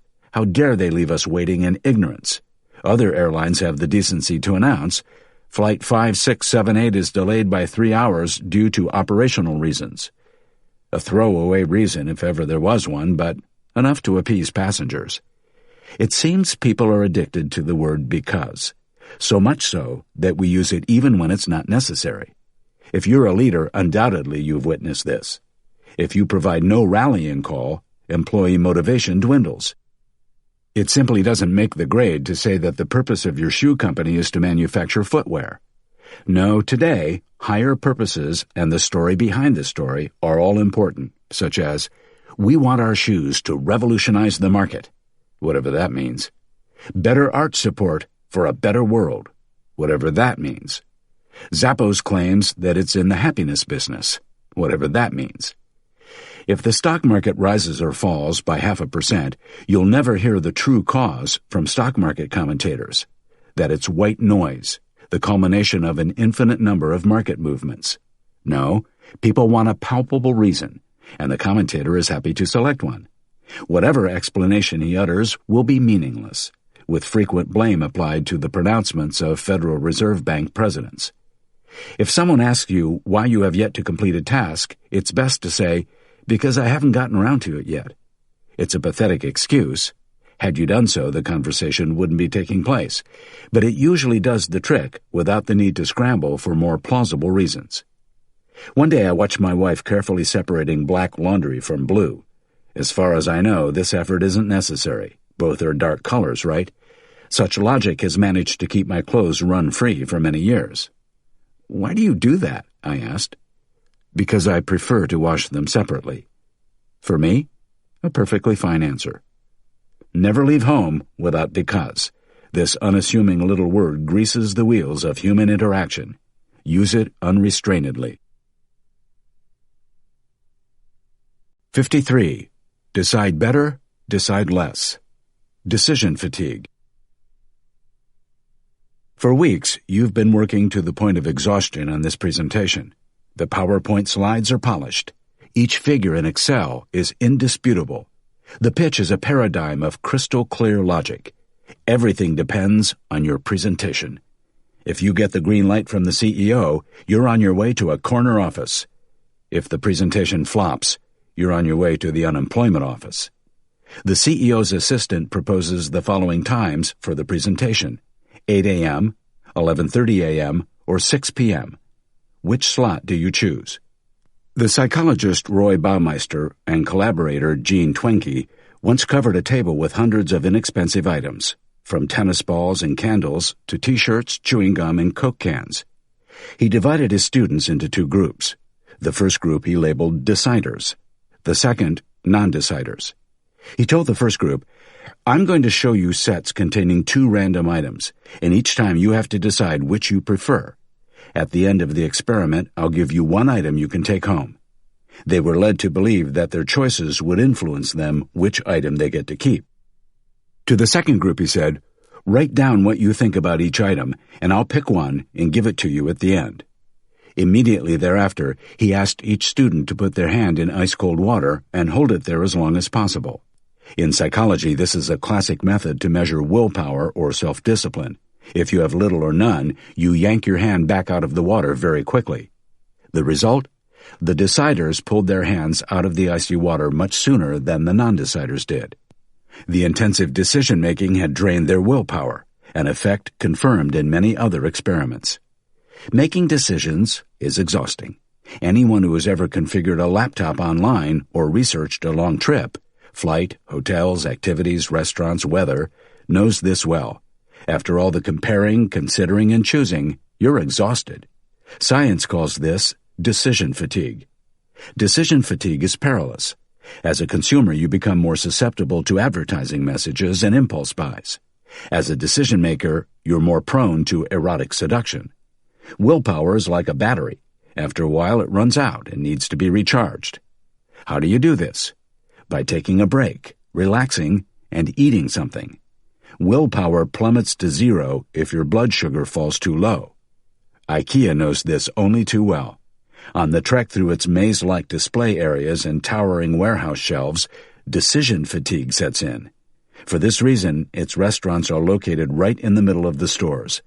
The company is willing to sacrifice some of its profit margin so that you can top up your blood sugar on Swedish treats before resuming your hunt for the perfect candlesticks. 4 prisoners in an Israeli jail petitioned the court for early release. Case 1, scheduled for 8:50 a.m., an Arab sentenced to 30 months in prison for fraud. Case 2, scheduled for 1:27 p.m., a Jew sentenced to 16 months for assault.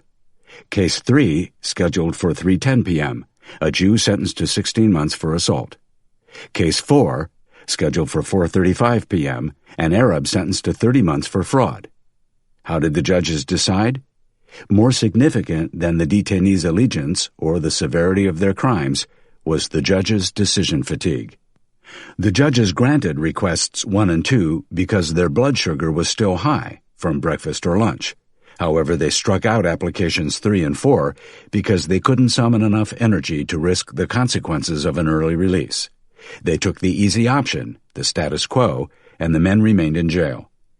A study of hundreds of verdicts shows that within a session, the percentage of courageous judicial decisions gradually drops from 65% to almost zero, and after a recess, returns to 65%. So much for the careful deliberations of Lady Justice. But as long as you have no upcoming trials, all is not lost. You now know when to present your project to the CEO.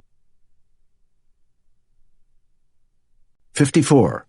Would you wear Hitler's sweater? Contagion bias. Following the collapse of the Carolingian Empire in the 9th century, Europe, especially France, descended into anarchy. Counts, commanders, knights, and other local rulers were perpetually embroiled in battles. The ruthless warriors looted farms, raped women, trampled fields, kidnapped pastors, and set convents alight. Both the church and the unarmed farmers were powerless against the nobles' savage warmongering. In the 10th century, a French bishop had an idea. He asked the princes and knights to assemble in a field. Meanwhile, priests, bishops, and abbots gathered all the relics that they could muster from the area and displayed them there. It was a striking sight. Bones, blood-soaked rags, bricks, and tiles, anything that had ever come in contact with a saint. The bishop, at that time a person of respect, then called upon the nobles, in the presence of the relics, to renounce unbridled violence and attacks against the unarmed. In order to add weight to his demand, he waved the bloody clothes and holy bones in front of them. The nobles must have had enormous reverence for such symbols. The bishop's unique appeal to their conscience spread throughout Europe, promoting the peace and truce of God. One should never underestimate the fear of saints in the Middle Ages and of saints' relics, says American historian Philip Deileiter. As an enlightened person, you can only laugh at this silly superstition. But wait, what if I put it to you this way? Would you put on a freshly laundered sweater that Hitler had once worn? Probably not, right? So it seems that you haven't lost all respect for intangible forces either. Essentially, this sweater has nothing to do with Hitler anymore. There isn't a single molecule of Hitler's sweat on it. However, the prospect of putting it on still puts you off. It's more than just a matter of respect. Yes, we want to project a correct image to our fellow humans and to ourselves, but the thought puts us off even when we're alone and when we convince ourselves that touching this sweater does not endorse Hitler in any way. This emotional reaction is difficult to override. Even those who consider themselves quite rational have a hard time completely banishing the belief in mysterious forces, me included. Mysterious powers of this kind can't simply be switched off. Paul Rosen and his research colleagues at the University of Pennsylvania asked test subjects to bring in photos of loved ones. These were pinned to the center of targets, and the subjects had to shoot darts at them. Riddling a picture with darts does no harm to the person in it, but, nevertheless, the subject's hesitation was palpable. They were much less accurate than a control group that had shot at regular targets beforehand. The test subjects behaved as if a mystic force prevented them from hitting the photos. The contagion bias describes how we're incapable of ignoring the connection we feel to certain items, be they from long ago or only indirectly related, as with the photos. A friend was a longtime war correspondent for the French public television channel France 2. Just as passengers on a Caribbean cruise take home souvenirs from each island, a straw hat or a painted coconut, my friend also collected mementos from her adventures. One of her last missions was to Baghdad in 2003. A few hours after American troops stormed Saddam Hussein's government palace, she crept into the private quarters. In the dining room, she spotted 6 gold-plated wine glasses and promptly commandeered them. When I attended one of her dinner parties in Paris recently, the gilded goblets had pride of place on the dining table. "Are these from Galerie Lafayette?" one person asked. "No, they're from Saddam Hussein," she said candidly. A horrified guest spat his wine back into the glass and began to splutter uncontrollably. I had to contribute. You realize how many molecules you've already shared with Saddam simply by breathing? I asked. About 1 billion per breath. His cough got even worse. 55. Why there is no such thing as an average war. The problem with averages. Suppose you're on a bus with 49 other people. At the next stop, the heaviest person in America gets on. Question: by how much has the average weight of the passengers increased? 4%? 5%? Something like that? Suppose the bus stops again, and on gets Bill Gates. This time we're not concerned about weight. Question: by how much has the average wealth risen? 4%? 5%? Far from it. Let's calculate the second example quickly. Suppose each of the 50 randomly selected individuals has assets of $54,000. This is the statistical middle value, the median. Then Bill Gates is added to the mix with his fortune of around $59 billion. The average wealth has just shot up to $1.15 billion, an increase of more than 2 million%. A single outlier has radically altered the picture, rendering the term average completely meaningless. Don't cross a river if it is, on average, 4 feet deep, warns Nassim Taleb, from whom I have the above examples. The river can be very shallow for long stretches, mere inches, but it might transform into a raging torrent that's 20 feet deep in the middle, in which case you could easily drown. Dealing in averages is a risky undertaking because they often mask the underlying distribution, the way the values stack up. Another example: the average amount of UV rays you're exposed to on a June day is not harmful to your health. But if you were to spend the entire summer in a darkened office, then fly to Barbados and lie in the sun without sunscreen for a week solid, you'd have a problem, even though on average over the summer you were not getting more UV light than someone who was regularly outside. All this is quite straightforward, and maybe you were aware of it already. For example, you drink 1 glass of red wine for dinner every evening. That's not a health issue. Many doctors recommend it.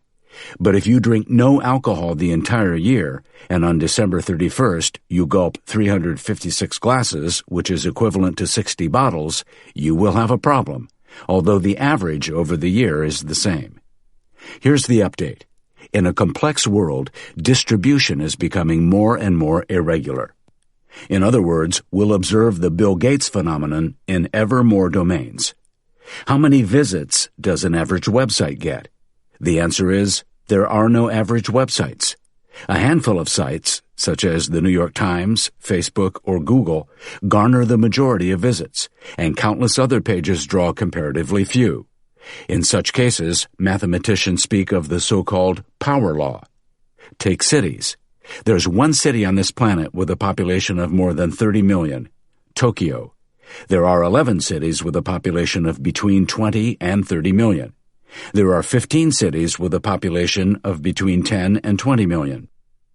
There are 48 cities between 5 and 10 million inhabitants, and thousands between 1 and 5 million. That's a power law. A few extremes dominate the distribution, and the concept of average is rendered worthless. What's the average size of a company?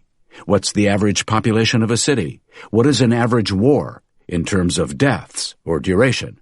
What's the average daily fluctuation in the Dow Jones? What's the average cost overrun of construction projects? How many copies does an average book sell?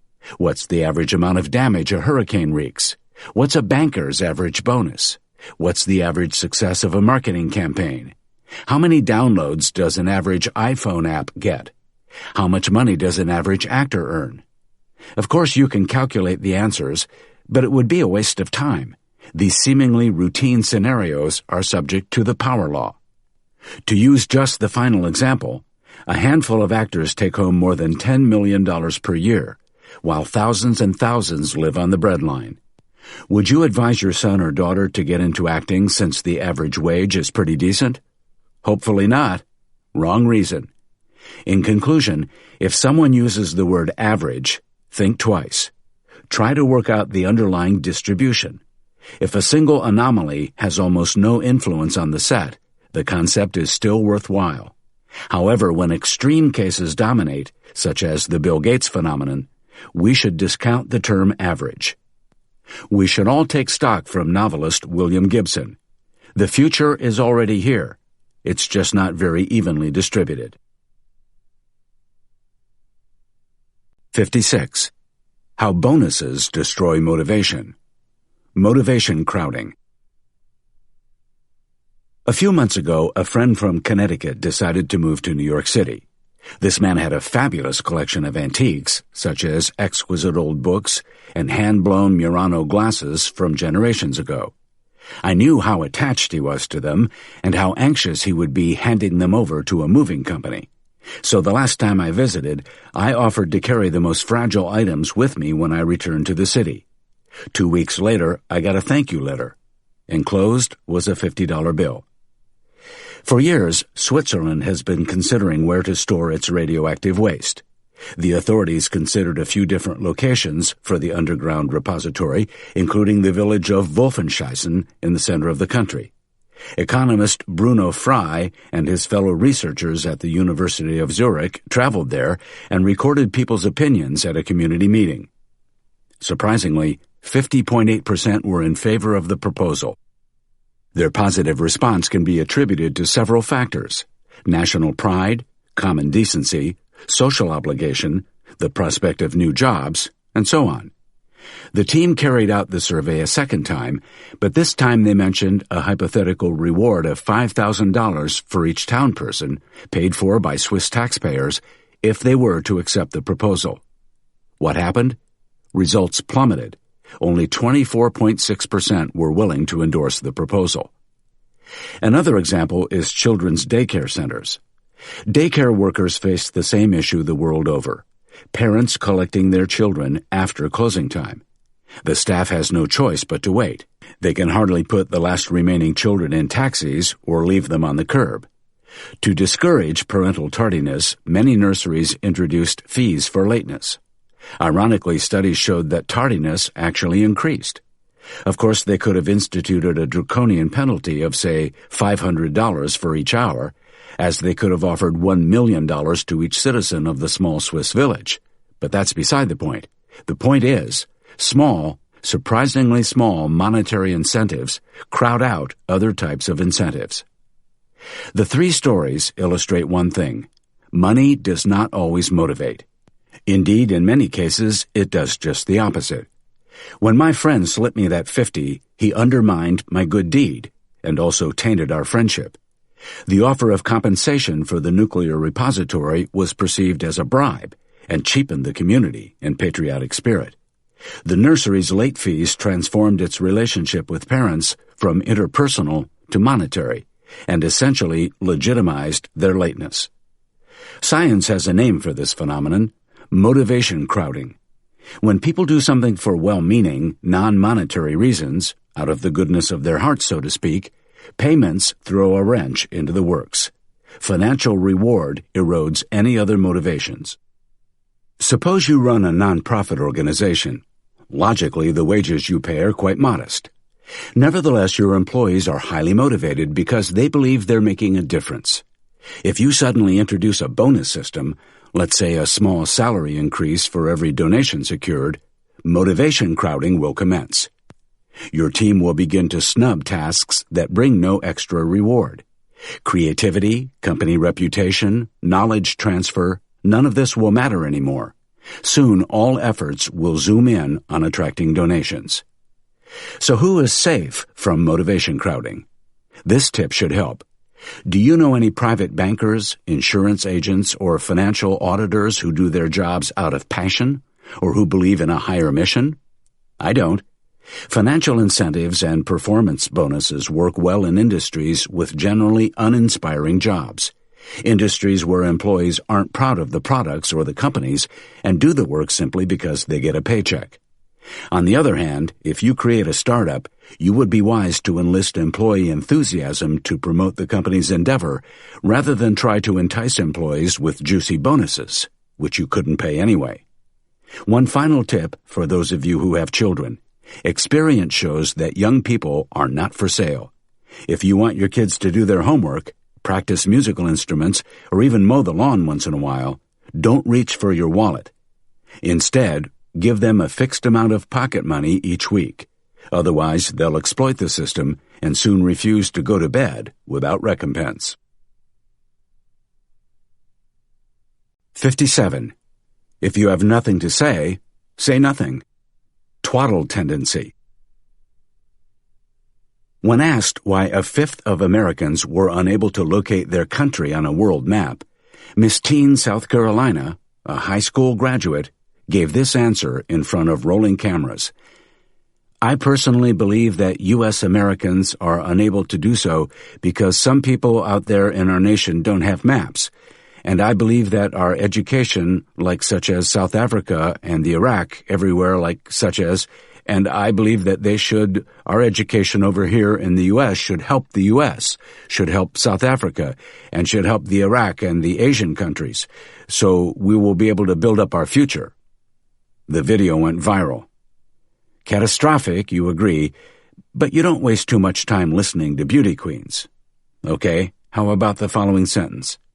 There is certainly no necessity that this increasingly reflexive transmission of cultural traditions be associated with subject-centered reason and future-oriented historical consciousness. To the extent that we become aware of the intersubjective constitution of freedom, the possessive individualist illusion of autonomy as self-ownership disintegrates. Ring any bells? Top German philosopher and sociologist Jürgen Habermas in Between Facts and Norms. Both of these are manifestations of the same phenomenon, the twaddle tendency. Here, reams of words are used to disguise intellectual laziness, stupidity, or underdeveloped ideas. Sometimes it works, sometimes not. For the beauty queen, the smokescreen strategy failed spectacularly. For Habermas, it has worked so far. The more eloquent the haze of words, the more easily we fall for them. If used in conjunction with the authority bias, such drivel can be especially dangerous.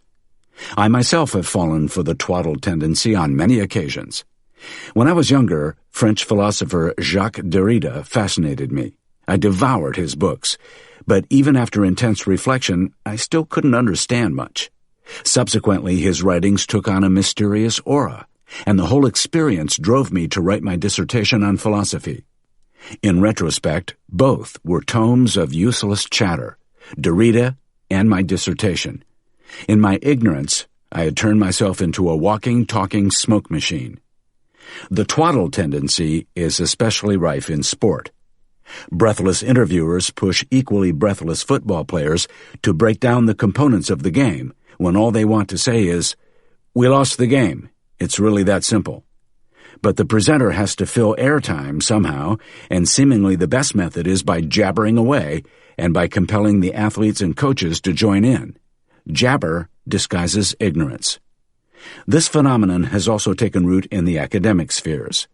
The fewer results a branch of science publishes, the more babble is necessary. Particularly exposed are economists, which we can see in their comments and economic forecasts. The same is true for commerce on a smaller scale. The worse off a company is, the greater the talk of the CEO. The extra chatter extends to not just a lot of talking, but to hyperactivity, also designed to mask the hardship. A laudable exception is the former CEO of General Electric, Jack Welch. He once said in an interview, "You would not believe how difficult it is to be simple and clear. People are afraid that they may be seen as a simpleton. In reality, just the opposite is true." In conclusion, verbal expression is the mirror of the mind. Clear thoughts become clear statements, whereas ambiguous ideas transform into vacant ramblings. The trouble is that, in many cases, we lack very lucid thoughts. The world is complicated, and it takes a great deal of mental effort to understand even one facet of the whole. Until you experience such an epiphany, it's better to heed Mark Twain. If you have nothing to say, say nothing. Simplicity is the zenith of a long, arduous journey, not the starting point. 58. How to increase the average IQ of 2 states. Will Rogers phenomenon. Let's say you run a small private bank. The bank manages the money of wealthy and mostly retired individuals.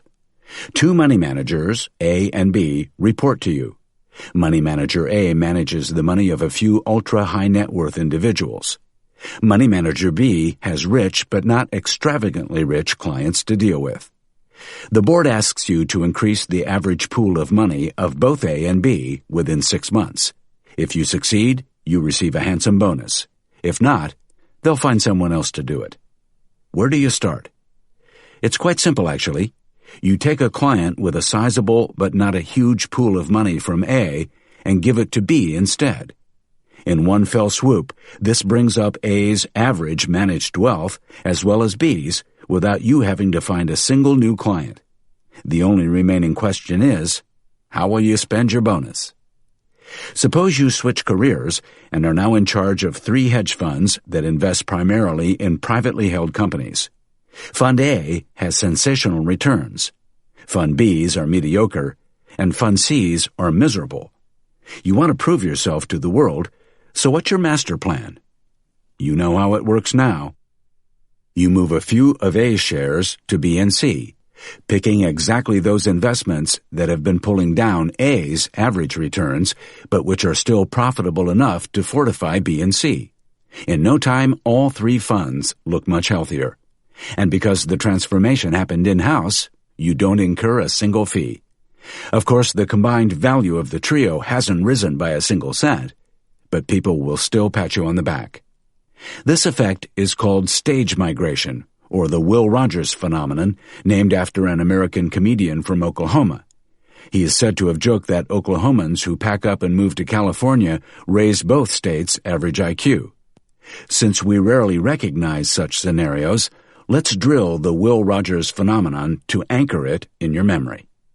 One good example is an auto franchise.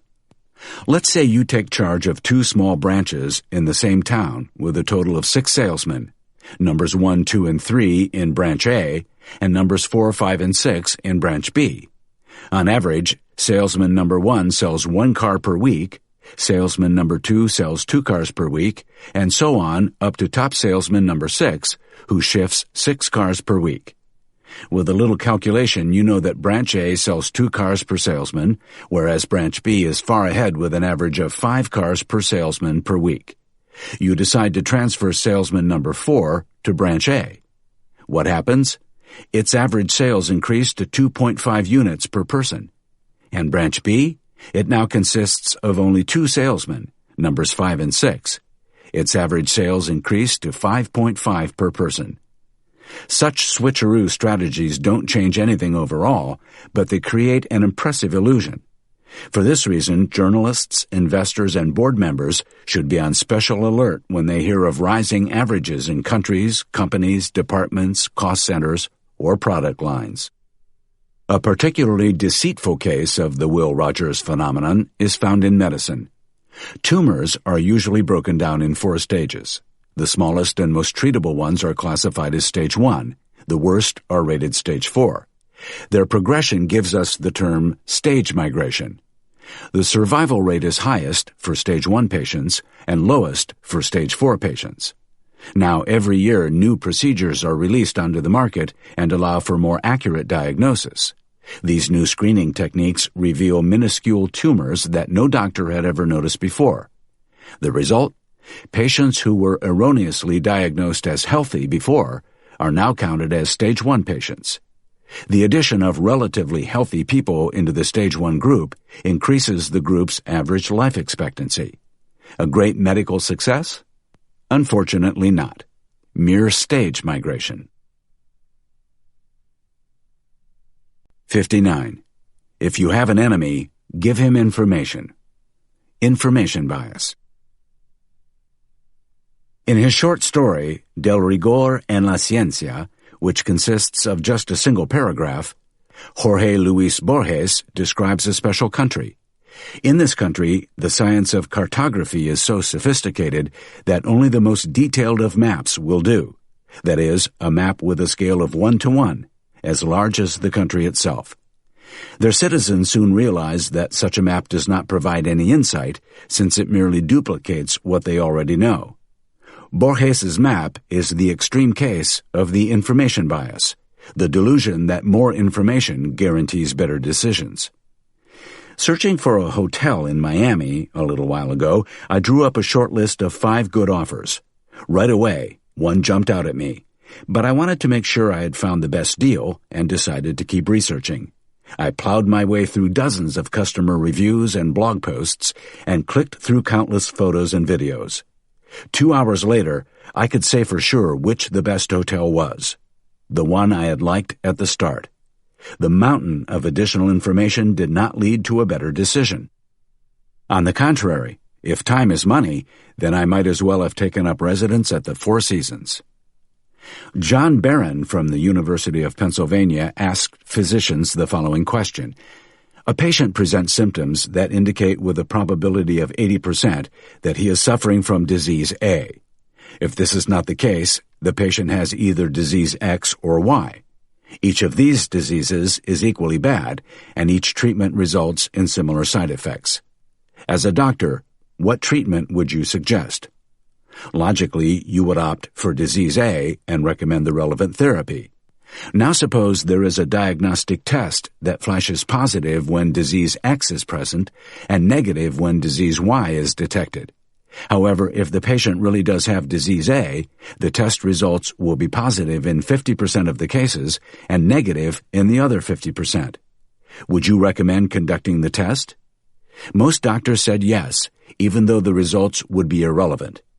Assuming that the test result is positive, the probability of disease A is still much greater than that of disease X. The additional information contributes nothing of value to the decision. Doctors are not the only professionals with a penchant for surplus information. Managers and investors are almost addicted to it.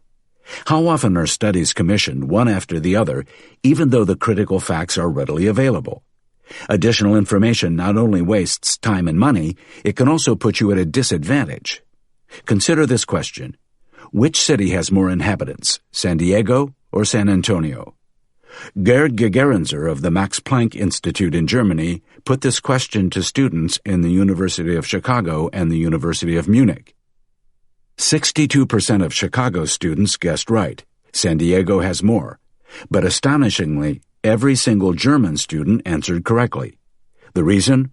All of them had heard of San Diego, but not necessarily of San Antonio, so they opted for the more familiar city. For the Chicagoans, however, both cities were household names. They had more information, and it misled them. Or consider the hundreds of thousands of economists in service of banks, think tanks, hedge funds, and governments, and all the white papers they've published from 2005 to 2007.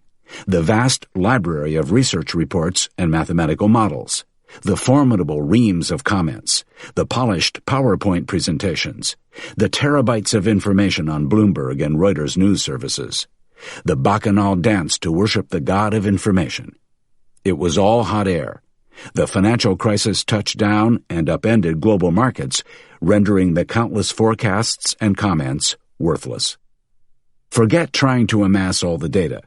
Do your best to get by with the bare facts. It will help you make better decisions. Superfluous knowledge is worthless whether you know it or not. The historian Daniel J. Boorstin put it right. The greatest obstacle to discovery is not ignorance. It's the illusion of knowledge.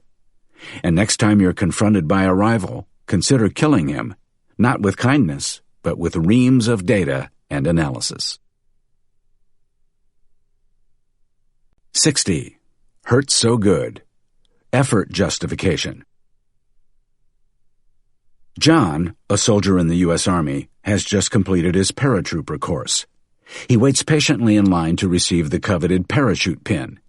At last, his superior officer stands in front of him, lines the pin up against his chest, and pounds it in so hard that it pierces John's flesh. Ever since, he opens his top shirt button at every opportunity to showcase the small scar. Decades later, he has thrown away all the memorabilia from his time in the Army, except for the tiny pin, which hangs in a specially made frame on his living room wall. Mark single-handedly restored a rusty Harley-Davidson. Every weekend and holiday went into getting it up and running. All the while his marriage was approaching breakdown. It was a struggle, but finally Mark's prized possession was road-ready and gleamed in the sunshine. 2 years later, Mark desperately needs money. He sells all his possessions, the TV, the car, even his house, but not the bike. Even when a prospect offers double the actual value, Mark does not sell it. John and Mark are victims of effort justification. When you put a lot of energy into a task, you tend to overvalue the result. Because John had to endure physical pain for the parachute pin, it outshines all his other awards. And since Mark's Harley cost him so many hours, and also nearly his wife, he prizes the bike so highly that he will never sell it. Effort justification is a special case of cognitive dissonance. To have a hole punched in your chest for a simple merit badge borders on the absurd. John's brain compensates for this imbalance by overvaluing the pin, hyping it up from something mundane to something semi-sacred. All of this happens unconsciously and is difficult to prevent. Groups use effort justification to bind members to them, for example through initiation rites. Gangs and fraternities initiate new members by forcing them to withstand nauseating or vicious tests. Research proves that the harder the entrance exam is to pass, the greater the subsequent pride and the value they attach to their membership. MBA schools play with effort justification in this way. They work their students day and night without respite, often to the point of exhaustion. Regardless of whether the coursework proves useful later on, once the students have the MBAs in the bag, they'll deem the qualification essential for their careers simply because it demanded so much of them. A mild form of effort justification is the so-called IKEA effect. Furniture that we assemble ourselves seems more valuable than any expensive designer piece. The same goes for hand-knitted socks. To throw away a handcrafted pair, even if they're tatty and outdated, is hard to do. Managers who put weeks of hard work into a strategy proposal will be incapable of appraising it objectively. Designers, copywriters, product developers, or any other professionals who brood over their creations are similarly guilty of this. In the 50s, instant cake mixes were introduced to the market. A surefire hit, thought the manufacturers. Far from it. Housewives took an instant disliking to them because they made things too easy. The firms reacted and made the preparation slightly more difficult, beating in an egg yourself. The added effort raised the ladies' sense of achievement, and with it, their appreciation for convenience food. Now that you know about effort justification, you can rate your projects more objectively. Try it out. When you've invested a lot of time and effort into something, stand back and examine the result.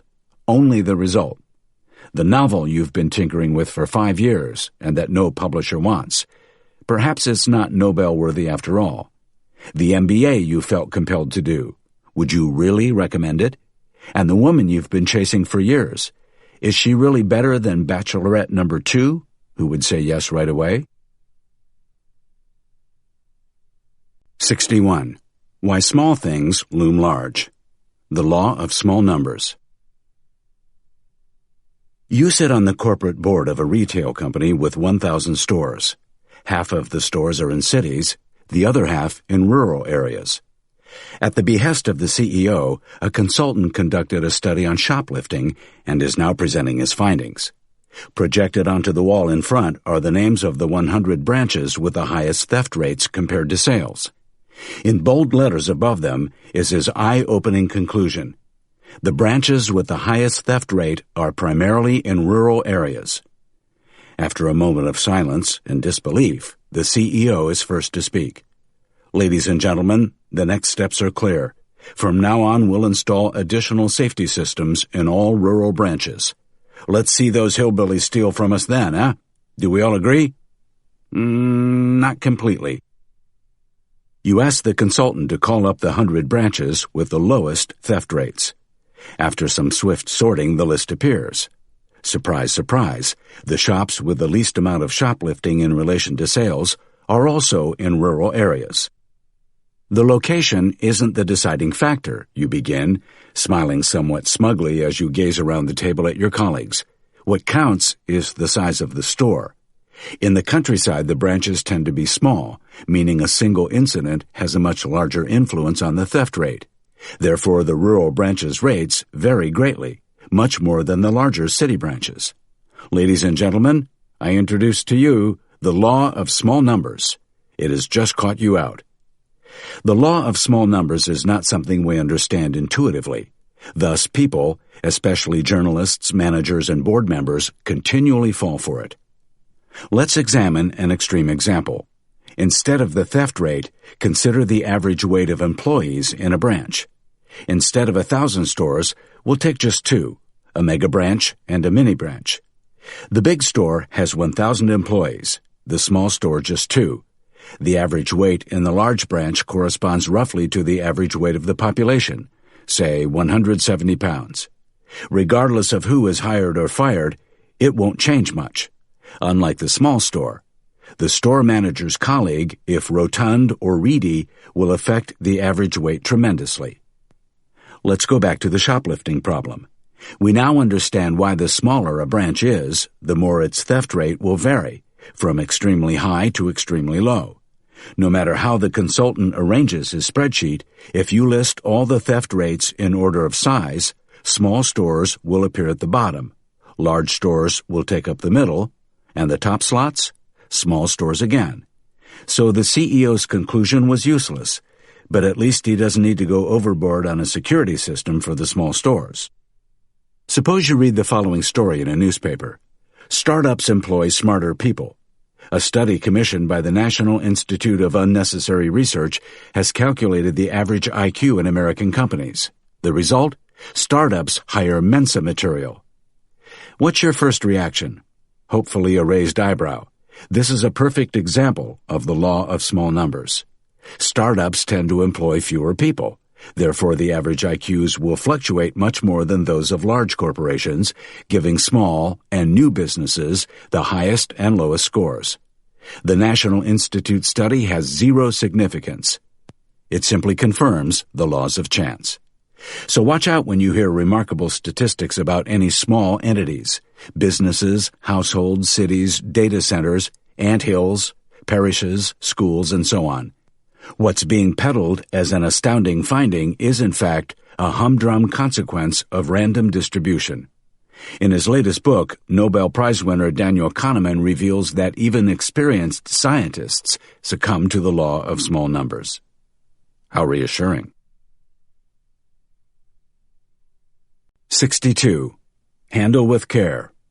Expectations. On January 31, 2006, Google announced its financial results for the final quarter of 2005. Revenue, up 97%. Net profit, up 82%. A record-breaking quarter. How did the stock market react to those phenomenal figures? In a matter of seconds, shares tumbled 16%. Trading had to be interrupted. When it resumed, the stock plunged another 15%. Absolute panic. One particularly desperate trader inquired on his blog, "What's the best skyscraper to throw myself off?" What had gone wrong? Wall Street analysts had expected even better results, and when those failed to materialize, $20 billion was slashed from the value of the media giant. Every investor knows it's impossible to forecast financial results accurately. The logical response to a poor prediction would be, "A bad guess, my mistake." But investors don't react that way. In January 2006, when Juniper Networks announced eagerly anticipated earnings per share that were 1/10 of a cent lower than analysts' forecasts, the share price fell 21% and the company's value plunged $2.5 billion. When expectations are fueled in the run-up to an announcement, any disparity gives rise to draconian punishment, regardless of how paltry the gap is. Many companies bend over backward to meet analysts' predictions. To escape this terror, some begin publishing their own estimates, so-called earnings guidance. Not a smart move. Now the market heeds only these internal forecasts and studies them much more closely to boot. CFOs are forced to achieve these targets to the cent, and so must draw on all the accounting artifices available. Fortunately, expectations can also lead to commendable incentives. In 1965, the American psychologist Robert Rosenthal conducted a noteworthy experiment in various schools. Teachers were told of a fake new test that could identify students who were on the verge of an intellectual spurt, so-called bloomers. 20% of students were randomly selected and classified as such. Teachers remained under the impression that these were indeed high-potential students. After a year, Rosenthal discovered that these students had developed much higher IQs than other children in a control group. This effect became known as the Rosenthal effect, or Pygmalion effect. Unlike the CEOs and CFOs who consciously tailor their performance to meet expectations, the teachers' actions were subconscious. Unknowingly, they probably devoted more time to the bloomers, and consequently, the group learned more. The prospect of brilliant students influenced the teachers so much that they ascribed not just better grades, but also improved personality traits to the gifted students. But how do we react to personal expectations? This brings us to the placebo effect, pills and therapies that are unlikely to improve health, but do so anyway. The placebo effect has been registered in 1/3 of all patients. But how it works is not well understood. All we know is that expectations alter the biochemistry of the brain and thus the whole body. Accordingly, Alzheimer's patients cannot benefit from it. Their condition impairs the area of the brain that deals with expectations. Expectations are intangible, but their effect is quite real. They have the power to change reality. Can we deprogram them? Is it possible to live a life free from expectations? Unfortunately not. But you can deal with them more cautiously. Raise expectations for yourself and for the people you love. This increases motivation. At the same time, lower expectations for things you cannot control, for example, the stock market. As paradoxical as it sounds, the best way to shield yourself from nasty surprises is to anticipate them.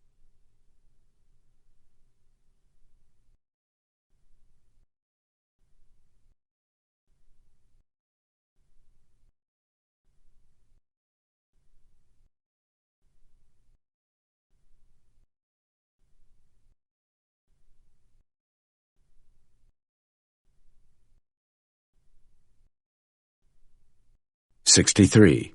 Speed traps ahead. Simple logic.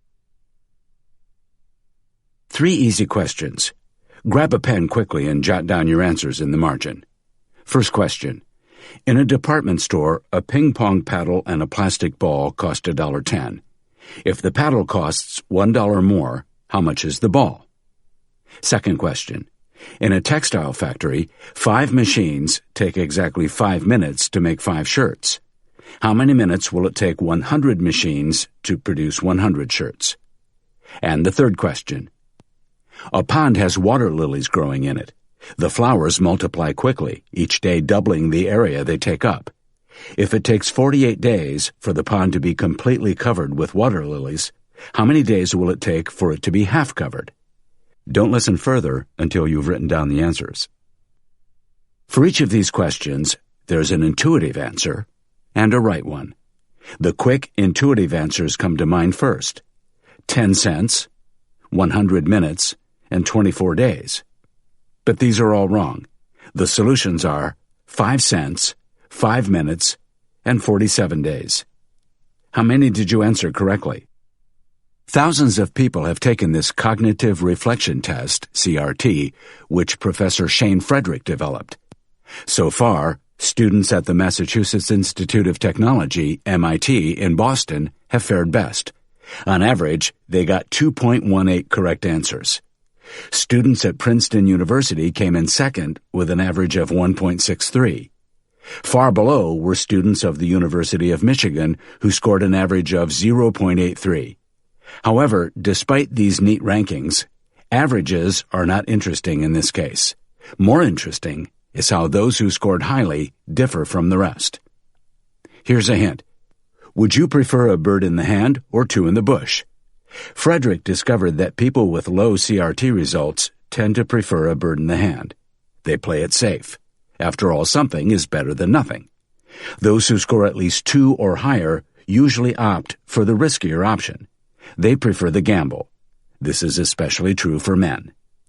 One factor that separates the group is their ability to control their impulses. In Chapter 51 on hyperbolic discounting, we discovered the seductive power of now. Frederick put the following question to the participants. Would you rather have $3,400 now or $3,800 in a month? In general, people with the low CRT scores favor getting the smaller amount sooner. For them, waiting poses a challenge because they're more impulsive. This also applies to purchasing decisions. In contrast, people with high CRT results usually decide to wait the extra few weeks. They muster the willpower to turn down instant gratification and are rewarded for it later on. Thinking is more exhausting than sensing. Rational consideration requires more willpower than simply giving in to intuition. In other words, intuitive people tend to scrutinize less. This led Harvard psychologist Amitai Shenhav and his research colleagues to investigate whether people's CRT results correlate with their faith. Americans with a high CRT score, the study was conducted only in the United States, are often atheists, and their convictions have been reinforced over the years. Participants with low CRT results, however, tend to believe in God and the immortality of the soul, and often have had divine experiences. This makes sense. The more intuitively people make decisions, the less rationally they query religious beliefs.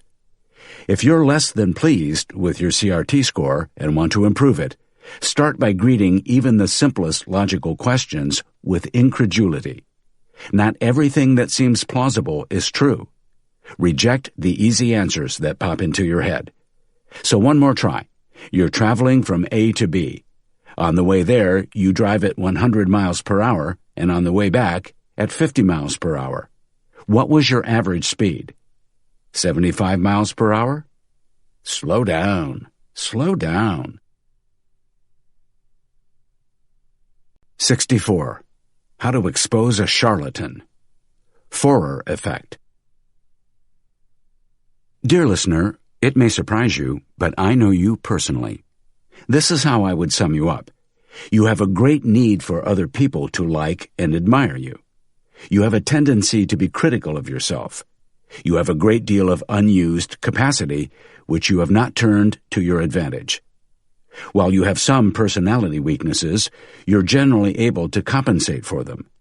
Your sexual adjustment has presented problems for you. Disciplined and self-controlled outside, you tend to be worrisome and insecure inside. At times you have serious doubts as to whether you have made the right decision or done the right thing. You prefer a certain amount of change and variety and become dissatisfied when hemmed in by restrictions and limitations.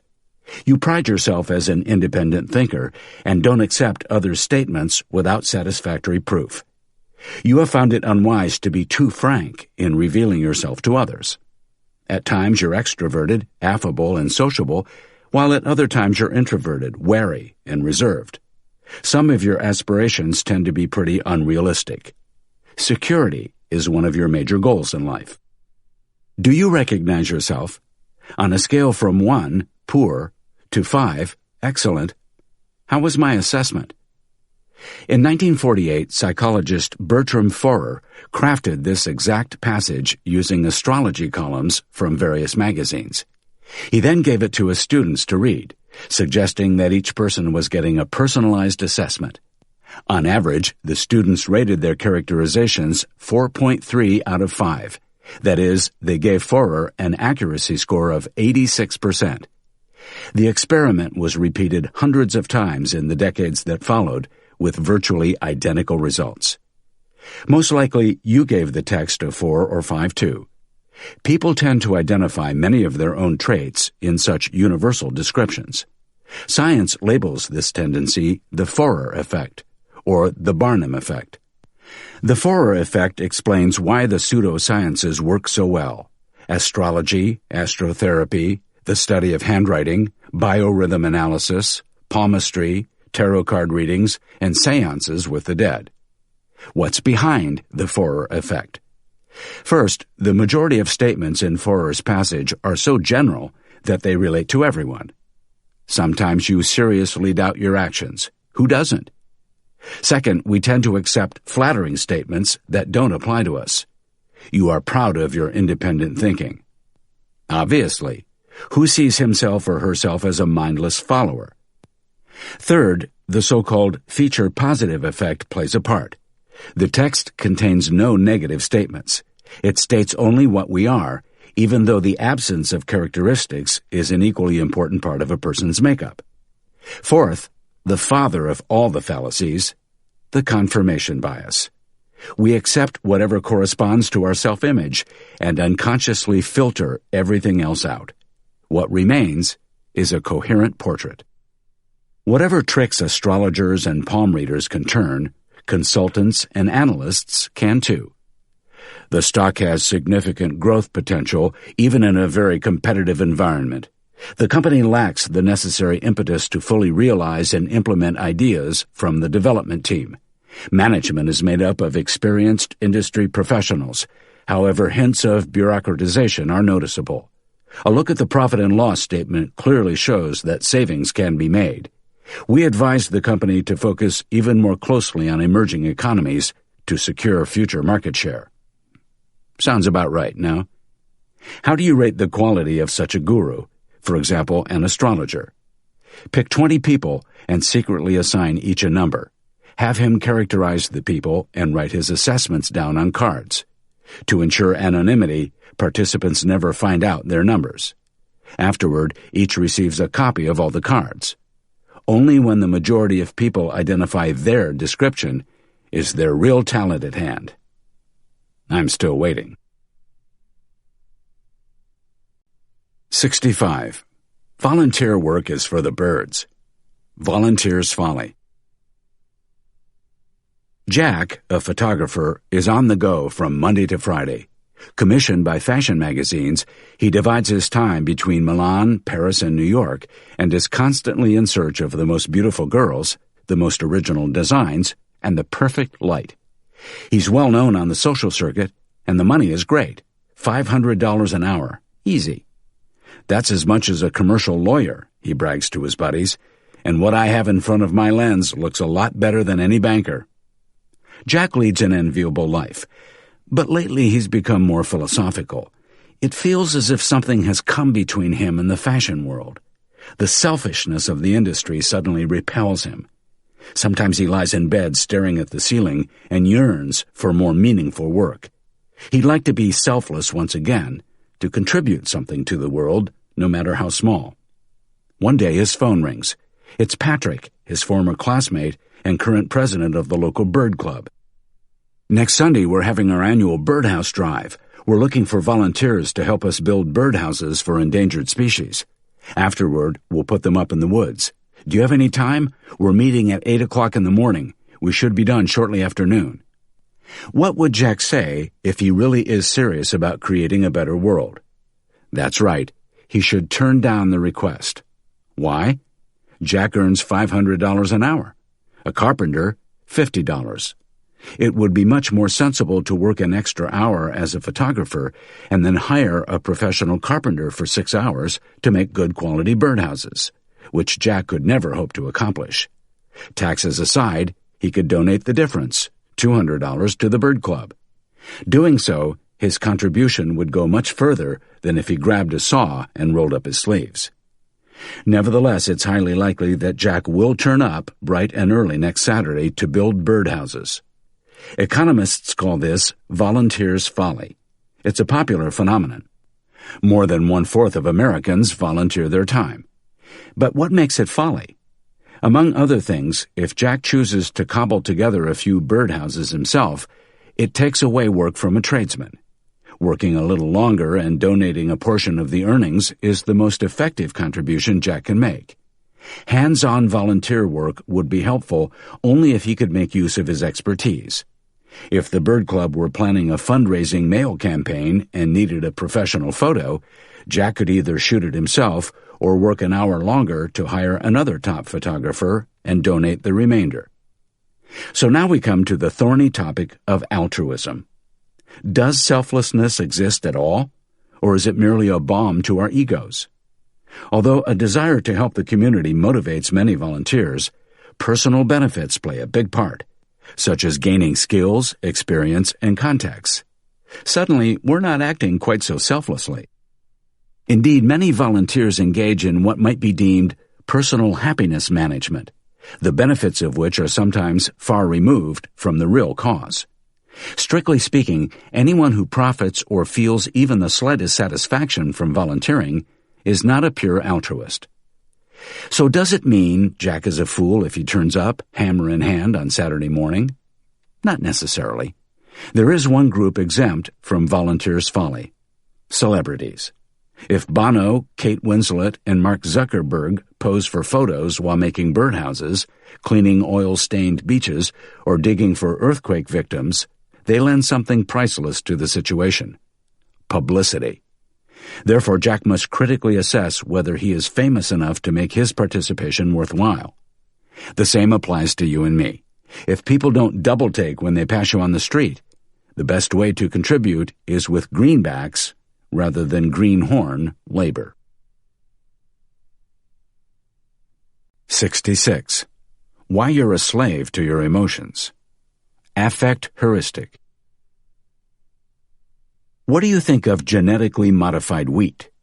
It's a complex issue. You don't want to answer too hastily. A rational approach would be to consider the controversial technology's pros and cons separately. Write down the possible benefits, weigh them in terms of importance, and then multiply them by the probability that they will occur. Doing so, you get a list of expected values. Next, do the same with the cons. List all the disadvantages, estimate their potential damage, and multiply them by the likelihood of them happening. The positive sum minus the negative sum equals the net expected value. If it's above zero, you are in favor of genetically modified wheat. If the sum is below zero, you're against it. More than likely, you've already heard of this approach. It's called expected value, and it features in most literature on decision theory. But just as probable is that you've never bothered to carry out such an evaluation. And without a doubt, none of the professors who wrote the textbooks turned to this method to select their spouses. Truth be told, no one uses this method to make decisions. First of all, we lack enough imagination to list all the possible pros and cons. We're limited by what springs to mind. We can only conjure up what we have seen in our modest experience. It's hard to imagine a storm of the century if you're only 30 years old. Second, calculating small probabilities is impossible because we don't have enough data on rare events. The smaller the probability, the fewer data points we have, and the higher the error rate on the exact probability. A vicious effect. Third, our brain is not built for such calculations. They require time and effort, not our preferred state. In our evolutionary past, whoever thought too long and hard vanished inside a predator's jaws. We are the descendants of quick decision-makers, and we rely on mental shortcuts called heuristics. One of the most popular is the affect heuristic. An affect is a momentary judgment, something you like or dislike. The word gunfire triggers a negative effect. The word luxury produces a positive one. This automatic one-dimensional impulse prevents you from considering risks and benefits to be independent variables, which indeed they are. Instead, the affect heuristic puts risks and benefits on the same sensory thread. Your emotional reactions to issues such as nuclear power, organic vegetables, private schools, or motorbikes determine how you assess their risks and benefits. If you like something, you believe that the risks are smaller and the benefits greater than they actually are. If you don't like something, the opposite is true. Risks and benefits appear to be dependent. Of course, in reality, they're not. Even more impressive, suppose you own a Harley-Davidson. If you come across a study that states that driving one is riskier than previously thought, you will subconsciously tweak how you rate the benefits, deeming the experience an even greater sense of freedom. But how does an affect, the initial spontaneous emotion, come to be? Researchers at the University of Michigan flashed one of three images for less than 1/100th of a second in front of participants. a smiling face, an angry face, or a neutral figure. The subjects then had to indicate whether they liked a randomly selected Chinese character or not. The participants didn't speak Chinese. Most preferred symbols that immediately followed the smiling face. Seemingly insignificant factors influence our emotions. Here's another example where an insignificant factor plays a role. Researchers David Hirschleifer and Tyler Shumway tested the relationship between the amount of morning sun and daily market performance in 26 major stock exchanges between 1982 and 1997. They found a correlation that reads much like a farmer's adage. If the sun is shining in the morning, the stock market will rise during the day. Not always, but often. Who would have thought that sunshine can move billions?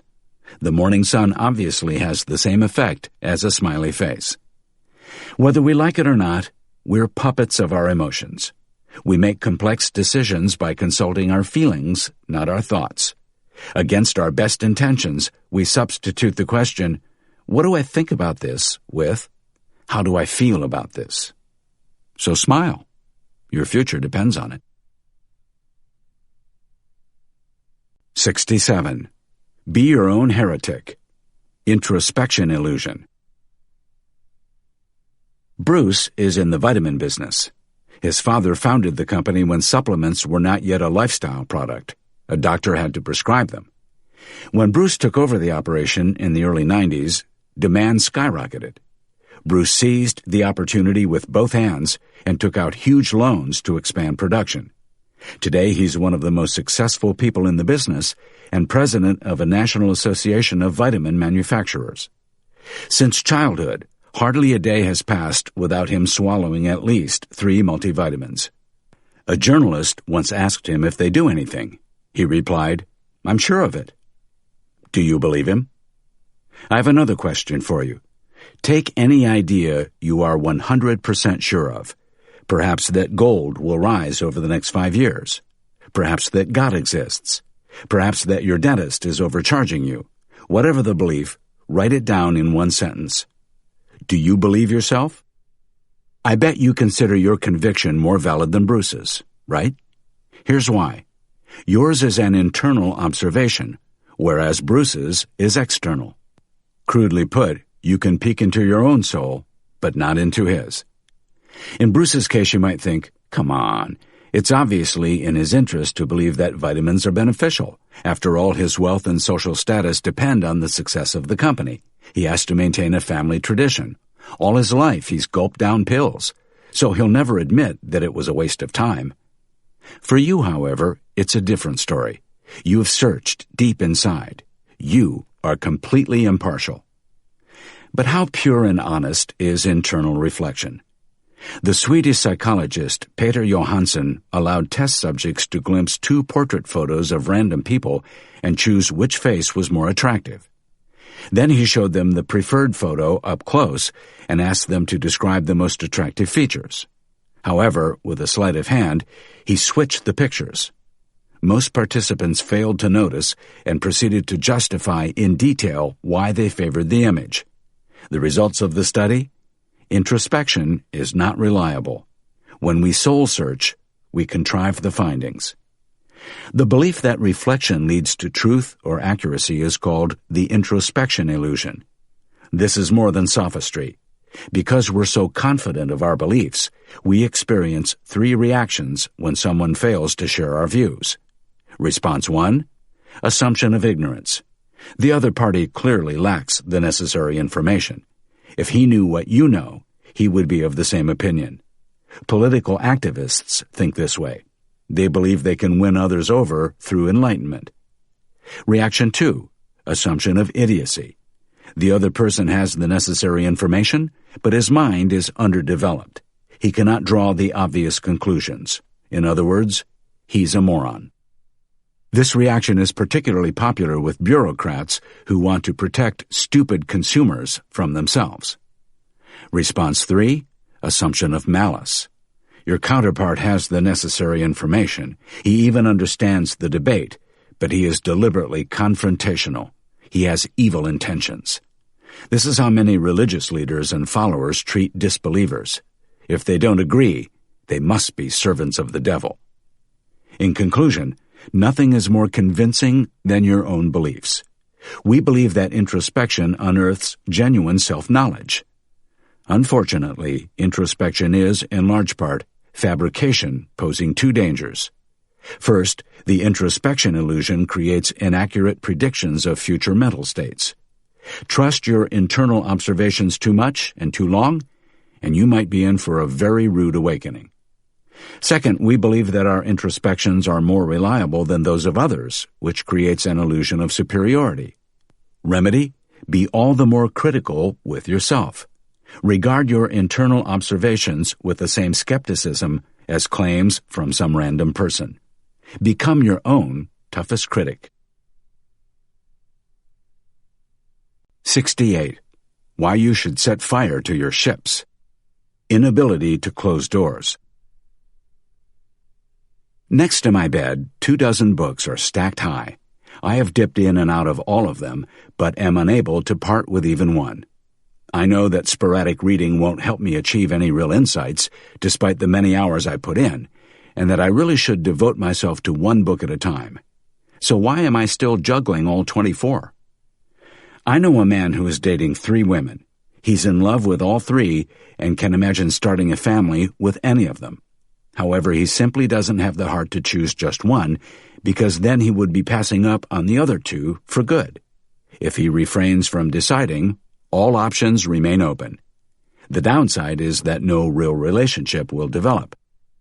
In the 3rd century BC, General Zhang Yu sent his army across the Yangtze River to take on the Qin dynasty. While his troops slept, he ordered all the ships to be set alight. The next day he told them, "You now have a choice. Either you fight to win, or you die." By removing the option of retreat, he switched their focus to the only thing that mattered, the battle. Spanish conquistador Cortés used the same motivational trick in the 16th century. After landing on the east coast of Mexico, he sank his own ship. Zhang Yu and Cortés are exceptions. We mere mortals do everything we can to keep open the maximum number of options. Psychology professors Dan Ariely and Ji Weng-shin demonstrated the strength of this instinct using a computer game. Players started with 100 points, and on the screen in front of them, 3 doors appeared, a red one, a blue one, and a green one. Opening a door cost a point, but for every room they entered, they could accrue more points.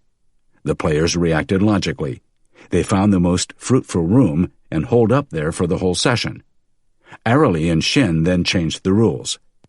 If doors were not opened within 12 moves, they started shrinking on the screen and eventually vanished. Players now rushed from door to door to secure access to all potential treasure troves. All this unproductive scrambling meant they scored 15% fewer points than in the previous game. The organizers then added another twist. Opening doors now cost 3 points. The same anxiety kicked in. Players frittered away their points trying to keep all doors open. Even when the subjects learned how many points were hidden in each room, nothing changed. Sacrificing options was a price they were not willing to pay. Why do we act so irrationally? Because the downside to such behavior is not always apparent. In the financial markets, things are clear. A financial option on a security always costs something. There is no such thing as a free option. In most other realms, however, options seem to be free. But this is an illusion. They also come at a price, but the price tag is often hidden and intangible. Each decision costs mental energy and eats up precious time for thinking and living. CEOs who examine every possible expansion option often choose none in the end. Companies that aim to address all customer segments end up addressing no one. Salespeople who chase every single lead close no deals. We're obsessed with having as many irons as possible in the fire, ruling nothing out and being open to everything. However, this can easily destroy success. We must learn to close doors. A business strategy is primarily a statement on what not to engage in. Adopt a life strategy similar to a corporate strategy. Write down what not to pursue in your life. In other words, make calculated decisions to disregard certain possibilities, and when an option shows up, test it against your not-to-pursue list. It will not only keep you from trouble, but also save you lots of thinking time. Think hard once, and then just consult your list, instead of having to make up your mind whenever a new door cracks open. Most doors are not worth entering, even when the handle seems to turn so effortlessly. 69. Disregard the brand new. Neomania. How will the world look in 50 years? What will your everyday life be like? With which items will you surround yourself? People who pondered this question 50 years ago had fanciful notions of how the future would look. Highways in the skies, cities that resemble glass worlds, bullet trains winding between gleaming skyscrapers. We would live in plastic capsules, work in underground cities, vacation on the moon, and consume everything in pill form. We wouldn't conceive offspring anymore. Instead, we would choose children from a catalog. Our best friends would be robots. Death would be cured, and we would have exchanged our bikes for jetpacks long ago. But hang on a second. Take a look around. You're sitting in a chair, an invention from ancient Egypt.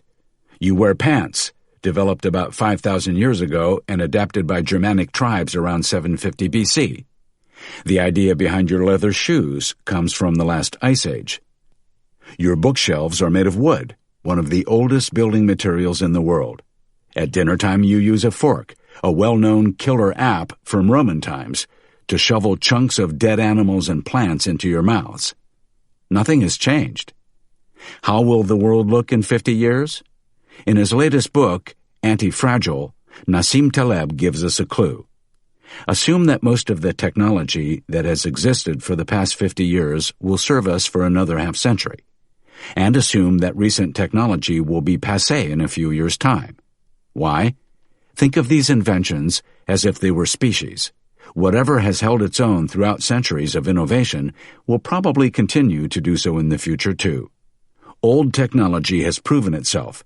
It possesses an inherent logic even if we don't always understand it. If something has endured for epochs, it must be worth its salt. You can take this to heart the next time you're in a strategy meeting. 50 years into the future will look a lot like today. Of course, you'll witness the birth of many flashy gadgets and magic contraptions, but most will be short-lived. When contemplating the future, we place far too much emphasis on flavor-of-the-month inventions and the latest killer apps, while underestimating the role of traditional technology. In the 1960s, space travel was all the rage, so we imagined ourselves on school trips to Mars. In the 70s, plastic was in, so we mulled over how we would furnish our see-through houses. Taleb traces this tendency back to the neomania pitfall, the mania for all things shiny and new. In the past, I sympathized with the so-called early adopters, the breed of people who cannot survive without the latest iPhone. I thought they were ahead of their time. Now I regard them as irrational and suffering from a kind of sickness, neomania. To them, it's of minor importance if an invention provides tangible benefits. Novelty matters more. So don't go out on a limb when forecasting the future. Stanley Kubrick's cult movie, 2001: A Space Odyssey, illustrates why you shouldn't. Made in 1968, the movie predicted that, at the turn of the millennium, the United States would have a 1,000-strong colony on the moon, and that Pan Am would operate the commuter flights there and back. With this fanciful forecast in mind, I suggest a rule of thumb. Whatever has survived for X years will last another X years. Taleb wagers that the bullshit filter of history will sort the gimmicks from the game changers. And that's one bet I'm willing to back. 70. Why propaganda works. Sleeper effect. During World War II, every nation produced propaganda movies. These were devised to fill the population, especially soldiers, with enthusiasm for their country and, if necessary, to bolster them to lay down their lives. The United States spent so much money on propaganda that the War Department decided to find out whether the expense was really worth it. A number of studies were carried out to investigate how the movies affected regular soldiers. The result was disappointing. They did not intensify the privates' enthusiasm for war in the slightest. Was it because they were poorly made? Hardly. Rather, the soldiers were aware that the movies were propaganda, which discredited their message even before they were rolling. Even if the movie argued a point reasonably, or managed to stir the audience, it didn't matter. Its content was deemed hollow from the outset and dismissed. 9 weeks later, something unexpected happened. The psychologists measured the soldiers' attitudes a second time. The result: whoever had seen the movie expressed much more support for the war than those who had not viewed it. Apparently, propaganda did work after all. The scientists were baffled, especially since they knew that an argument's persuasiveness decreased over time. It has a half-life like a radioactive substance. Surely you've experienced this yourself. Let's say you read an article on the benefits of gene therapy. Immediately after reading it, you're a zealous convert. But after a few weeks, you don't really remember why. More time passes until only a tiny fraction of enthusiasm remains. Amazingly, just the opposite is true for propaganda. If it strikes a chord with someone, this influence will only increase over time. Why? Psychologist Carl Hovland, who led the study for the War Department, named this phenomenon the sleeper effect. To date, the best explanation is that in our memories, the source of the argument fades faster than the argument. In other words, your brain quickly forgets where the information came from, such as from the Department of Propaganda. Meanwhile, the message itself, that is, war is necessary and noble, fades only slowly, or even endures. Therefore, any knowledge that stems from an untrustworthy source gains credibility over time. The discrediting force melts away faster than the message does. In the United States, elections increasingly revolve around nasty advertisements, in which candidates seek to tarnish one another's record or reputation. However, by law, each political ad must disclose its sponsor at the end so that it is clearly distinguishable as an electioneering message. However, countless studies show that the sleeper effect does its job here too, especially among undecided voters. The messenger fades from memory. The ugly accusations persevere. I've often wondered why advertising works at all. Any logical person must recognize ads for what they are and suitably categorize and disqualify them. But even you, as a discerning and intelligent listener, won't always succeed at this. It's quite possible that after a few weeks, you won't remember if you picked up certain information from a well-researched article or from a tacky advertorial. How can you thwart the sleeper effect? First, don't accept any unsolicited advice, even if it seems well-meant. Doing so, you protect yourself, to a certain degree, from manipulation. Second, avoid ad-contaminated sources like the plague. How fortunate we are that books are still ad-free. Third, try to remember the source of every argument you encounter. Whose opinions are these? And why do they think that way? Probe the issue like an investigator would. Cui bono? Who benefits? Admittedly, this is a lot of work and will slow down your decision-making, but it will also refine it. 71. Why it's never just a two-horse race. Alternative blindness. You leaf through a brochure that gushes about the benefits of the university's MBA degree. Your gaze sweeps over photos of the ivy-colored campus and the ultra-modern sports facilities. Sprinkled throughout are images of smiling students from various ethnic backgrounds with an emphasis on young women, young Chinese, and young Indian go-getters. On the last page, you come to an overview that illustrates the financial value of an MBA. The $100,000 fee is easily offset by the statistical extra income that graduates earn before they retire, $400,000 after taxes. Who wouldn't want to be up $300,000? It's a no-brainer. Wrong. Such an argument hides not one but four fallacies. First, we have the swimmer's body illusion. MBA programs attract career-oriented people who will probably earn above-average salaries at some stage of their careers, even without the extra qualification of an MBA. The second fallacy, an MBA takes 2 years. During this time, you can expect a loss of earnings, say $100,000. So in fact, the MBA costs $200,000, not $100,000. That amount, if invested well, could easily exceed the additional income that the brochure promises. Third, to estimate earnings that are more than 30 years away is idiotic. Who knows what will happen over the next 3 decades? Finally, other alternatives exist. You are not stuck between do an MBA and don't do an MBA. Perhaps you can find a different program that costs significantly less and also represents a shot in the arm for your career. This fourth misconception interests me the most. Let's call it alternative blindness.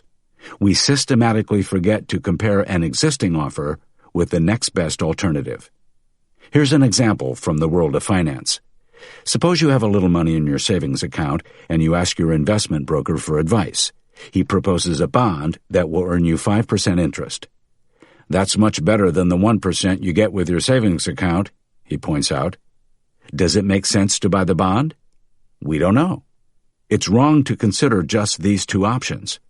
To assess your options properly, you would have to compare the bond with all other investment options and then select the best. This is how top investor Warren Buffett does things. Each deal we measure against the second best deal that is available at any given time, even if it means doing more of what we're already doing. Unlike Warren Buffett, politicians often fall victim to alternative blindness. Let's say your city is planning to build a sports arena on a vacant plot of land. Supporters argue that such an arena would benefit the population much more than an empty lot, both emotionally and financially. But this comparison is wrong. They should compare the construction of the sports arena with all other ideas that become impossible due to its construction. For example, building a school, a performing arts center, a hospital, or an incinerator. They could also sell the land and invest the proceeds or reduce the city's debt. And you? Do you often overlook the alternatives? Let's say your doctor discovers a tumor that will kill you in 5 years. He proposes a complicated operation that, if successful, removes the tumor completely. However, this procedure is highly risky, with a survival rate of just 50%. How do you decide? You weigh up your choices. Certain death in 5 years, or a 50% chance of dying next week. Alternative blindness. Perhaps there is a variant of the invasive surgery that your hospital doesn't offer, but a hospital across town does. This invasive surgery might not remove the tumor altogether, just slow its growth, but is much safer and gives you an extra 10 years. And who knows? Maybe during these 10 years a more sophisticated therapy for eradicating tumors will be made available. The bottom line? If you have trouble making a decision, remember that the choices are broader than no surgery or highly risky surgery. Forget about the rock and the hard place, and open your eyes to the other, superior alternatives. 72. Why we take aim at young guns. Social comparison bias. As one of my books reached number 1 on the bestseller list, my publisher asked me for a favor.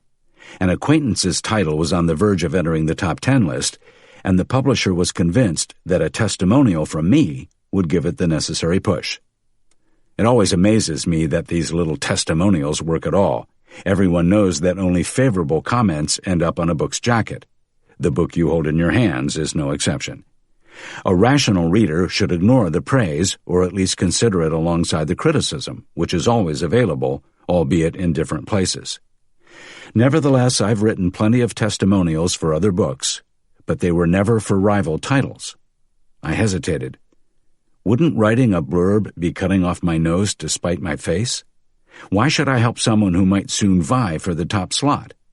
As I pondered the question, I realized social comparison bias has kicked in. That is, the tendency to withhold assistance to people who might outdo you, even if you look like a fool in the long run. Book testimonials are a harmless example of the social comparison bias. However, the phenomenon has reached toxic levels in academia. Every scientist's goal is to publish as many articles as possible in the most prestigious scientific journals. Over time, you make a name for yourself, and soon editors ask you to assess other scientists' submissions. In the end, often just 2 or 3 experts decide what gets published in a particular field. Taking this into account, what happens if a young researcher sends in an earth-shattering paper that turns the entire department on its head and threatens to knock them off their thrones? They will be especially rigorous when evaluating the article. That's social comparison bias, hard at work. The psychologist Stephen Garcia and his fellow researchers described the case of a Nobel laureate who prevented a promising young colleague from applying for a job at his university. This may seem judicious in the short term, but in the long run, it's counterproductive. What happens when that young prodigy joins another research group and applies his acumen there, most likely depriving the old institution of maintaining its world-class status? Garcia suggests that social comparison bias may well be the reason why hardly any research groups remain at the top for many years in succession. The social comparison bias is also a cause for concern with startup companies. Guy Kawasaki was chief evangelist at Apple for 4 years. Today he's a venture capitalist and advises entrepreneurs. Kawasaki says, A players hire people even better than themselves. It's clear, though, that B players hire C players so they can feel superior to them, and C players hire D players. If you start hiring B players, expect what Steve Jobs called the bozo explosion to happen in your organization. In other words, start hiring B players and you end up with Z players.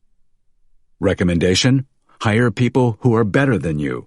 Otherwise, you soon preside over a pack of underdogs. The so-called Dunning-Kruger effect applies to such Z players. The inept are gifted at overlooking the extent of their incompetence. They suffer from illusory superiority, which leads them to make even more thinking errors, thus creating a vicious cycle that erodes the talent pool over time.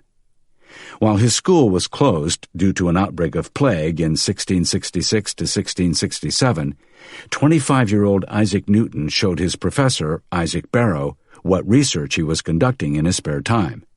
Barrow immediately gave up his job as a professor and became a student of Newton. What a noble gesture! What ethical behavior! When was the last time you heard of a professor vacating his post in favor of a better candidate? And when was the last time you read about a CEO clearing out his desk when he realized that one of his 20,000 employees could do a better job? In conclusion, do you foster individuals more talented than you? Admittedly, in the short term, the preponderance of stars can endanger your status. But in the long run, you can only profit from their contributions. Others will overtake you at some stage anyway. Until then, you should get in the up-and-comers' good books and learn from them. This is why I wrote the testimonial in the end. 73. Why first impressions are deceiving. Primacy and recency effects. Allow me to introduce you to 2 men, Alan and Ben. Without thinking about it too long, decide whom you prefer. Alan is smart, hardworking, impulsive, critical, stubborn, and jealous. Ben, however, is jealous, stubborn, critical, impulsive, hardworking, and smart. Who would you prefer to get stuck with in an elevator? Most people choose Alan, even though the descriptions are exactly the same. Your brain pays more attention to the first adjectives in the lists, causing you to identify 2 different personalities. Alan is smart and hardworking. Ben is jealous and stubborn. The first traits outshine the rest. This is called the primacy effect. If it were not for the primacy effect, people would refrain from decking out their headquarters with luxuriously appointed entrance halls. Your lawyer would feel happy turning up to meet you in worn-out sneakers rather than beautifully polished designer Oxfords. The primacy effect triggers practical errors, too. Nobel laureate Daniel Kahneman describes how he used to grade examination papers at the beginning of his professorship. He did it, as most teachers do, in order. Student 1 followed by student 2, and so on. This meant that students who answered the first questions flawlessly endeared themselves to him, thus affecting how he graded the remaining parts of their exams. So Kahneman switched methods and began to grade the individual questions in batches. All the answers to question 1, then the answers to question 2, and so forth. Thus, he canceled out the primacy effect. Unfortunately, this trick is not always replicable. When recruiting a new employee, for example, you run the risk of hiring the person who makes the best first impression. Ideally, you would set up all the candidates in order and let them answer the same question one after the other. Suppose you sit on the board of a company. A point of discussion is raised, a topic on which you have not yet passed judgment. The first opinion you hear will be crucial to your overall assessment. The same applies to the other participants, a fact that you can exploit. If you have an opinion, don't hesitate airing it first. This way, you will influence your colleagues more and draw them over to your side. If, however, you're chairing the committee, always ask members' opinions in random order so that no one has an unfair advantage. The primacy effect is not always the culprit. The contrasting recency effect matters as well. The more recent the information, the better we remember it. This occurs because our short-term memory file drawer, as it were, contains very little extra space. When a new piece of information gets filed, an older piece of information is discarded to make room. When does the primacy effect supersede the recency effect, or vice versa? If you have to make an immediate decision based on a series of impressions, such as characteristics, exam answers, etc., the primacy effect weighs heavier. But if the series of impressions was formed some time ago, the recency effect dominates. For instance, if you listened to a speech a few weeks ago, you'll remember the final point or punchline more clearly than your first impressions. In conclusion, first and last impressions dominate, meaning the content sandwiched between has only a weak influence. Try to avoid evaluations based on first impressions. They will deceive you, guaranteed, in one way or another. Try to assess all aspects impartially. It's not easy, but there are ways around it. For example, in interviews, I jot down a score every 5 minutes and calculate the average afterward. This way, I make sure that the middle counts just as much as hello and goodbye. 74. Why you can't beat homemade. Not invented here syndrome. My cooking skills are quite modest, and my wife knows it. However, every now and then I concoct a dish that could pass for edible. A few weeks ago I bought some sole. Determined to escape the monotony of familiar sauces, I devised a new one, a daring combination of white wine, pureed pistachio nuts, honey, grated orange peel, and a dash of balsamic vinegar. Upon tasting it, my wife slid her baked sole to the edge of the plate and began to scrape off the sauce, smiling ruefully as she did so. I, on the other hand, didn't think it was bad at all. I explained to her in detail what a bold creation she was missing, but her expression stayed the same. 2 weeks later, we were having sole again. This time my wife did the cooking. She prepared 2 sauces. The first was her tried-and-true beurre blanc, and the other a new recipe from a French top chef. The second tasted horrible. Afterward, she confessed that it was not a French recipe at all, but a Swiss one. My masterpiece from 2 weeks before. She had caught me out. I was guilty of the not invented here syndrome, NIH syndrome, which fools us into thinking anything we create ourselves is unbeatable. NIH syndrome causes you to fall in love with your own ideas. This is valid not only for fish sauces, but for all kinds of solutions, business ideas, and inventions.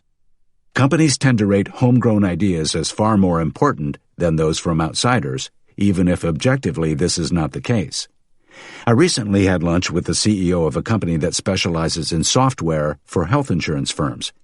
He told me how difficult it is to sell his software to potential customers, even though his firm is the market leader in terms of service, security, and functionality.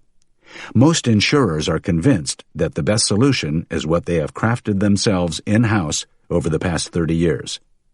Another CEO told me how hard it is to get his staff in the company's headquarters to accept solutions proposed from far-flung subsidiaries. When people collaborate to solve problems and then evaluate these ideas themselves, NIH syndrome will inevitably exert an influence. Thus, it makes sense to split teams into 2 groups. The first group generates ideas, the second rates them, and vice versa. We tend to rate our own business ideas as more successful than other people's concepts. This self-confidence forms the basis of thriving entrepreneurship, but also explains startups' frequently miserable returns. This is how psychologist Dan Ariely measured the NIH syndrome. Writing in his blog at the New York Times, Ariely asked readers to provide solutions to 6 issues, such as, how can cities reduce water consumption without limiting it by law?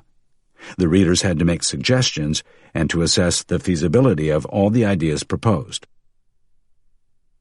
They also had to specify how much of their time and money they would invest in each idea.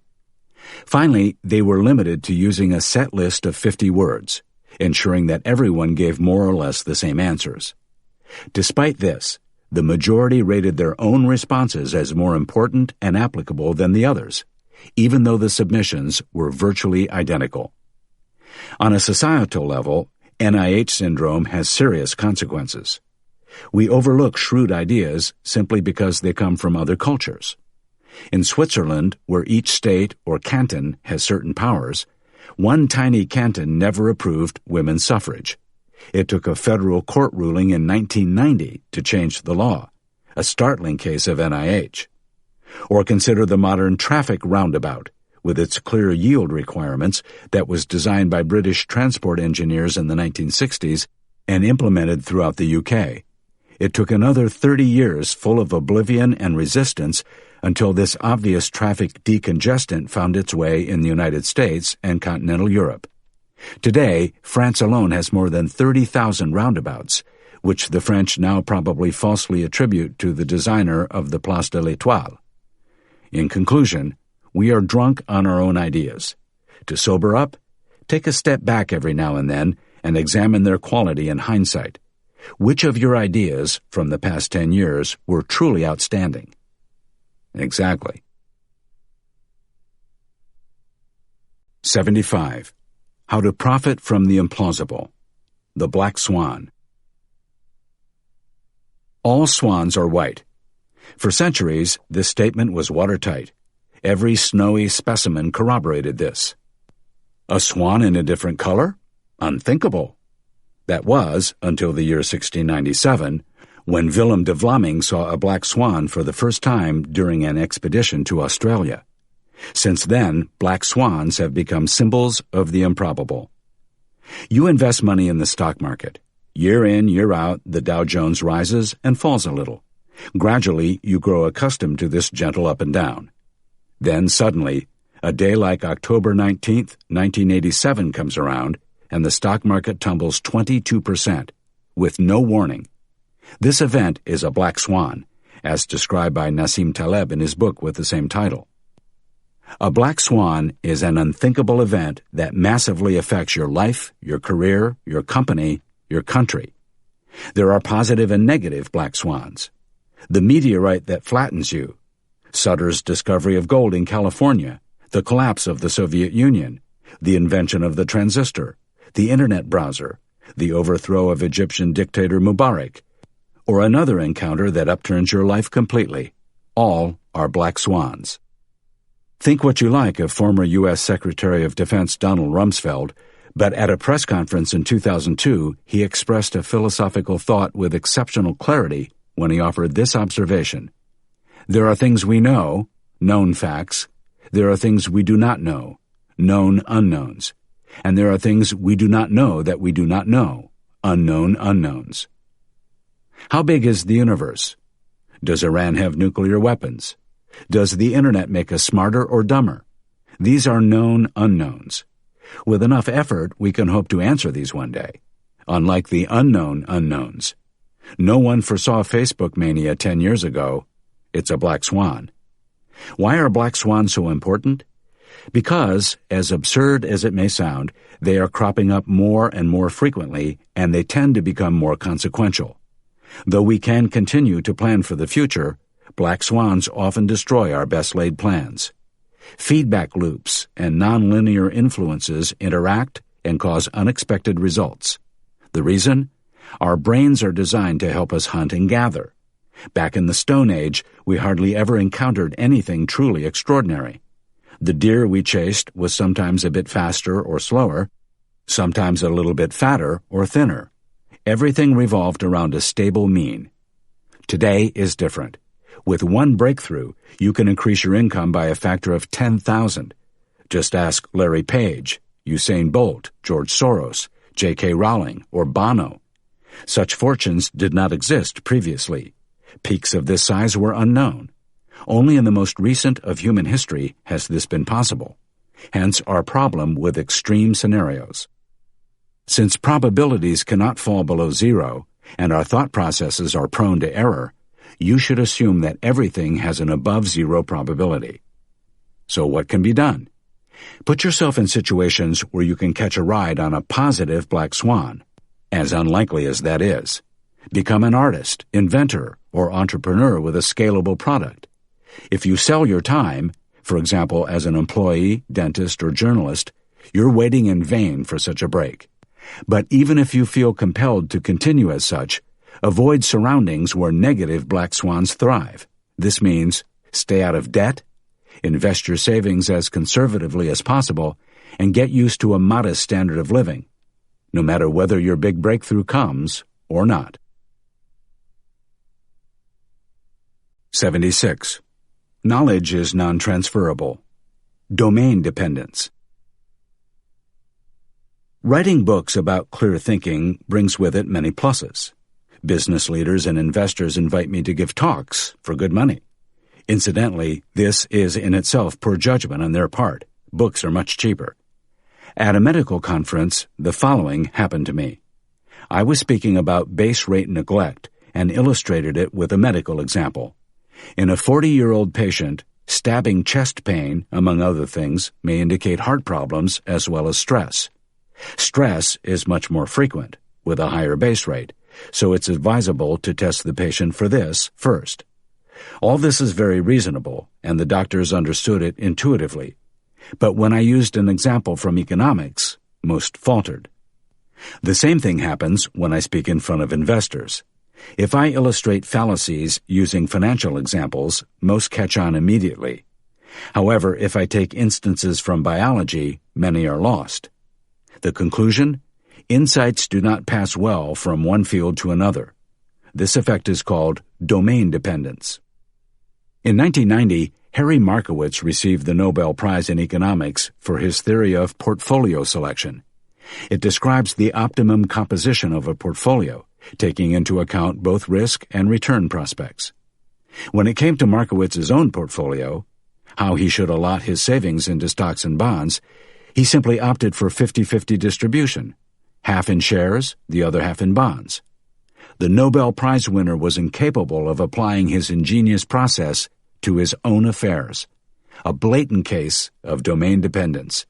He failed to transfer knowledge from the academic world to the private sphere. A friend of mine is a hopeless adrenaline junkie, scaling overhanging cliffs with his bare hands and launching himself off mountains in a wingsuit. He explained to me last week why starting a business is dangerous. Bankruptcy can never be ruled out. Personally, I'd rather be bankrupt than dead, I replied. He didn't appreciate my logic. As an author, I realized just how difficult it is to transfer skills to a new area. For me, devising plots for my novels and creating characters are a cinch. A blank, empty page doesn't daunt me. It's quite a different story with, say, an empty apartment. When it comes to interior decor, I can stand in the room for hours, hands in my pockets, devoid of one single idea. Business is teeming with domain dependence. A software company recruits a successful consumer goods salesman. The new position blunts his talents. Transferring his sales skills from products to services is exceedingly difficult. Similarly, a presenter who is outstanding in front of small groups may well tank when his audience reaches 100 people. Or a talented marketing mind may be promoted to CEO and suddenly find that he lacks any strategic creativity. With the Markowitz example, we saw that the transfer from the professional realm to the private realm is particularly difficult to navigate. I know CEOs who are charismatic leaders in the office and hopeless duds at home. Similarly, it would be a hard task to find a more cigarette-toting profession than the prophets of health themselves, the doctors. Police officers are twice as violent at home as civilians. Literary critics' novels get the poorest reviews. And, almost proverbially, the marriages of couples therapists are frequently more fragile than those of their clients. Mathematics professor Barry Mazur tells this story. Some years ago, I was trying to decide whether or not I should move from Stanford to Harvard. I had bored my friends silly with endless discussion. Finally, one of them said, "You're one of our leading decision theorists. Maybe you should make a list of the costs and benefits and try to roughly calculate your expected utility." Without thinking, I blurted out, "Come on, Sandy. This is serious." What you master in one area is difficult to transfer to another. Especially daunting is the transfer from academia to real life, from the theoretically sound to the practically possible. Of course, this also counts for this book. It will be difficult to transfer the knowledge from these pages to your daily life. Even for me, as the writer, that transition proves to be a tough one. Book smarts don't transfer to street smarts easily. 77. The Myth of Like-Mindedness. False Consensus Effect. Which do you prefer, music from the 60s or music from the 80s? How do you think the general public would answer this question? Most people tend to extrapolate their preferences onto others. If they love the 60s, they will automatically assume that the majority of their peers do too. The same goes for 80 aficionados. We frequently overestimate unanimity with others, believing that everyone else thinks and feels exactly like we do. This fallacy is called the false consensus effect. Stanford psychologist Lee Ross hit upon this in 1977.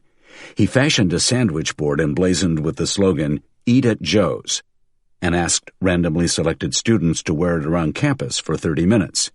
They also had to estimate how many other students would put themselves forward for the task. Those who declared themselves willing to wear the sign assumed that the majority, 62%, would also agree to it. On the other hand, those who politely refused believed that most people, 67%, would find it too stupid to undertake. In both cases, the students imagined themselves to be in the popular majority. The false consensus effect thrives in interest groups and political factions that consistently overrate the popularity of their causes. An obvious example is global warming. However critical you consider the issue to be, you probably believe that the majority of people share your opinion. Similarly, if politicians are confident of election, it's not just blind optimism. They cannot help overestimating their popularity. Artists are even worse off.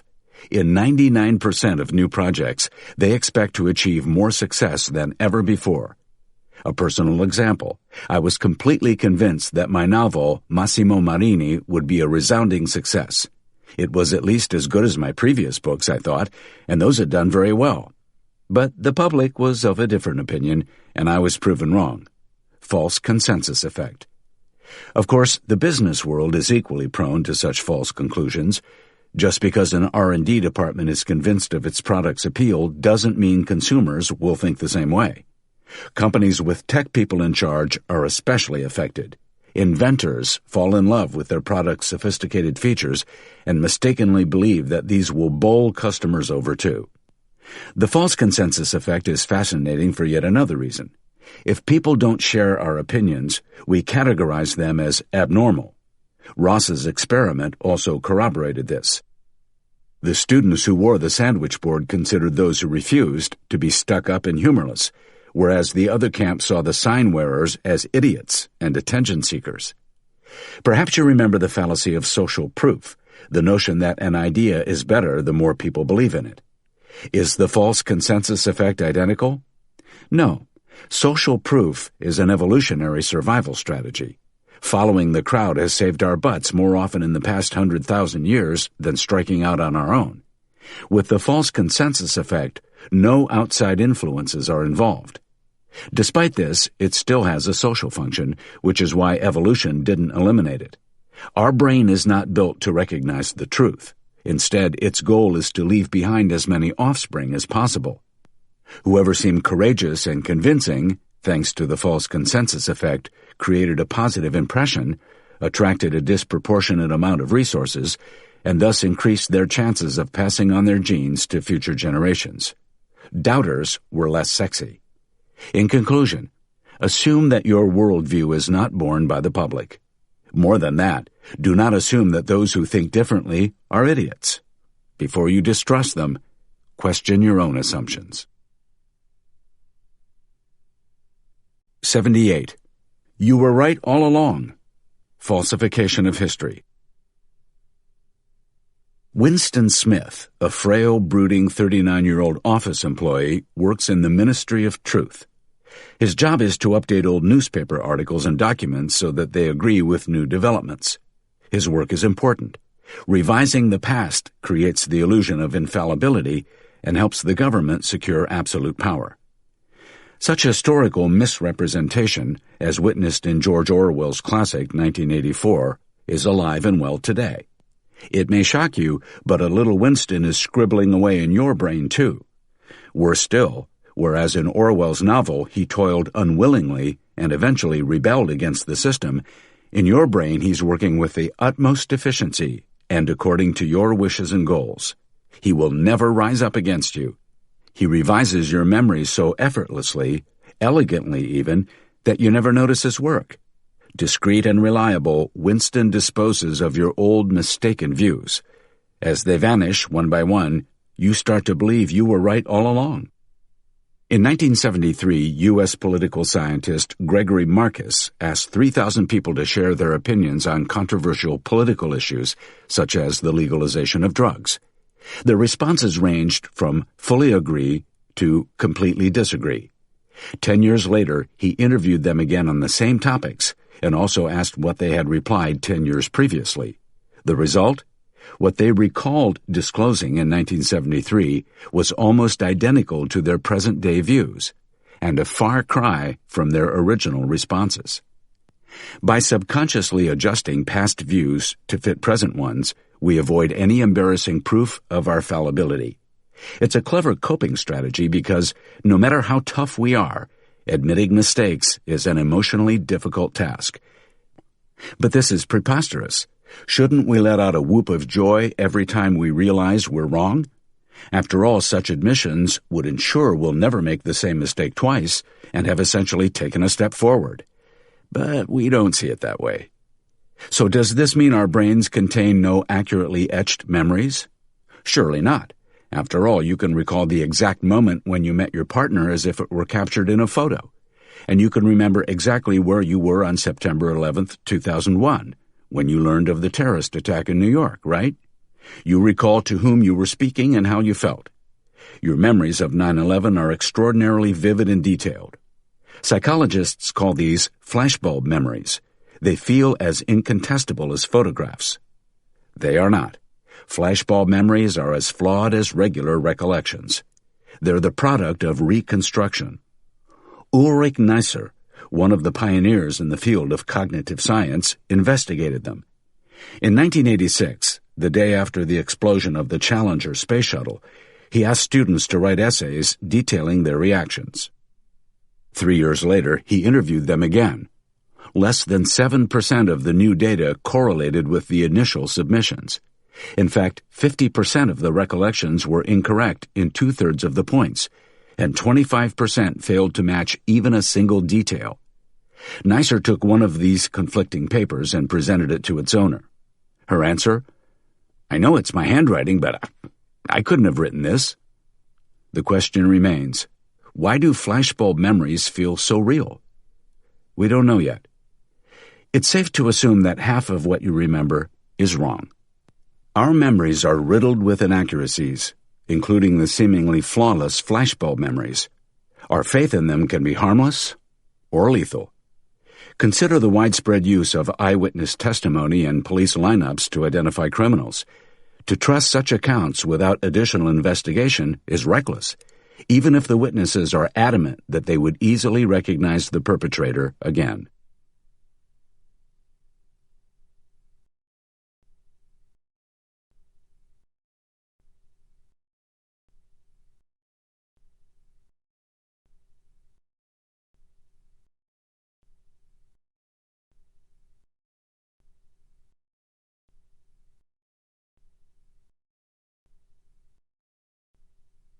79.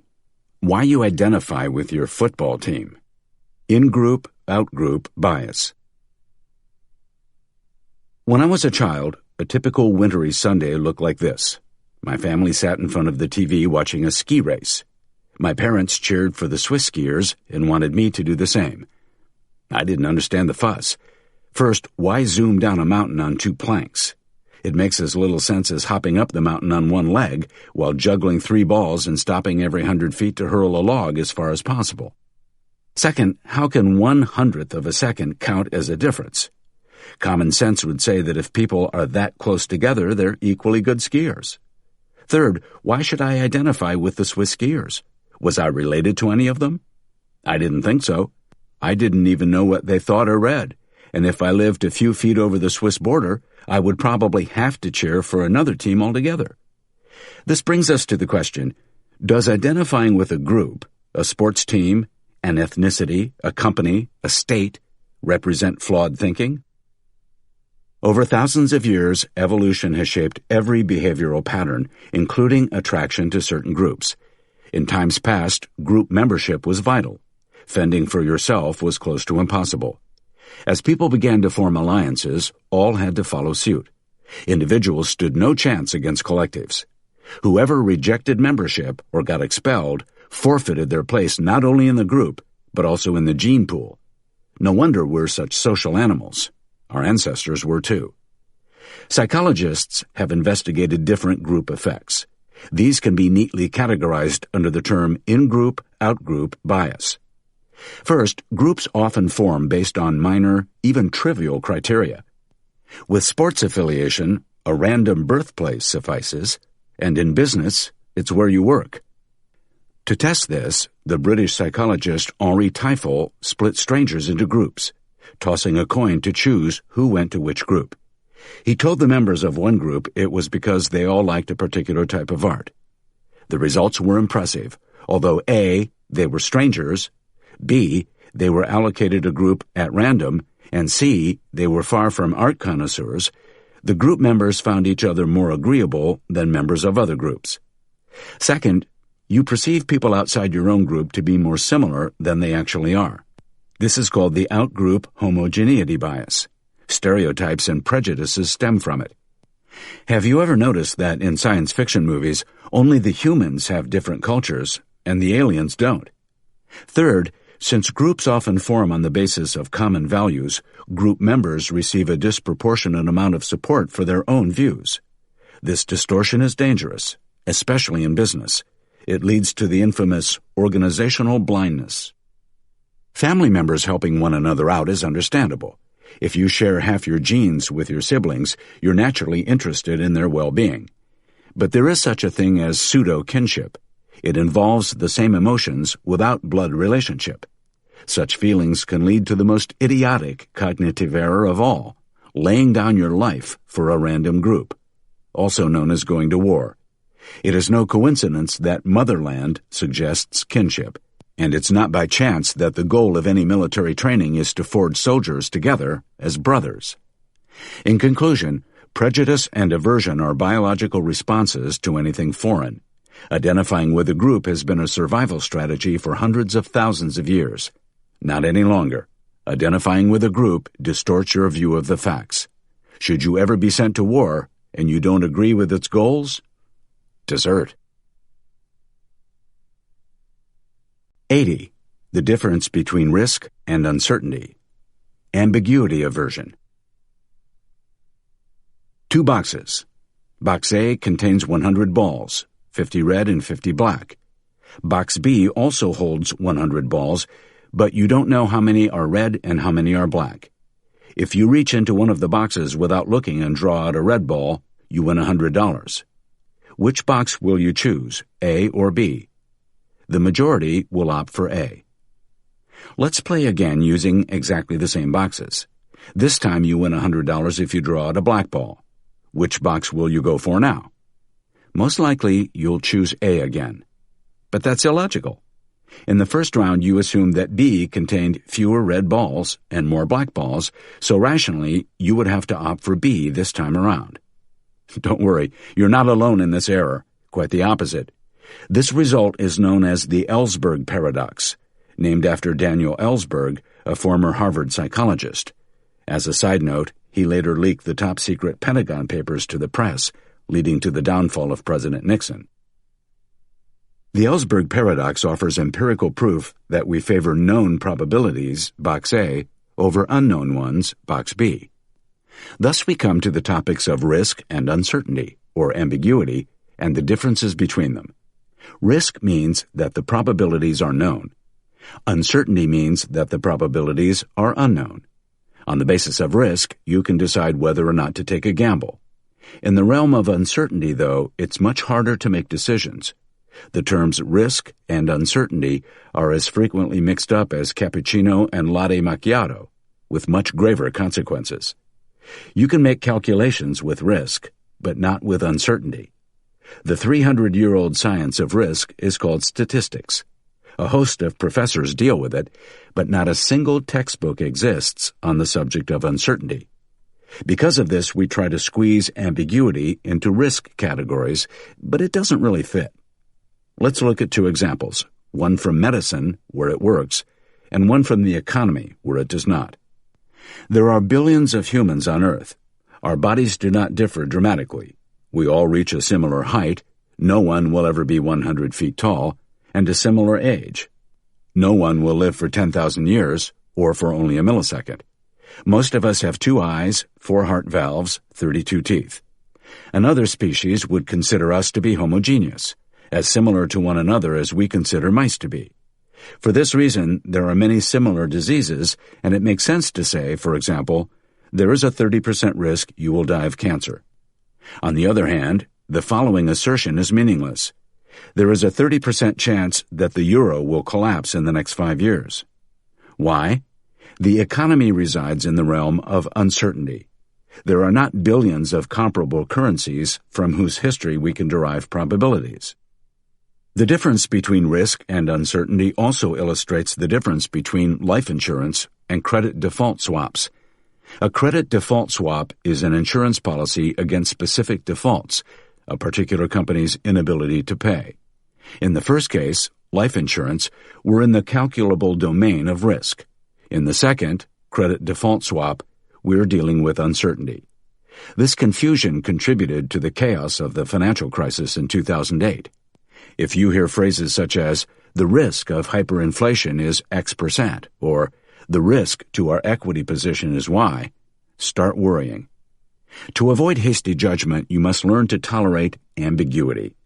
This is a difficult task, and one that you cannot influence actively. Your amygdala plays a crucial role. This is a nut-sized area in the middle of the brain responsible for processing memory and emotions. Depending on how it's built, you'll tolerate uncertainty with greater ease or difficulty. This is evident not least in your political orientation.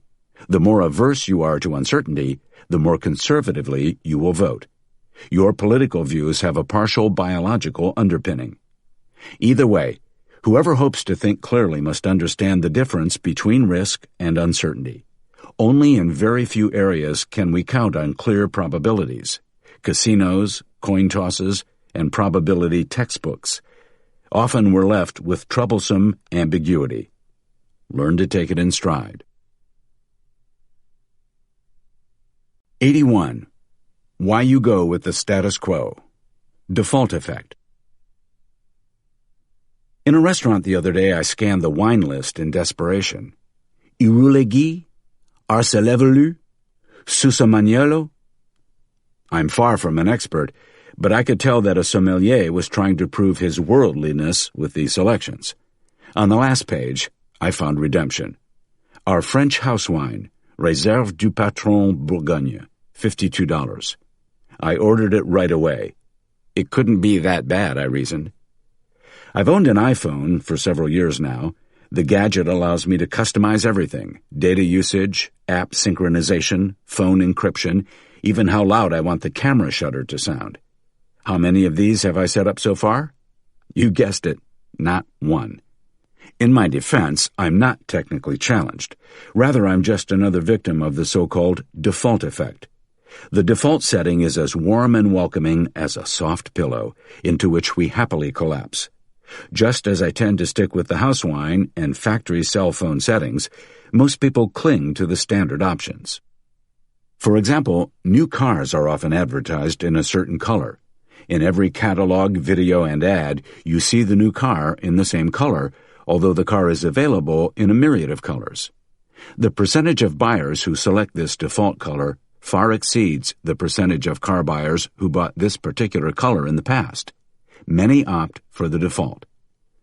In their book Nudge, economist Richard Thaler and law professor Cass Sunstein illustrate how a government can direct its citizens without unconstitutionally restricting their freedom. The authorities simply need to provide a few options, always including a default choice for indecisive individuals.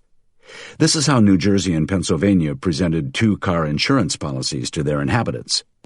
The first policy was cheaper, but waived certain rights to compensation should an accident take place. New Jersey advertised this as the standard option, and most people were happy to take it. In Pennsylvania, however, the second, more expensive option was touted as the standard and promptly became the bestseller.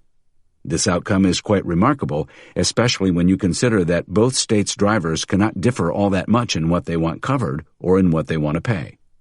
Or consider this experiment. There is a shortage of organ donors. Only about 40% of people opt for it. Scientists Eric Johnson and Dan Goldstein asked people whether, in the event of death, they wanted to actively opt out of organ donation. Making donation the default option increased take-up from 40% to more than 80% of participants, a huge difference between an opt-in and an opt-out default.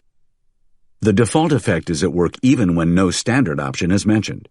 In such cases, we make our past the default setting, thereby prolonging and sanctifying the status quo.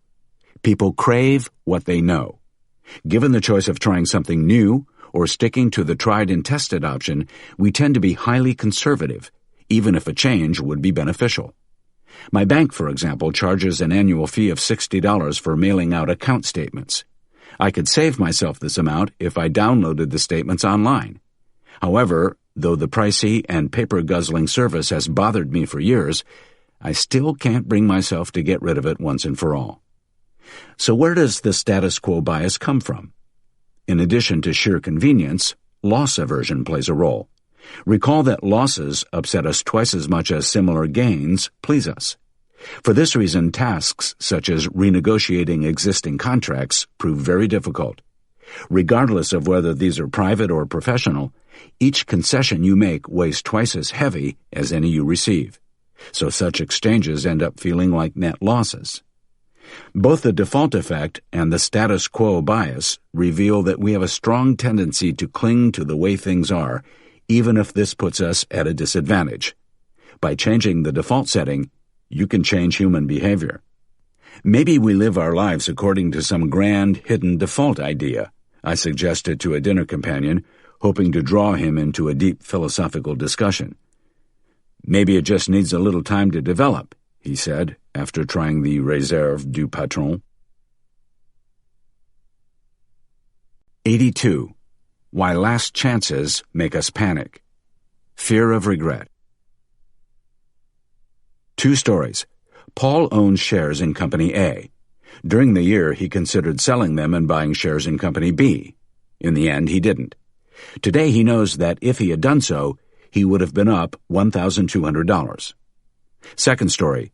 George had shares in Company B. During the year, he sold them and bought shares in Company A. Today, he also knows that if he had stuck with B, he would have netted an extra $1,200. Who feels more regret? Regret is the feeling of having made the wrong decision. You wish someone would give you a second chance. When asked who would feel worse, 8% of respondents said Paul, whereas 92% chose George. Why? Considered objectively, the situations are identical. Both Paul and George were unlucky, picked the wrong stock, and were out of pocket for the exact same amount. The only difference, Paul already possessed the shares in A, whereas George went out and bought them. Paul was passive, George active. Paul embodies the majority. Most people leave their money lying where it is for years, and George represents the exception. It seems that whoever does not follow the crowd experiences more regret. It's not always the one who acts who feels more regret. Sometimes choosing not to act can constitute an exception. An example: a venerable publishing house stands alone in its refusal to publish trendy e-books. Books are made of paper, asserts the owner, and he will stick by this tradition. Shortly afterward, 10 publishers go bankrupt. 9 of them attempted to launch e-book strategies and faltered. The final victim is the conventional paper-only publisher. Who will regret this series of decisions most, and who will gain the most sympathy? Right, the stoic e-grumbler.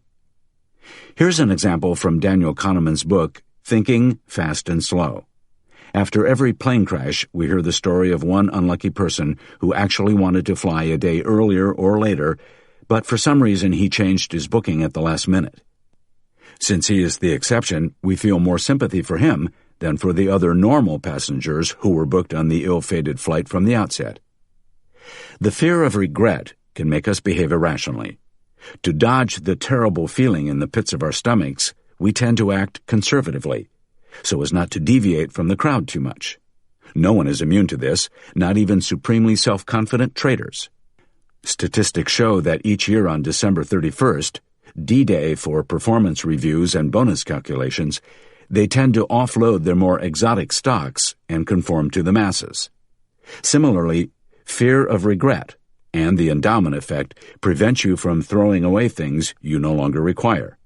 You're afraid of the remorse you will feel in the unlikely event that you needed those worn-out tennis shoes after all. The fear of regret becomes really irksome when combined with a last-chance offer. A safari brochure promises the last chance to see a rhino before the species is extinct. If you never cared about seeing one before today, why would you fly all the way to Tanzania to do so now? It's irrational. Let's say you've long dreamed of owning a house. Land is becoming scarce. Only a handful of plots with sea views are left. 3 remain, then 2, and now just 1. It's your last chance. This thought racing through your head, you give in and buy the last plot at an exorbitant price. The fear of regret tricked you into thinking this was a one-time offer, when in reality, real estate with a lake view will always come on the market. The sale of stunning property isn't going to stop anytime soon. Last chances make us panic-stricken, and the fear of regret can overwhelm even the most hard-headed deal-makers. 83.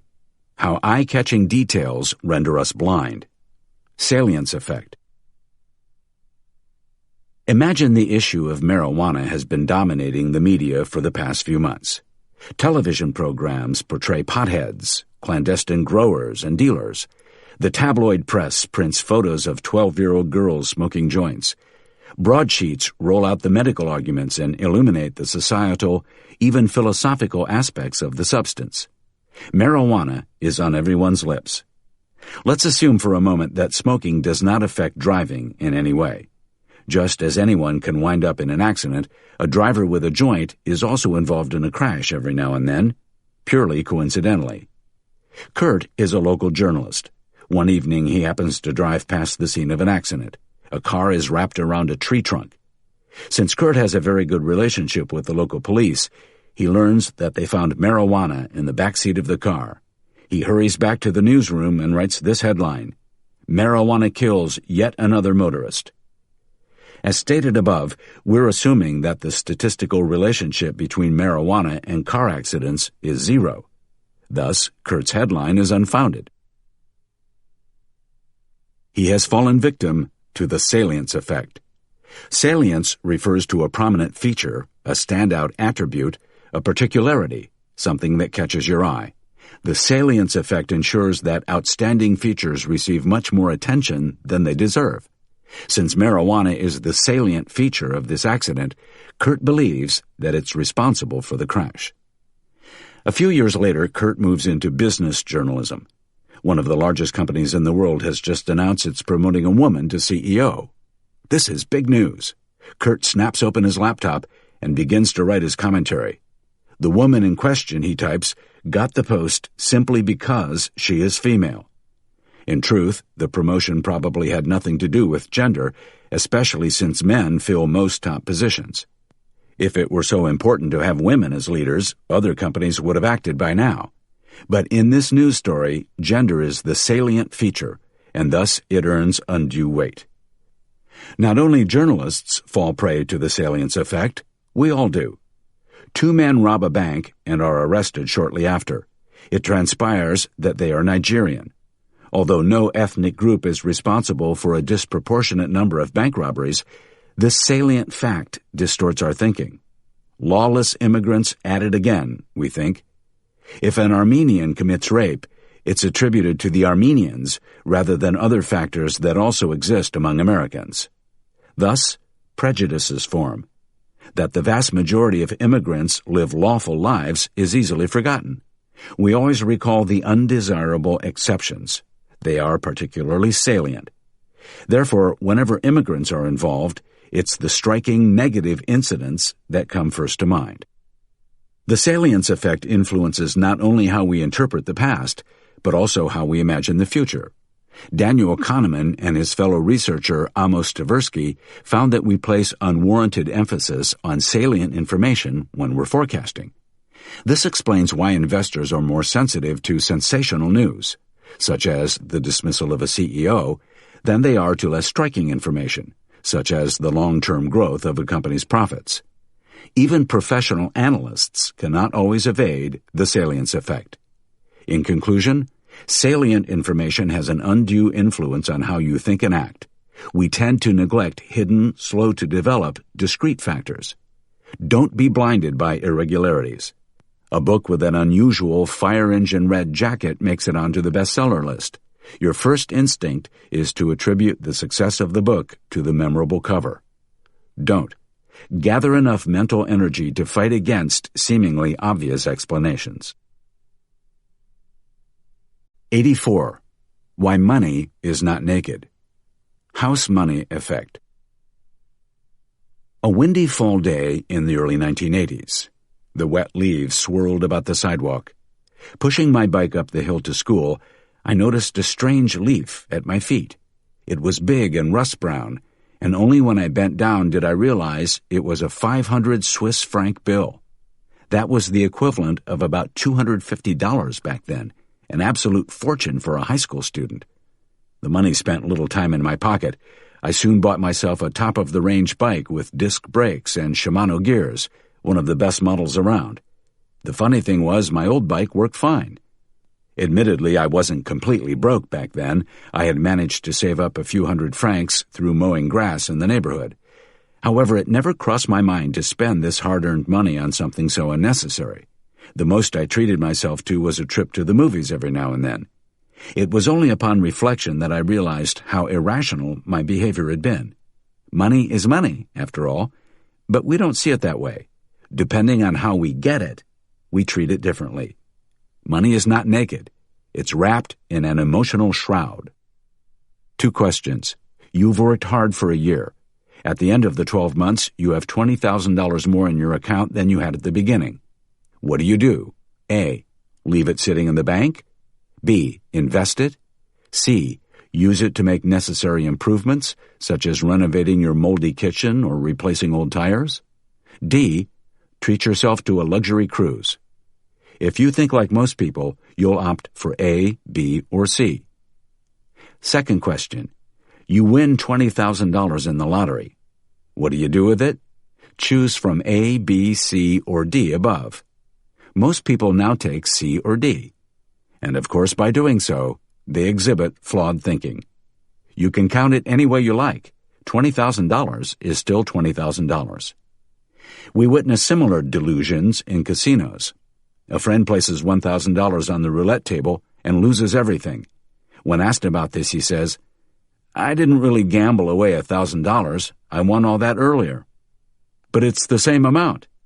"Not for me." He laughs. We treat money that we win, discover, or inherit much more frivolously than hard-earned cash. The economist Richard Thaler calls this the house money effect. It leads us to take bigger risks, and for this reason, many lottery winners end up worse off after they've cashed in their winnings. That old platitude, win some, lose some, is a feeble attempt to downplay real losses. Thaler divided his students into two groups. The first group learned they had won $30 and could choose to take part in the following coin toss. If it was tails, they would win $9. If heads, they would lose $9. 70% of students opted to risk it. The second group learned they had won nothing, but that they could choose between receiving $30 or taking part in a coin toss in which heads won them $21 and tails secured $39. The second group behaved more conservatively. Only 43% were prepared to gamble, even though the expected value for both options was the same, $30. Marketing strategists recognize the usefulness of the house money effect. Online gambling sites reward you with $100 credit when you sign up. Credit card companies offer the same when you fill in the application form. Airlines present you with a few thousand miles when you join their frequent flyer clubs. Phone companies give you free call credit to get you accustomed to making lots of calls. A large part of the coupon craze stems from the house money effect. In conclusion, be careful if you win money or if a business gives you something for free. Chances are you will pay it back with interest out of sheer exuberance. It's better to tear the provocative clothes from this seemingly free money. Put it in workman's gear. Put it in your bank account or back into your own company. 85. Why New Year's resolutions don't work. Procrastination. A friend, a writer, someone who knows how to capture emotion in sentences, let's call him an artist, writes modest books of about 100 pages every 7 years. His output is the equivalent of 2 lines of print per day. When asked about his miserable productivity, he says, "Researching is just so much more enjoyable than writing." So he sits at his desk, surfing the web for hours on end, or immersed in the most abstruse books, all in the hope of hitting upon a magnificent forgotten story. Once he has found suitable inspiration, he convinces himself that there is no point starting until he is in the right mood. Unfortunately, the right mood is a rare occurrence. Another friend has tried to quit smoking every day for the past 10 years. Each cigarette is his last. And me? My tax returns have been lying on my desk for 6 months, waiting to be completed. I haven't yet given up hope that they will fill themselves in. Procrastination is the tendency to delay unpleasant but important acts. The arduous trek to the gym, switching to a cheaper insurance policy, writing thank you letters.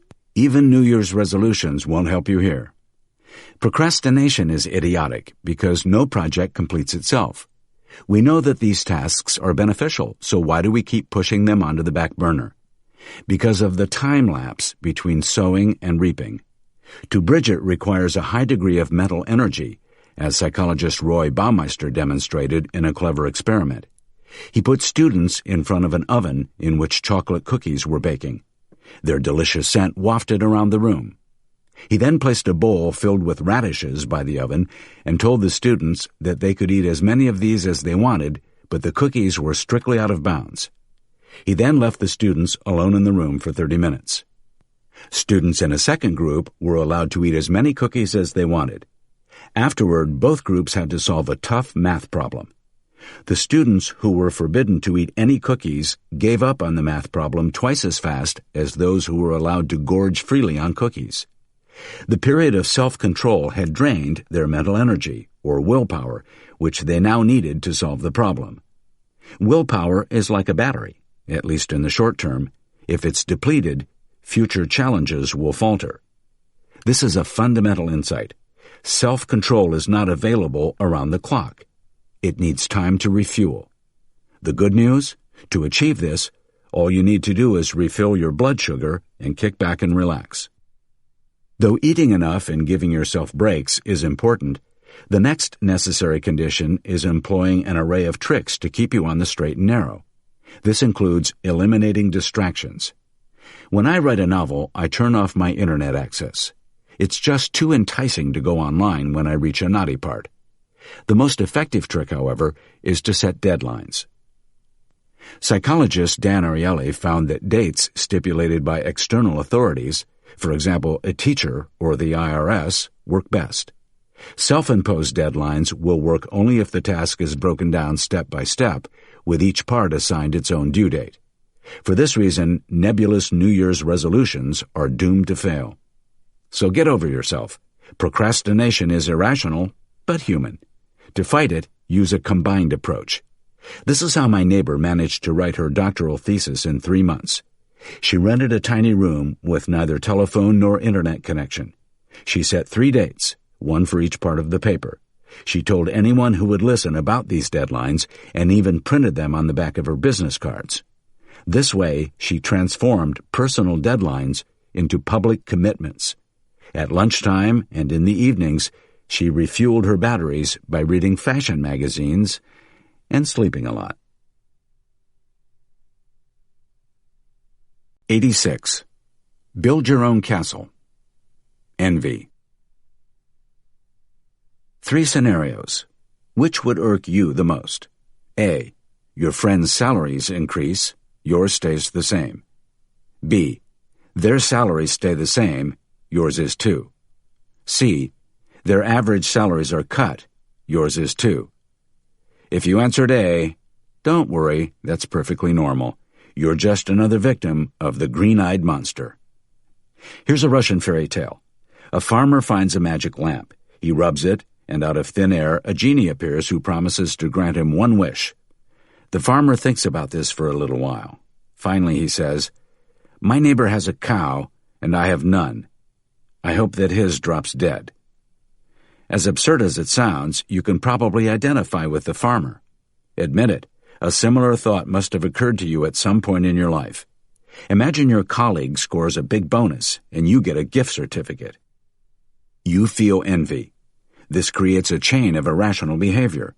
You refuse to help him any longer, sabotage his plans, perhaps even puncture the tires of his Porsche, and you secretly rejoice when he breaks his leg skiing. Of all the emotions, envy is the most idiotic. Why? Because it's relatively easy to switch off. This is in contrast to anger, sadness, or fear. Envy is the most stupid of vices, for there is no single advantage to be gained by it, writes Balzac. In short, envy is the most sincere type of flattery. Other than that, it's a waste of time. Many things spark envy: ownership, status, health, youth, talent, popularity, beauty. It's often confused with jealousy because the physical reactions are identical. The difference, the subject of envy is a thing, status, money, health, etc. The subject of jealousy is the behavior of a third person. Envy needs 2 people. Jealousy, on the other hand, requires 3. Peter is jealous of Sam because the beautiful girl next door phones him instead. Paradoxically, with envy, we direct resentments toward those who are most similar to us in age, career, and residence. We don't envy business people from the century before last. We don't begrudge plants or animals. We don't envy millionaires on the other side of the globe, just those on the other side of the city. As a writer, I don't envy musicians, managers, or dentists, but other writers. As a CEO, you envy other bigger CEOs. As a supermodel, you envy more successful supermodels. Aristotle knew this. Potters envy potters. This brings us to a classic practical error. Let's say your financial success allows you to move from one of New York's grittier neighborhoods to Manhattan's Upper East Side. In the first few weeks, you enjoy being in the center of everything and how impressed your friends are with your new apartment and address. But soon you realize that apartments of completely different proportions surround you. You've traded in your old peer group for one that is much richer. Things start to bother you that haven't bothered you before. Envy and status anxiety are the consequences. How do you curb envy? First, stop comparing yourself to others. Second, find your circle of competence and fill it in on your own. Create a niche where you are the best. It doesn't matter how small your area of mastery is. The main thing is that you are king of the castle. Like all emotions, envy has its origins in our evolutionary past. If the hominid from the cave next door took a bigger share of the mammoth, it meant less for the loser. Envy motivated us to do something about it. Laissez-faire hunter-gatherers disappeared from the gene pool. In extreme cases, they died of starvation, while others feasted. We are the offspring of the envious. But in today's world, envy is no longer vital. If my neighbor buys himself a Porsche, it doesn't mean that he has taken anything from me. When I find myself suffering pangs of envy, my wife reminds me, it's okay to be envious, but only of the person you aspire to become. 87. Why you prefer novels to statistics. Personification. For 18 years, the American media was prohibited from showing photographs of fallen soldiers' coffins. In February 2009, Defense Secretary Robert Gates lifted this ban, and images flooded onto the Internet. Officially, family members had to give their approval before anything is published, but such a rule is unenforceable. Why was the ban created in the first place? To conceal the true costs of war. We can easily find out the number of casualties, but statistics leave us cold. People, on the other hand, especially dead people, spark an emotional reaction. Why is this? For eons, groups have been essential to our survival. Thus, over the past 100,000 years, we've developed an impressive sense of how others think and feel. Science calls this the theory of mind. Here's an experiment to illustrate it. You are given $100 and must share it with a stranger. You can decide how it's divided up. If the other person is happy with your suggestion, the money will be divided that way. If he or she turns down your offer, you must return the $100 and no one gets anything. How do you split the sum? It would make sense to offer the stranger very little, maybe just $1. After all, it's better than nothing. However, in the 1980s, when economists began experimenting with such ultimatum games, the technical term, the subjects behaved very differently. They offered the other party between 30% and 50%. Anything below 30% was considered unfair. The ultimatum game is one of the clearest manifestations of the theory of mind. In short, we empathize with the other person. However, with one tiny change, it's possible to almost eliminate this compassion. Put the players in separate rooms. When people can't see their counterparts, or indeed when they have never seen them, it's more difficult to simulate their feelings. The other person becomes an abstraction, and the share they are offered drops, on average, to below 20%. In another experiment, psychologist Paul Slovic asked people for donations. One group was shown a photo of Rokia from Malawi, an emaciated child with pleading eyes. Afterward, people donated an average of $2.83 to the charity, out of $5 they were given to fill out a short survey. The second group was shown statistics about the famine in Malawi, including the fact that more than 3 million malnourished children were affected. The average donation dropped by 50%.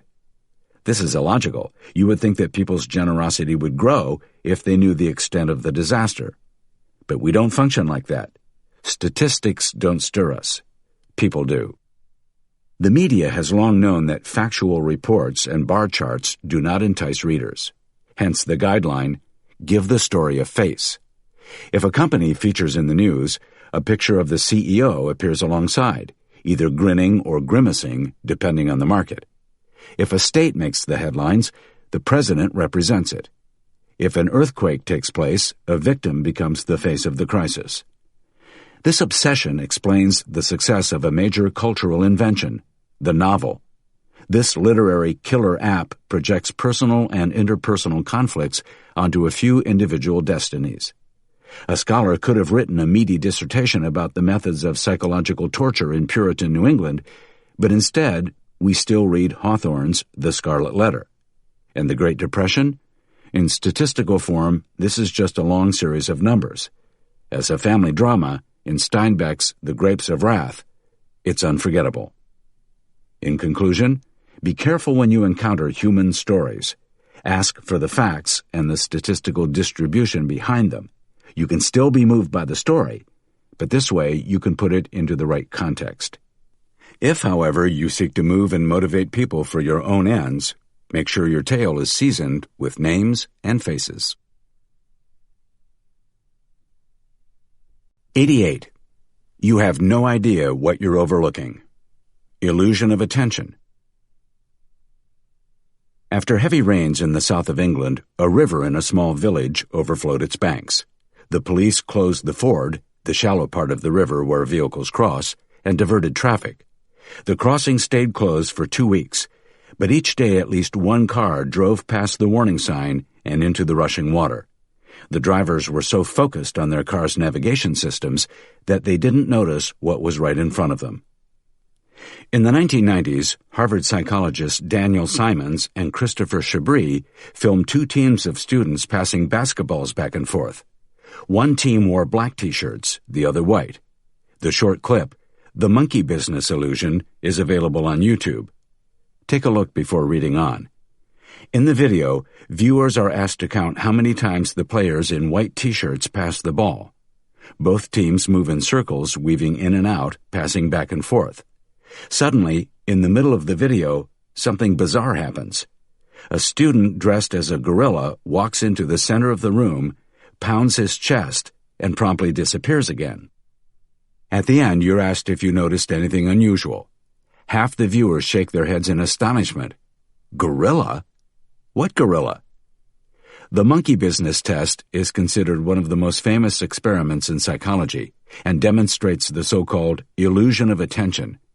We're confident that we notice everything that takes place in front of us, but in reality, we often see only what we're focusing on, in this case, the passes made by the team in white. Unexpected, unnoticed interruptions can be as large and conspicuous as a gorilla. The illusion of attention can be precarious, for example, when making a phone call while driving. Most of the time doing so poses no problems.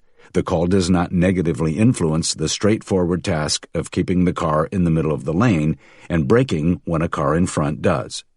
But as soon as an unanticipated event takes place, such as a child running across the street, your attention is too stretched to react in time.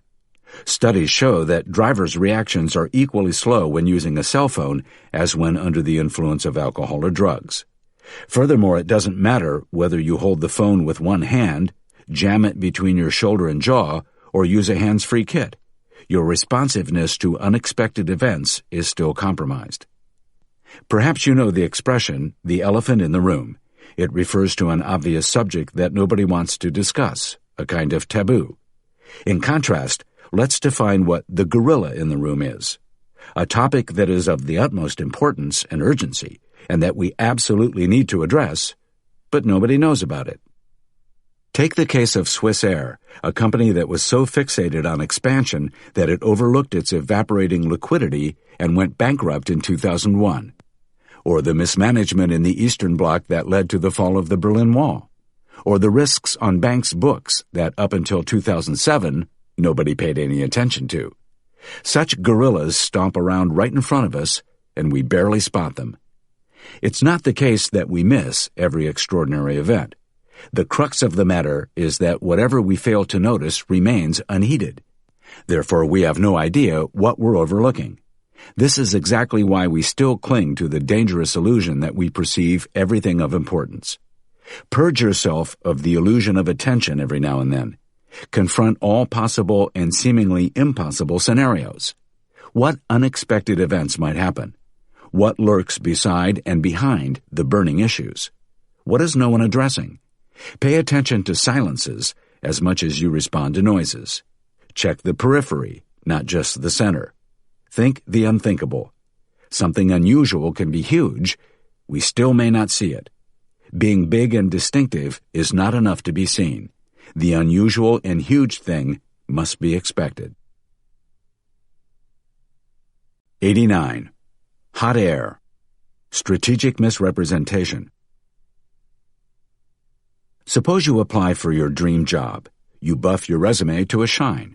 In the job interview, you highlight your achievements and abilities and gloss over weak points and setbacks. When they ask if you could boost sales by 30% while cutting costs by 30%, you reply in a calm voice, "Consider it done." Even though you're trembling inside and racking your brain about how the hell you're going to pull that off, you do and say whatever is necessary to get the job. You concentrate on wowing the interviewers. The details will follow. You know that if you give even semi-realistic answers, you'll put yourself out of the race. Imagine you're a journalist and have a great idea for a book. The issue is on everyone's lips. You find a publisher who's willing to pay a nice advance. However, he needs to know your timeline. He removes his glasses and looks at you. When can I expect the manuscript? Can you have it ready in 6 months? You gulp. You've never written a book in under 3 years. Your answer? Consider it done. Of course you don't want to lie, but you know that you won't get the advance if you tell the truth. Once the contract is signed and the money is nestling in your bank account, you can always keep the publisher at bay for a while. You're a writer. You're great at making up stories. The official term for such behavior is strategic misrepresentation. The more at stake, the more exaggerated your assertions become. Strategic misrepresentation doesn't work everywhere. If your ophthalmologist promises 5 times in a row to give you perfect vision, but after each procedure you see worse than before, you'll stop taking him seriously at some point. However, when unique attempts are involved, strategic misrepresentation is worth a try. In interviews, for example, as we saw above. A single company isn't going to hire you several times. It's either a yes or no.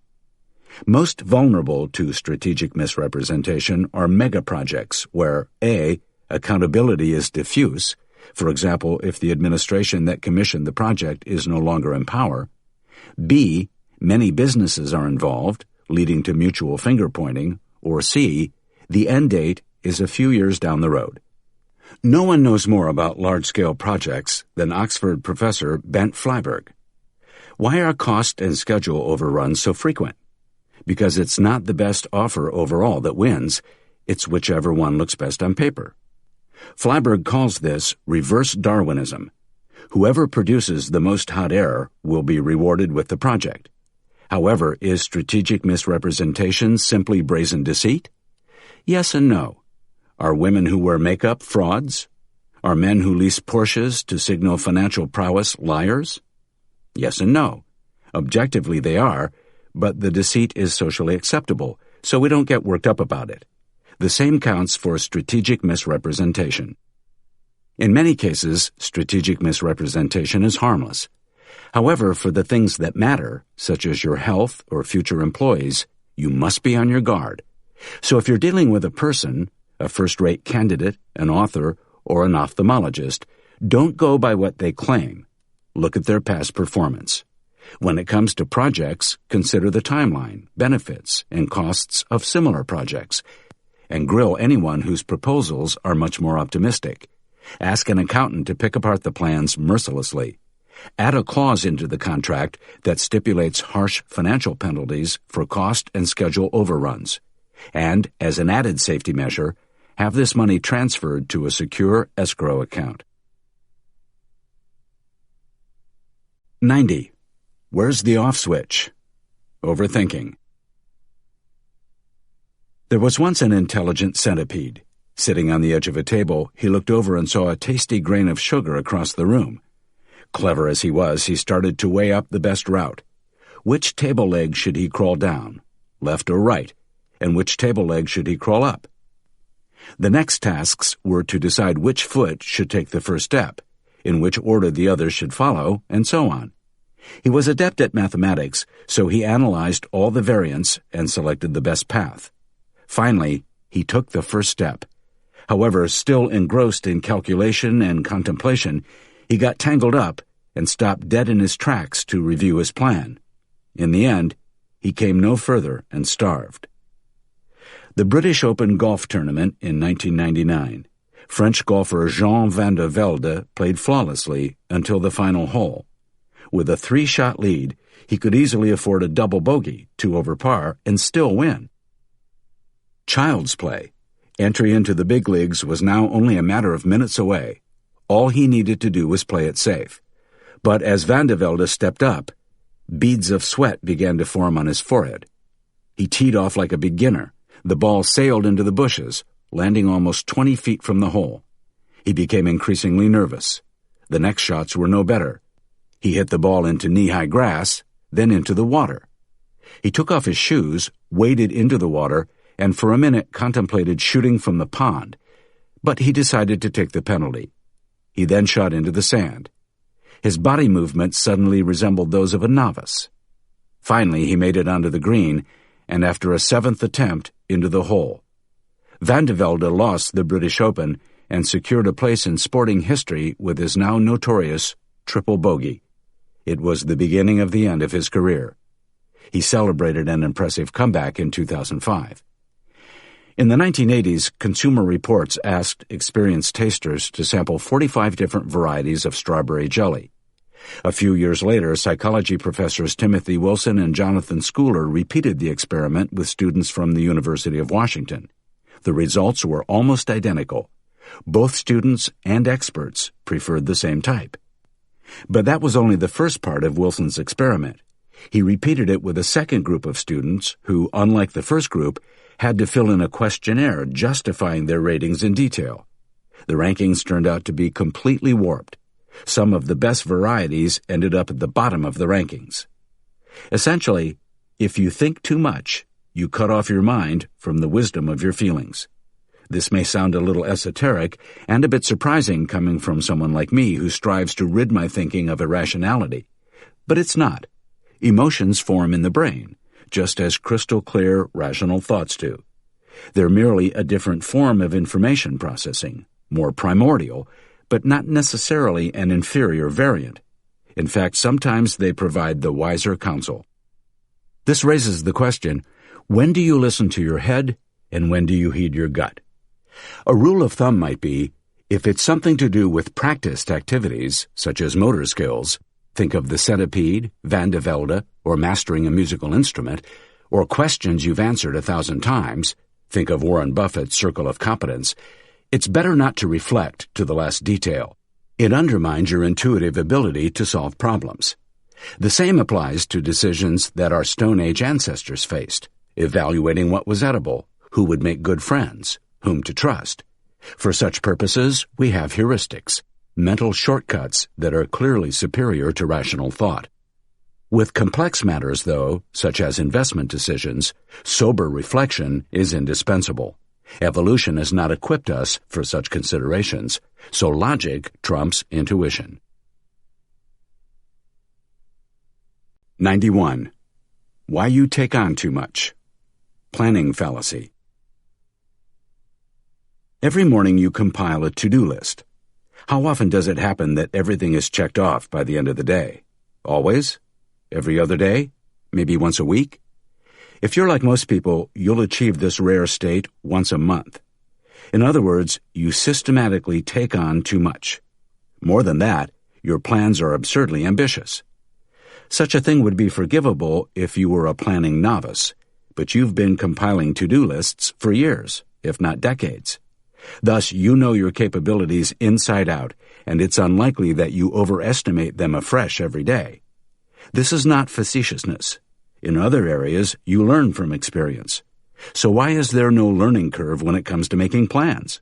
Even though you realize that most of your previous endeavors were overly optimistic, you believe in all seriousness that today, the same workload, or more, is eminently doable. Daniel Kahneman calls this the planning fallacy. In their last semesters, students generally have to write theses. The Canadian psychologist Roger Buehler and his research team asked the following of their final year class. The students had to specify 2 submission dates. The first was a realistic deadline, and the second was a worst-case scenario date. The result? Only 30% of students made the realistic deadlines. On average, the students needed 50% more time than planned and a full 7 days more than their worst-case scenario date. The planning fallacy is particularly evident when people work together, in business, science, and politics. Groups overestimate duration and benefits and systematically underestimate costs and risks. The conch-shaped Sydney Opera House was planned in 1957. Completion was due in 1963 at a cost of $7 million. It finally opened its doors in 1973 after $102 million had been pumped in, 14 times the original estimate. So why are we not natural-born planners? The first reason, wishful thinking. We want to be successful and achieve everything we take on. Second, we focus too much on the project and overlook outside influences. Unexpected events too often defeat our plans. This is true for our daily schedules, too. Your daughter swallows a fishbone. Your car battery gives up the ghost. An offer for a house lands on your desk and must be discussed urgently. There goes the plan. If you plan things even more minutely, would that be a solution? No. Step-by-step preparation amplifies the planning fallacy. It narrows your focus even more and thus distracts you even more from anticipating the unexpected. So what can you do? Shift your focus from internal things, such as your own project, to external factors like similar projects. Look at the base rate and consult the past. If other ventures of the same type lasted 3 years and devoured $5 million, this will probably apply to your project too, no matter how carefully you plan. And most important, shortly before decisions are made, perform a so-called pre-mortem session, literally before death. American psychologist Gary Klein recommends delivering this short speech to the assembled team. Imagine it's a year from today. We followed the plan to the letter. The result is a disaster. Take 5 or 10 minutes to write about this disaster. The stories will show you how things might turn out. 92. Those wielding hammers see only nails. Déformation professionnelle. A man takes out a loan, starts a company, and goes bankrupt shortly afterward. He falls into a depression and commits suicide. What do you make of this story? As a business analyst, you want to understand why the business idea didn't work. Was he a bad leader? Was the strategy wrong? The market too small, or the competition too large? As a marketer, you imagine the campaigns were poorly organized or that he failed to reach his target audience. If you're a financial expert, you ask whether the loan was the right financial instrument. As a local journalist, you realize the potential of the story. How lucky that he killed himself. As a writer, you think about how the incident could develop into a kind of Greek tragedy. As a banker, you believe an error took place in the loan department. As a socialist, you blame the failure of capitalism. As a religious conservative, you see in this a punishment from God. As a psychiatrist, you recognize low serotonin levels. Which is the correct viewpoint? None of them. If your only tool is a hammer, all your problems will be nails, said Mark Twain, a quote that sums up the déformation professionnelle perfectly. Charlie Munger, Warren Buffett's business partner, named the effect the man with the hammer tendency after Twain. But that's a perfectly disastrous way to think and a perfectly disastrous way to operate in the world. So you've got to have multiple models, and the models have to come from multiple disciplines because all the wisdom of the world is not to be found in one little academic department. Here are a few examples of déformation professionnelle. Surgeons want to solve almost every medical problem with a scalpel, even if their patients could be treated with less invasive methods. Armies think of military solutions first. Engineers, structural. Trend gurus see trends in everything. Incidentally, this is one of the most idiotic ways to view the world. In short, if you ask people the crux of a particular problem, they usually link it to their own areas of expertise. So what's wrong with that? It's good if, say, a tailor sticks to what he knows. The déformation professionnelle becomes hazardous when people apply their specialized processes in areas where they don't belong. Surely you've come across some of these. Teachers who scold their friends like students. New mothers who begin to treat their husbands like children. Or consider the omnipresent Excel spreadsheet that's featured on every computer. We use them even when it makes no sense. For example, when generating 10-year financial projections for startups, or when comparing potential lovers that we've sourced from dating sites. Excel spreadsheets might as well be one of the most dangerous recent inventions. Even in his own jurisdiction, the man with the hammer tends to overuse it. Literary reviewers are trained to detect authors' references, symbols, and hidden messages. As a novelist, I realize that literary reviewers conjure up such devices where there are none. This is not a million miles away from what business journalists do too. They scour the most trivial utterings of central bank governors and somehow discover hints of fiscal policy change by parsing their words. In conclusion, if you take your problem to an expert, don't expect the overall best solution. Expect an approach that can be solved with the expert's toolkit. The brain is not a central computer. Rather, it's a Swiss Army knife with many specialized tools. Unfortunately, our pocket knives are incomplete. Given our life experiences and our professional expertise, we already possess a few blades. But to better equip ourselves, we must try to add 2 or 3 additional tools to our repertoire, mental models that are far afield from our areas of expertise. For example, over the past few years, I've begun to take a biological view of the world and have won a new understanding of complex systems. Locate your shortcomings and find suitable knowledge and methodologies to balance them. It takes about a year to internalize the most important ideas of a new field, and it's worth it. Your pocket knife will be bigger and more versatile, and your thoughts sharper. 93. Mission accomplished. Zeigarnik effect. Berlin, 1927. A group of university students and professors visit a restaurant. The waiter takes order upon order, including special requests, but doesn't bother to write anything down. This is going to end badly, they think. But after a short wait, all diners receive exactly what they ordered. After dinner, outside on the street, Russian psychology student Bluma Zeigarnik notices that she has left her scarf behind in the restaurant. She goes back in, finds the waiter with the incredible memory, and asks him if he's seen it. He stares at her blankly. He has no idea who she is or where she sat. "How can you have forgotten?" she asks indignantly, "especially with your super memory?" The waiter replies curtly, "I keep every order in my head until it's served." Zeigarnik and her mentor, Kurt Lewin, studied this strange behavior and found that all people function more or less like the waiter. We seldom forget uncompleted tasks. They persist in our consciousness and do not let up, tugging at us like little children until we give them our attention. On the other hand, once we've completed a task and checked it off our mental list, it's erased from memory. The researcher has lent her name to this. Scientists now speak of the Zeigarnik effect. However, in her investigation, she uncovered a few untidy outliers. Some people kept a completely clear head even if they had dozens of projects on the go. Only in recent years could Roy Baumeister and his research team at Florida State University shed light on this. He took students who were a few months away from their final examinations and split them into 3 groups. Group 1 had to focus on a party during the current semester. Group 2 had to concentrate on the exam. Group 3 had to focus on the exam and also create a detailed study plan. Then Baumeister asked students to complete words under time pressure. Some students saw PA and filled in panic, while others thought of party or Paris.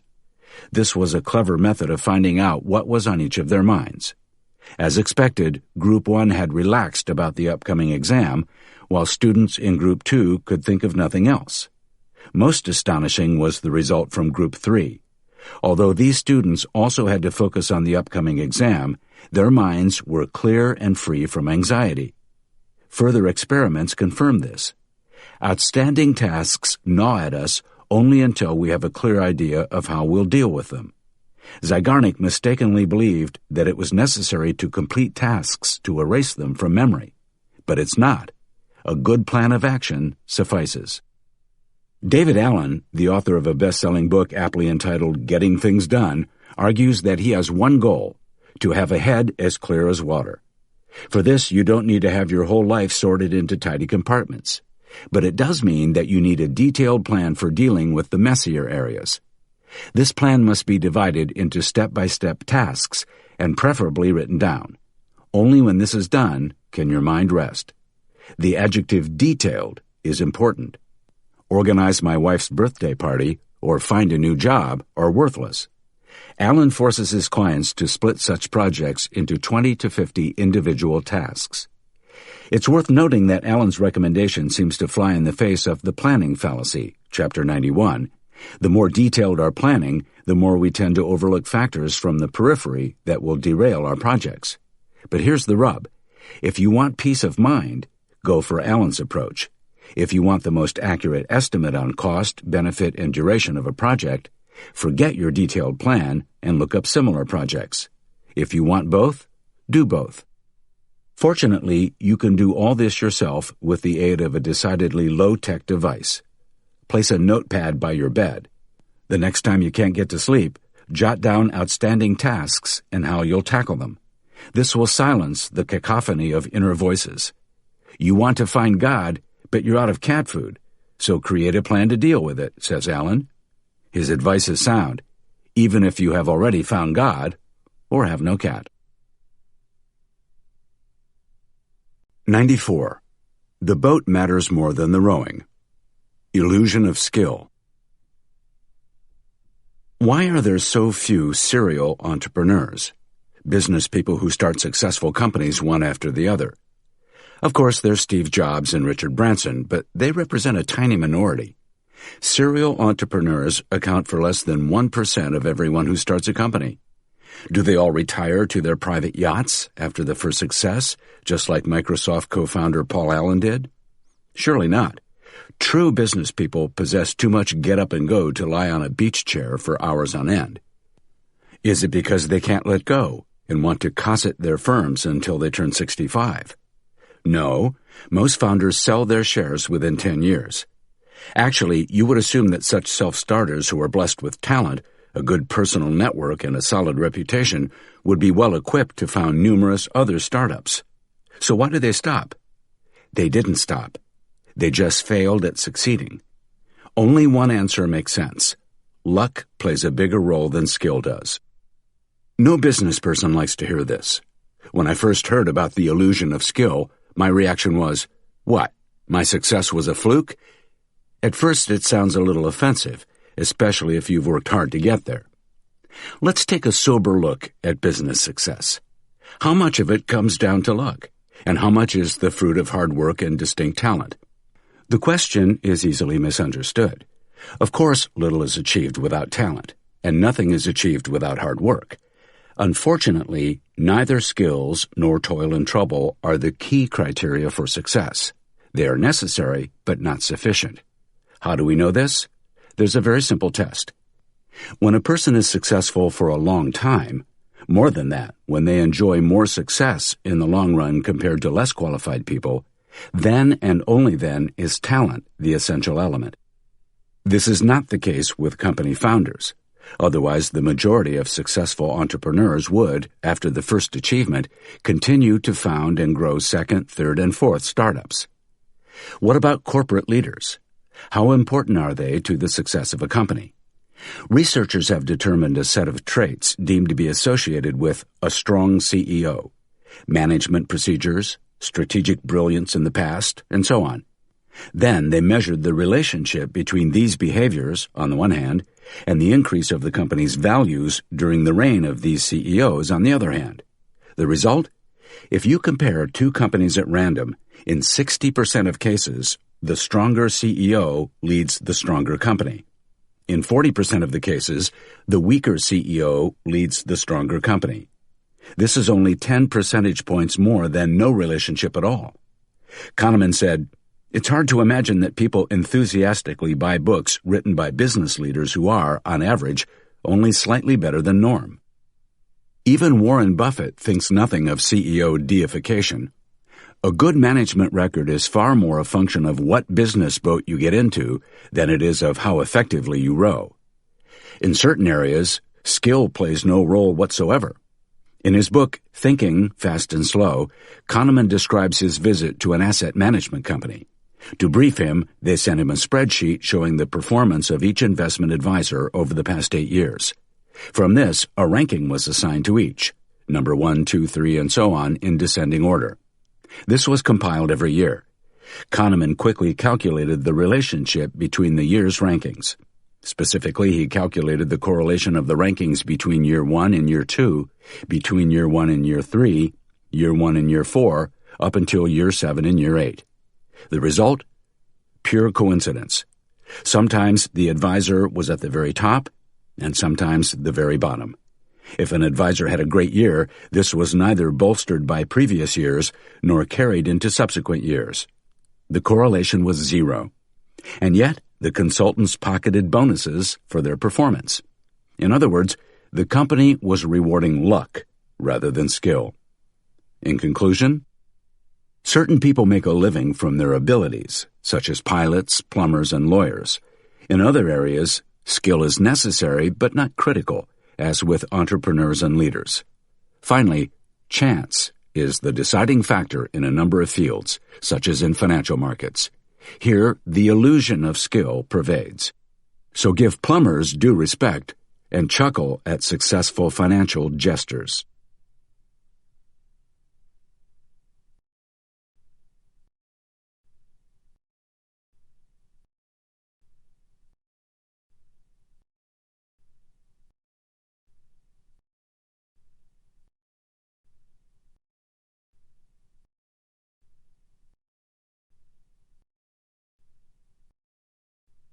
"95.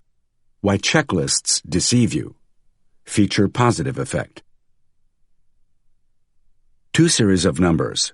The first, Series A, consists of 724, 947, 421, 843, 394, 411, 054, 646. What do these numbers have in common? Don't read on until you have an answer.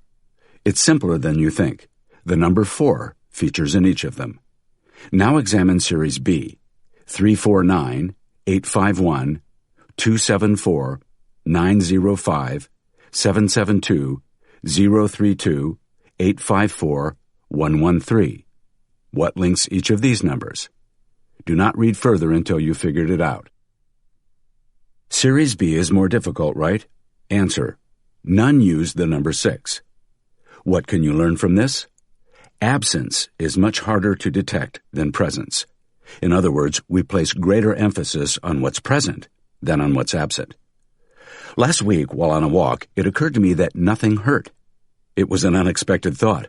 I rarely experience pain anyway, but when I do, it's very present. But the absence of pain I rarely recognize. It was such a simple, obvious fact, it amazed me. For a moment, I was elated, until this little revelation slipped from my mind again. At a classical recital, an orchestra performed Beethoven's Ninth Symphony. A storm of enthusiasm gripped the concert hall. During the ode in the fourth movement, tears of joy could be seen here and there. How fortunate we are that this symphony exists, I thought. But is that really true? Would we be less happy without the work? Probably not. Had the symphony never been composed, no one would miss it. The director would receive no angry calls saying, "Please have this symphony written and performed immediately." In short, what exists means a lot more than what is missing. Science calls this the feature positive effect. Prevention campaigns utilize this well. Smoking causes lung cancer is much more powerful than not smoking leads to a life free of lung cancer. Auditors and other professionals who employ checklists are prone to the feature positive effect. Outstanding tax declarations are immediately obvious because they feature on their lists. What does not appear, however, is more artistic fraud, such as the goings-on at Enron and with Bernie Madoff's Ponzi scheme. Also absent are the undertakings of rogue traders, such as Nick Leeson and Jérôme Kerviel, to whom Barings and Société Générale fell victim. Financial vagaries of this kind are not on any checklist, and they don't have to be illegal. A mortgage bank will be on the lookout for credit risk due to a drop in the debtor's income because this appears on its list. However, it will overlook the devaluation of property, say through the construction of an incineration plant in the vicinity. Suppose you manufacture a dubious product, such as salad dressing with a high level of cholesterol. What do? On the label, you promote the 20 different vitamins in the dressing and omit the cholesterol level. Consumers won't notice its absence. And the positive present features will make sure that they feel safe and informed. In academia, we constantly encounter the feature positive effect.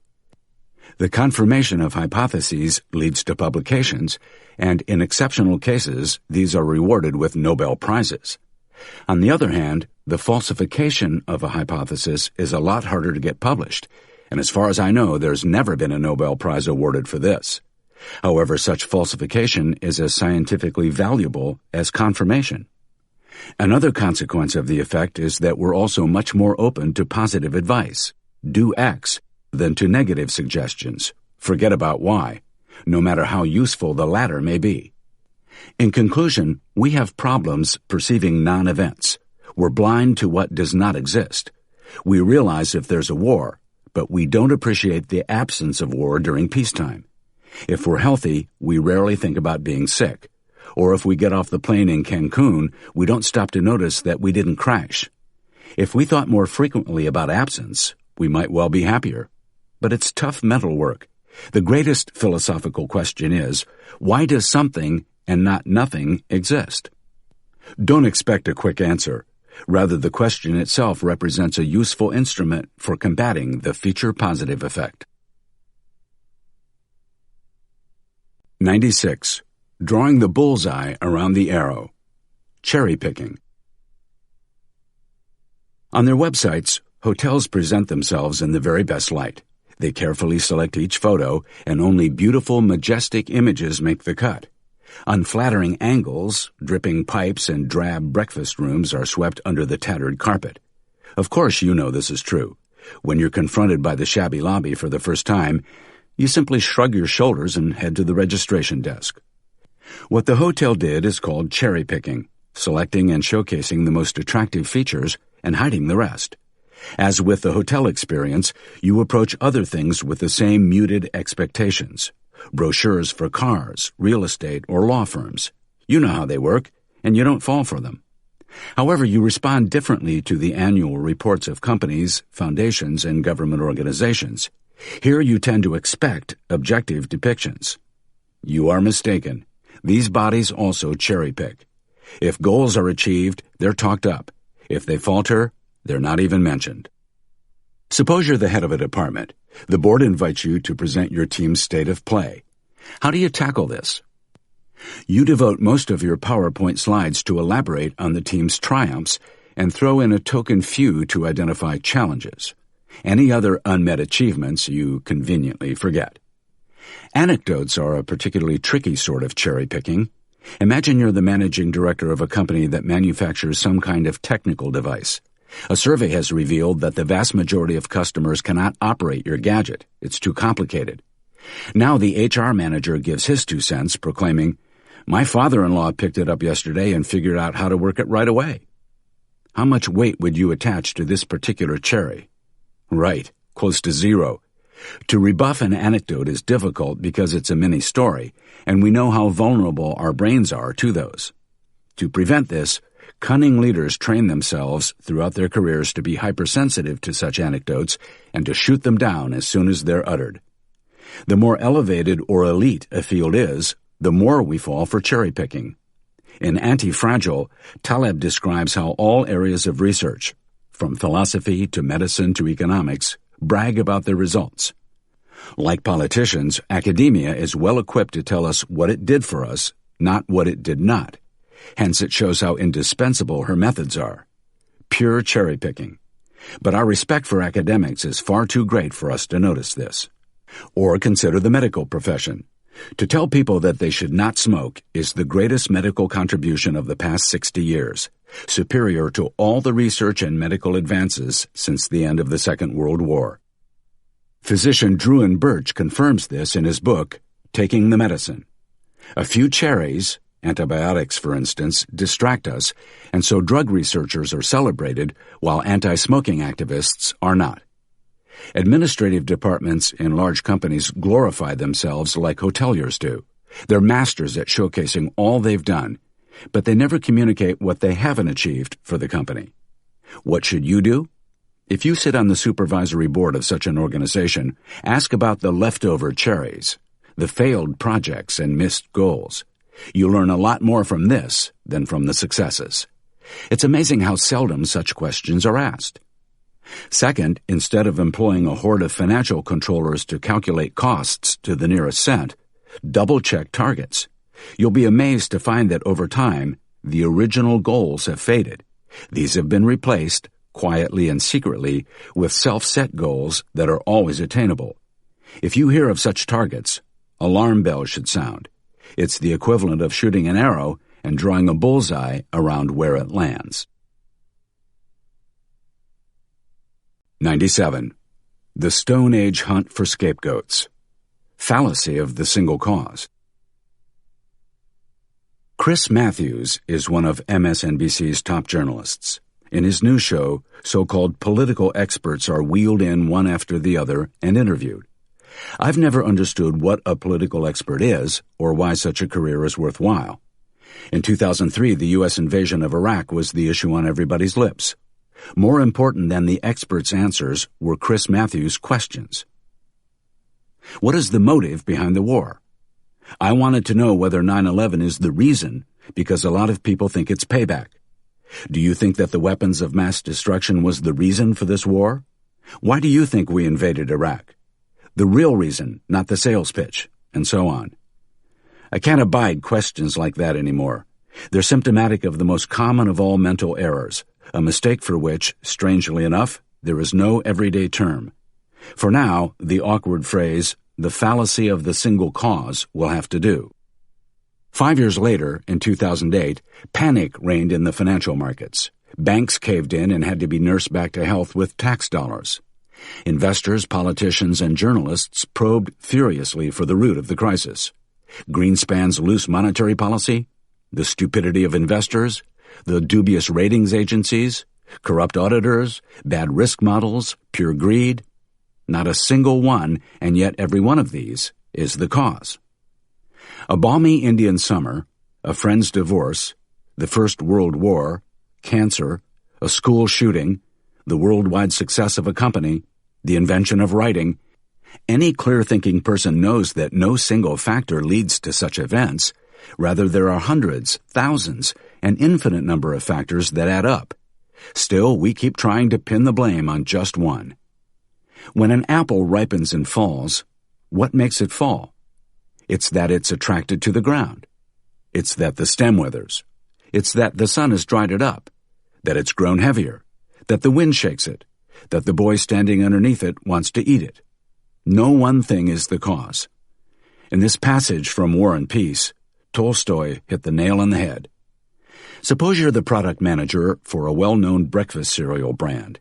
You've just launched an organic, lower-sugar variety. After a month, it's painfully clear that the new product is a flop. How do you go about investigating the cause? First, you know that there will never be one sole factor. Take a sheet of paper and sketch out all the potential reasons. Do the same for the reasons behind these reasons. After a while, you'll have a network of possible influencing factors. Second, highlight those you can change and delete those you cannot, such as human nature. Third, conduct empirical tests by varying the highlighted factors in different markets. This costs time and money, but it's the only way to escape the swamp of superficial assumptions. The fallacy of the single cause is as ancient as it is dangerous. We've learned to see people as the masters of their own destinies. Aristotle proclaimed this 2,500 years ago. Today, we know that it's wrong. The notion of free will is up for debate. Our actions are brought about by the interaction of thousands of factors, from genetic predisposition to upbringing, from education to the concentration of hormones between individual brain cells. Still, we hold firmly to the old image of self-governance. This is not only wrong, but also morally questionable. As long as we believe in singular reasons, we'll always be able to trace triumphs or disasters back to individuals and stamp them responsible. The idiotic hunt for a scapegoat goes hand in hand with the exercise of power, a game that people have been playing for thousands of years. And yet the fallacy of the single cause is so popular that Tracy Chapman was able to build her worldwide success on it. "Give Me One Reason" is the song that secured her success. But hold on, weren't there a few others too? 98. Why speed demons appear to be safer drivers. Intention to treat error. You'll find it hard to believe, but speed demons drive more safely than so-called careful drivers. Why? Well, consider this. The distance from Miami to West Palm Beach is around 75 miles. Drivers who cover the distance in an hour or less will categorize as reckless drivers because they're traveling at an average of 75 miles per hour or more. All others we put into the group of careful drivers. Which group experiences fewer accidents? Without a doubt, it's the reckless drivers. They all completed the journey in less than an hour, so they couldn't have been involved in any accidents. This automatically puts all drivers who end up in accidents in the slower drivers category. This example illustrates a treacherous fallacy, the so-called intention-to-treat error. Unfortunately, there is no catchier term for it. This might sound to you like the survivorship bias, Chapter 1, but it's different. In the survivorship bias, you see only the survivors, not the failed projects or cars involved in accidents. In the intention-to-treat error, the failed projects or cars with accidents prominently show up, just in the wrong category. A banker showed me an interesting study recently. Its conclusion: companies with debt on their balance sheets are significantly more profitable than firms with no debt, equity only. The banker vehemently insisted that every company should borrow at will, and of course, his bank is the best place to do it. I examined the study more closely. How could that be? Indeed, from 1,000 randomly selected firms, those with large loans displayed higher returns not only on their equity, but also on their total capital. They were in every respect more successful than the independently financed firms. Then the penny dropped. Unprofitable companies don't get corporate loans. Thus, they form part of the equity-only group. The other firms that make up this set have bigger cash cushions, stay afloat longer, and no matter how sickly they are, remain part of the study. On the other side, firms that have borrowed a lot go bankrupt more quickly. Once they cannot pay back the interest, the bank takes over and the companies are sold off, thus disappearing from the sample. The ones that remain in the debt group are relatively healthy, regardless of how much debt they have amassed on their balance sheets. If you're thinking, okay, got it, watch out. The intention-to-treat error is not easy to recognize. A fictional example from medicine. A pharmaceutical company has developed a new drug to fight heart disease. A study proves that it significantly reduces patients' mortality rates. The data speaks for itself. Among patients who have taken the drug regularly, the 5-year mortality rate is 15%. For those who have swallowed placebo pills, it's about the same, indicating that the pill doesn't work. However, and this is crucial, the mortality rate of patients who have taken the drug at irregular intervals is 30%, twice as high. A big difference between regular and irregular intake. So the pill is a complete success. Or is it? Here's the snag. The pill is probably not the decisive factor. Rather, it's the patient's behavior. Perhaps patients discontinued the pill following severe side effects and thus landed in the irregular intake category. Maybe they were so ill that there was no way to continue it on a regular basis. Either way, only relatively healthy patients remain in the regular group, which makes the drug look a lot more effective than it really is. The really sick patients, who for this very reason couldn't take the drug on a regular basis, ended up populating the irregular intake group. In reputable studies, medical researchers evaluate the data of all patients whom they originally intend to treat, hence the title. It doesn't matter if they take part in the trial or they drop out. Unfortunately, many studies flout this rule. Whether this is intentional or accidental remains to be seen. Therefore, be on your guard. Always check whether test subjects, drivers who end up in accidents, bankrupt companies, critically ill patients, have, for whatever reason, vanished from the sample. If so, you should file the study where it belongs, in the trash can. 99. Why you shouldn't read the news. News illusion. Earthquake in Sumatra. Plane crash in Russia. Man holds daughter captive in cellar for 30 years. Heidi Klum separates from SEAL. Record salaries at Bank of America. Attack in Pakistan. Resignation of Mali's president. New world record in shot put. Do you really need to know all these things? We are incredibly well informed, yet we know incredibly little. Why? Because 2 centuries ago we invented a toxic form of knowledge called news. News is to the mind what sugar is to the body, appetizing, easy to digest, and highly destructive in the long run. 3 years ago I began an experiment. I stopped reading and listening to the news. I canceled all newspaper and magazine subscriptions. Television and radio were disposed of. I deleted the news apps from my iPhone.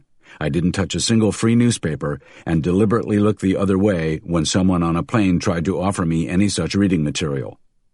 The first weeks were hard, very hard. I was constantly afraid of missing something. But after a while, I had a new outlook. The result after 3 years?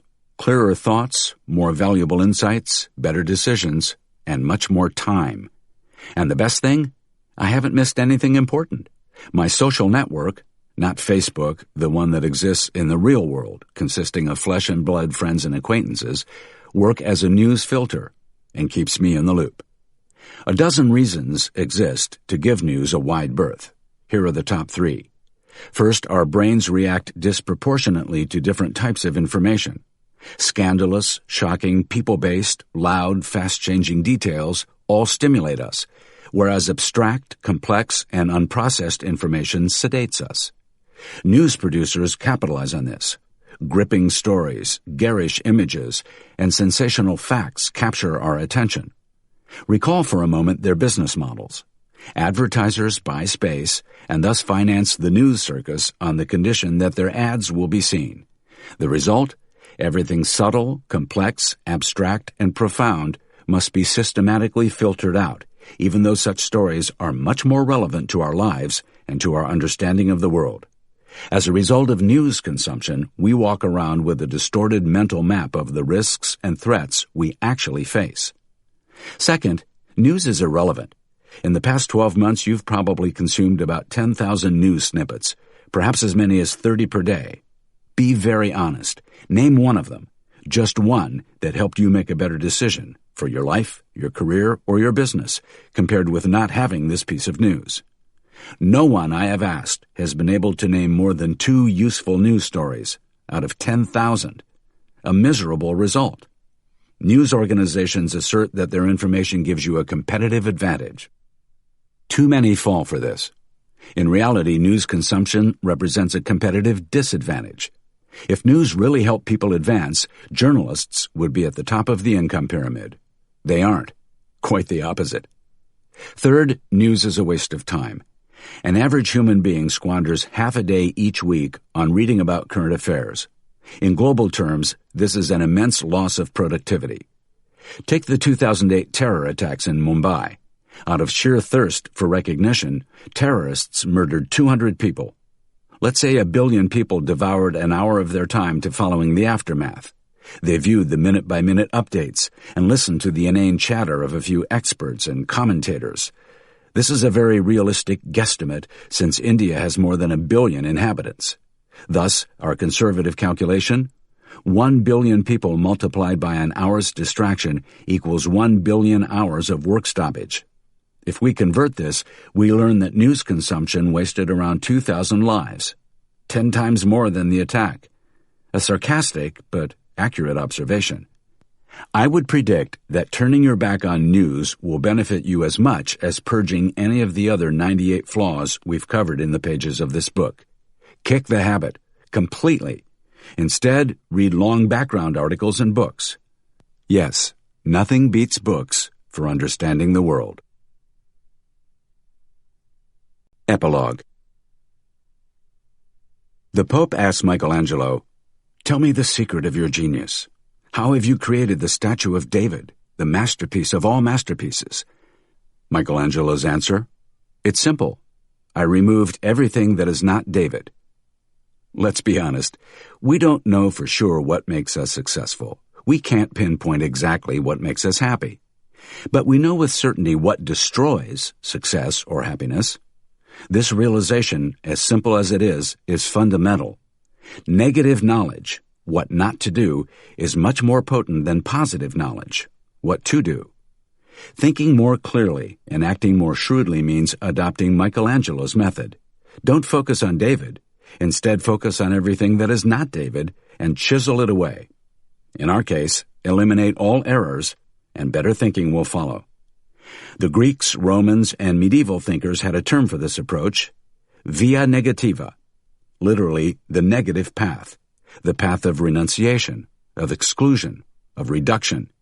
Theologians were the first to tread the via negativa. We cannot say what God is, we can only say what God is not. Applied to the present day, we cannot say what brings success. We can pin down only what blocks or obliterates success. Eliminate the downside, the thinking errors, and the upside will take care of itself. This is all we need to know. As a novelist and company founder, I've fallen into a variety of traps. Fortunately, I was always able to free myself from them. Nowadays, when I hold presentations in front of doctors, CEOs, board members, investors, politicians, or government officials, I sense a kinship. I feel that we're sitting in the same boat. After all, we're all trying to row through life without getting swallowed up by the maelstroms.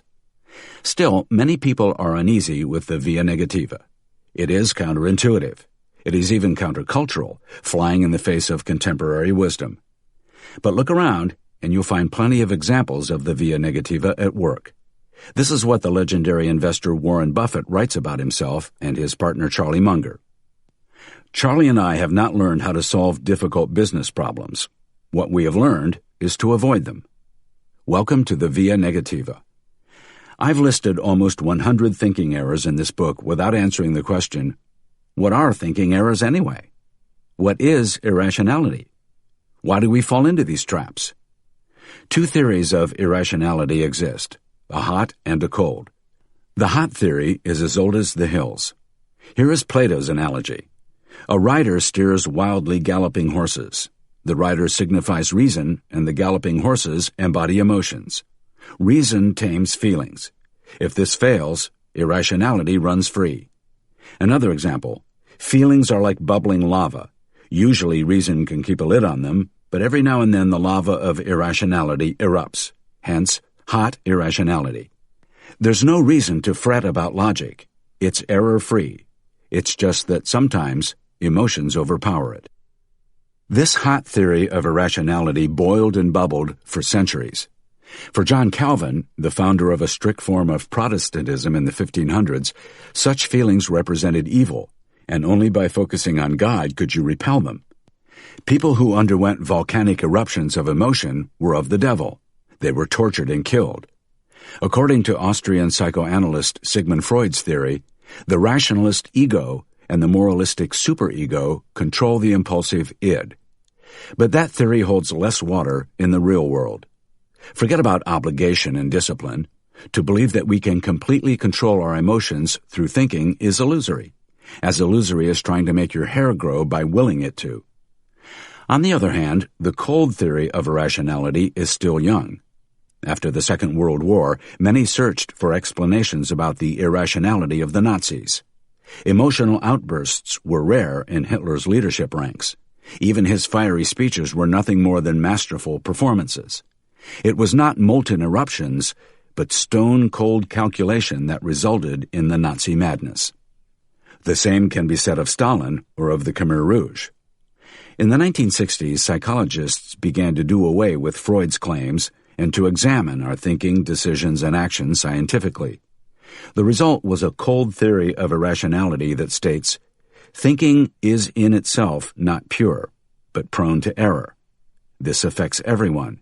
Even highly intelligent people fall into the same cognitive traps. Likewise, errors are not randomly distributed. We systematically err in the same direction. That makes our mistakes predictable, and thus fixable to a degree, but only to a degree, never completely. For a few decades, the origins of these errors remained in the dark. Everything else in our body is relatively reliable: heart, muscles, lungs, immune system. Why should our brains, of all things, experience lapse after lapse? Thinking is a biological phenomenon. Evolution has shaped it just as it has the forms of animals or the colors of flowers. Suppose we could go back 50,000 years, grab hold of an ancestor, and bring him back with us into the present. We send him to the hairdresser and put him in a Hugo Boss suit. Would he stand out on the street? No. Of course, he would have to learn English, how to drive, and how to operate a cell phone, but we had to learn those things too.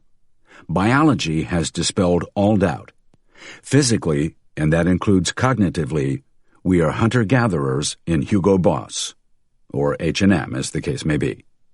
What has changed markedly since ancient times is the environment in which we live. Back then, things were simple and stable. We lived in small groups of about 50 people. There was no significant technological or social progress.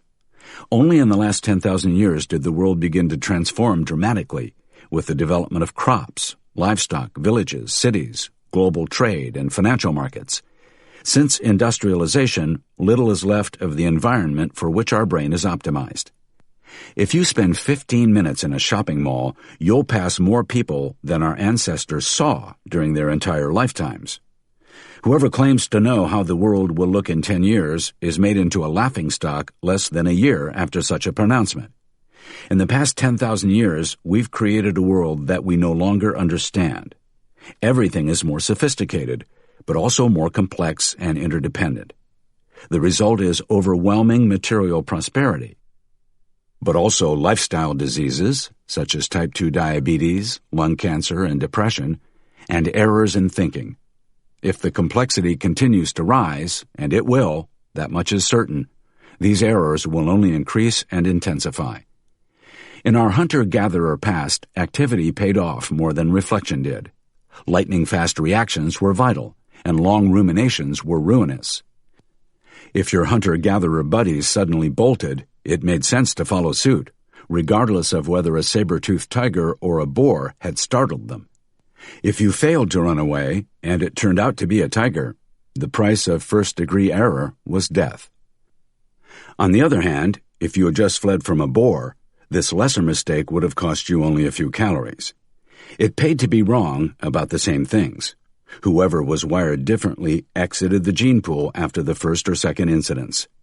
We are the descendants of those homines sapientes who tend to flee when the crowd does. But in the modern world, this intuitive behavior is disadvantageous. Today's world rewards single-minded contemplation and independent action. Anyone who has fallen victim to stock market hype has witnessed that. Evolutionary psychology is still mostly a theory, but a very convincing one at that. It explains the majority of flaws, though not all of them. Consider the following statement. Every Hershey bar comes in a brown wrapper, thus every candy bar in a brown wrapper must be a Hershey bar. Even intelligent people are susceptible to this flawed conclusion. So are native tribes that for the most part remain untouched by civilization. Our hunter-gatherer ancestors were certainly not impervious to faulty logic. Some bugs in our thinking are hardwired and have nothing to do with the mutation of our environment. Why is that? Evolution doesn't optimize us completely. As long as we advance beyond our competitors, namely beat the Neanderthals, we can get away with error-laced behavior. Consider the cuckoo. For hundreds of thousands of years, they have laid their eggs in the nests of songbirds, which then incubate and even feed the cuckoo chicks. This represents a behavioral error that evolution has not erased from the smaller birds. It's not deemed to be serious enough. A second parallel explanation of why our mistakes are so persistent took shape in the late 1990s. Our brains are designed to reproduce rather than search for the truth. In other words, we use our thoughts primarily to persuade. Whoever convinces others secures power and thus access to resources. Such assets represent a major advantage for mating and for rearing offspring. The truth is, at best, a secondary focus and is reflected in the book market. Novels sell much better than nonfiction titles, in spite of the latter's superior candor. Finally, a third explanation exists. Intuitive decisions, even if they lack logic, are better under certain circumstances. So-called heuristic research deals with this topic. For many decisions, we lack the necessary information, so we're forced to use mental shortcuts and rules of thumb, heuristics. If you're drawn to different potential romantic partners, you must evaluate whom to marry. This is not a rational decision. If you rely solely on logic, you'll remain single forever. In short, we often decide intuitively and justify our choices later. Many decisions, career, life partner, investments, take place subconsciously. A fraction of a second later, we construct a reason so that we feel we made a conscious choice. Alas, we don't behave like scientists who are purely interested in objective facts. Instead, we think like lawyers, crafting the best possible justification for a predetermined conclusion. So forget about the left and right brain that semi-intelligent self-help books describe. Much more important is the difference between intuitive and rational thinking. Both have legitimate applications. The intuitive mind is swift, spontaneous, and energy-saving. Rational thinking is slow, demanding, and energy-guzzling in the form of blood sugar. Nobody has described this better than the great Daniel Kahneman in Thinking, Fast and Slow. Since I started to collect cognitive errors, people often ask me how I manage to live an error-free life. The answer is, I don't. In fact, I don't even try. Just like everybody else, I make snap decisions by consulting not my thoughts, but my feelings. For the most part, I substitute the question, what do I think about this, with, how do I feel about this? Quite frankly, anticipating and avoiding fallacies is a costly undertaking. To make things simple, I have set myself the following rules. In situations where the possible consequences are large, namely important personal or business decisions, I try to be as reasonable and rational as possible when choosing. I take out my list of errors and check them off one by one, just like a pilot does. I've created a handy checklist decision tree, and I use it to examine important decisions with a fine-tooth comb. In situations where the consequences are small, namely regular or diet Pepsi, sparkling or flat water, I forget about rational optimization and let my intuition take over. Thinking is tiring. Therefore, if the potential harm is small, don't rack your brains. Such errors won't do lasting damage. You'll live better like this. Nature doesn't seem to mind if our decisions are perfect or not, as long as we can maneuver ourselves through life, and as long as we're ready to be rational when it comes to the crunch. And there's one other area where I let my intuition take the lead, when I'm in my circle of competence. If you practice an instrument, you learn the notes and tell your fingers how to play them. Over time, you know the keys or the strings inside out. You see a musical score, and your hands play the notes almost automatically. Warren Buffett reads balance sheets like professional musicians read scores. This is his circle of competence, the field he intuitively understands and masters. So find out where your circle of competence is. Get a clear grasp of it. Hint, it's smaller than you think. If you face a consequential decision outside that circle, apply the hard, slow, rational thinking. For everything else, give your intuition free rein.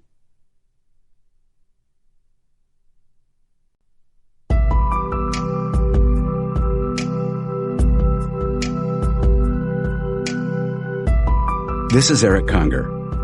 We hope you've enjoyed this unabridged production of The Art of Thinking Clearly by Rolf Dobelli. This program was produced by John Marshall Media. Executive producer Karen Jakonski. Text copyright 2013 by Rolf Dobelli. Production copyright 2013 by HarperCollins Publishers. All rights reserved. Thank you for listening.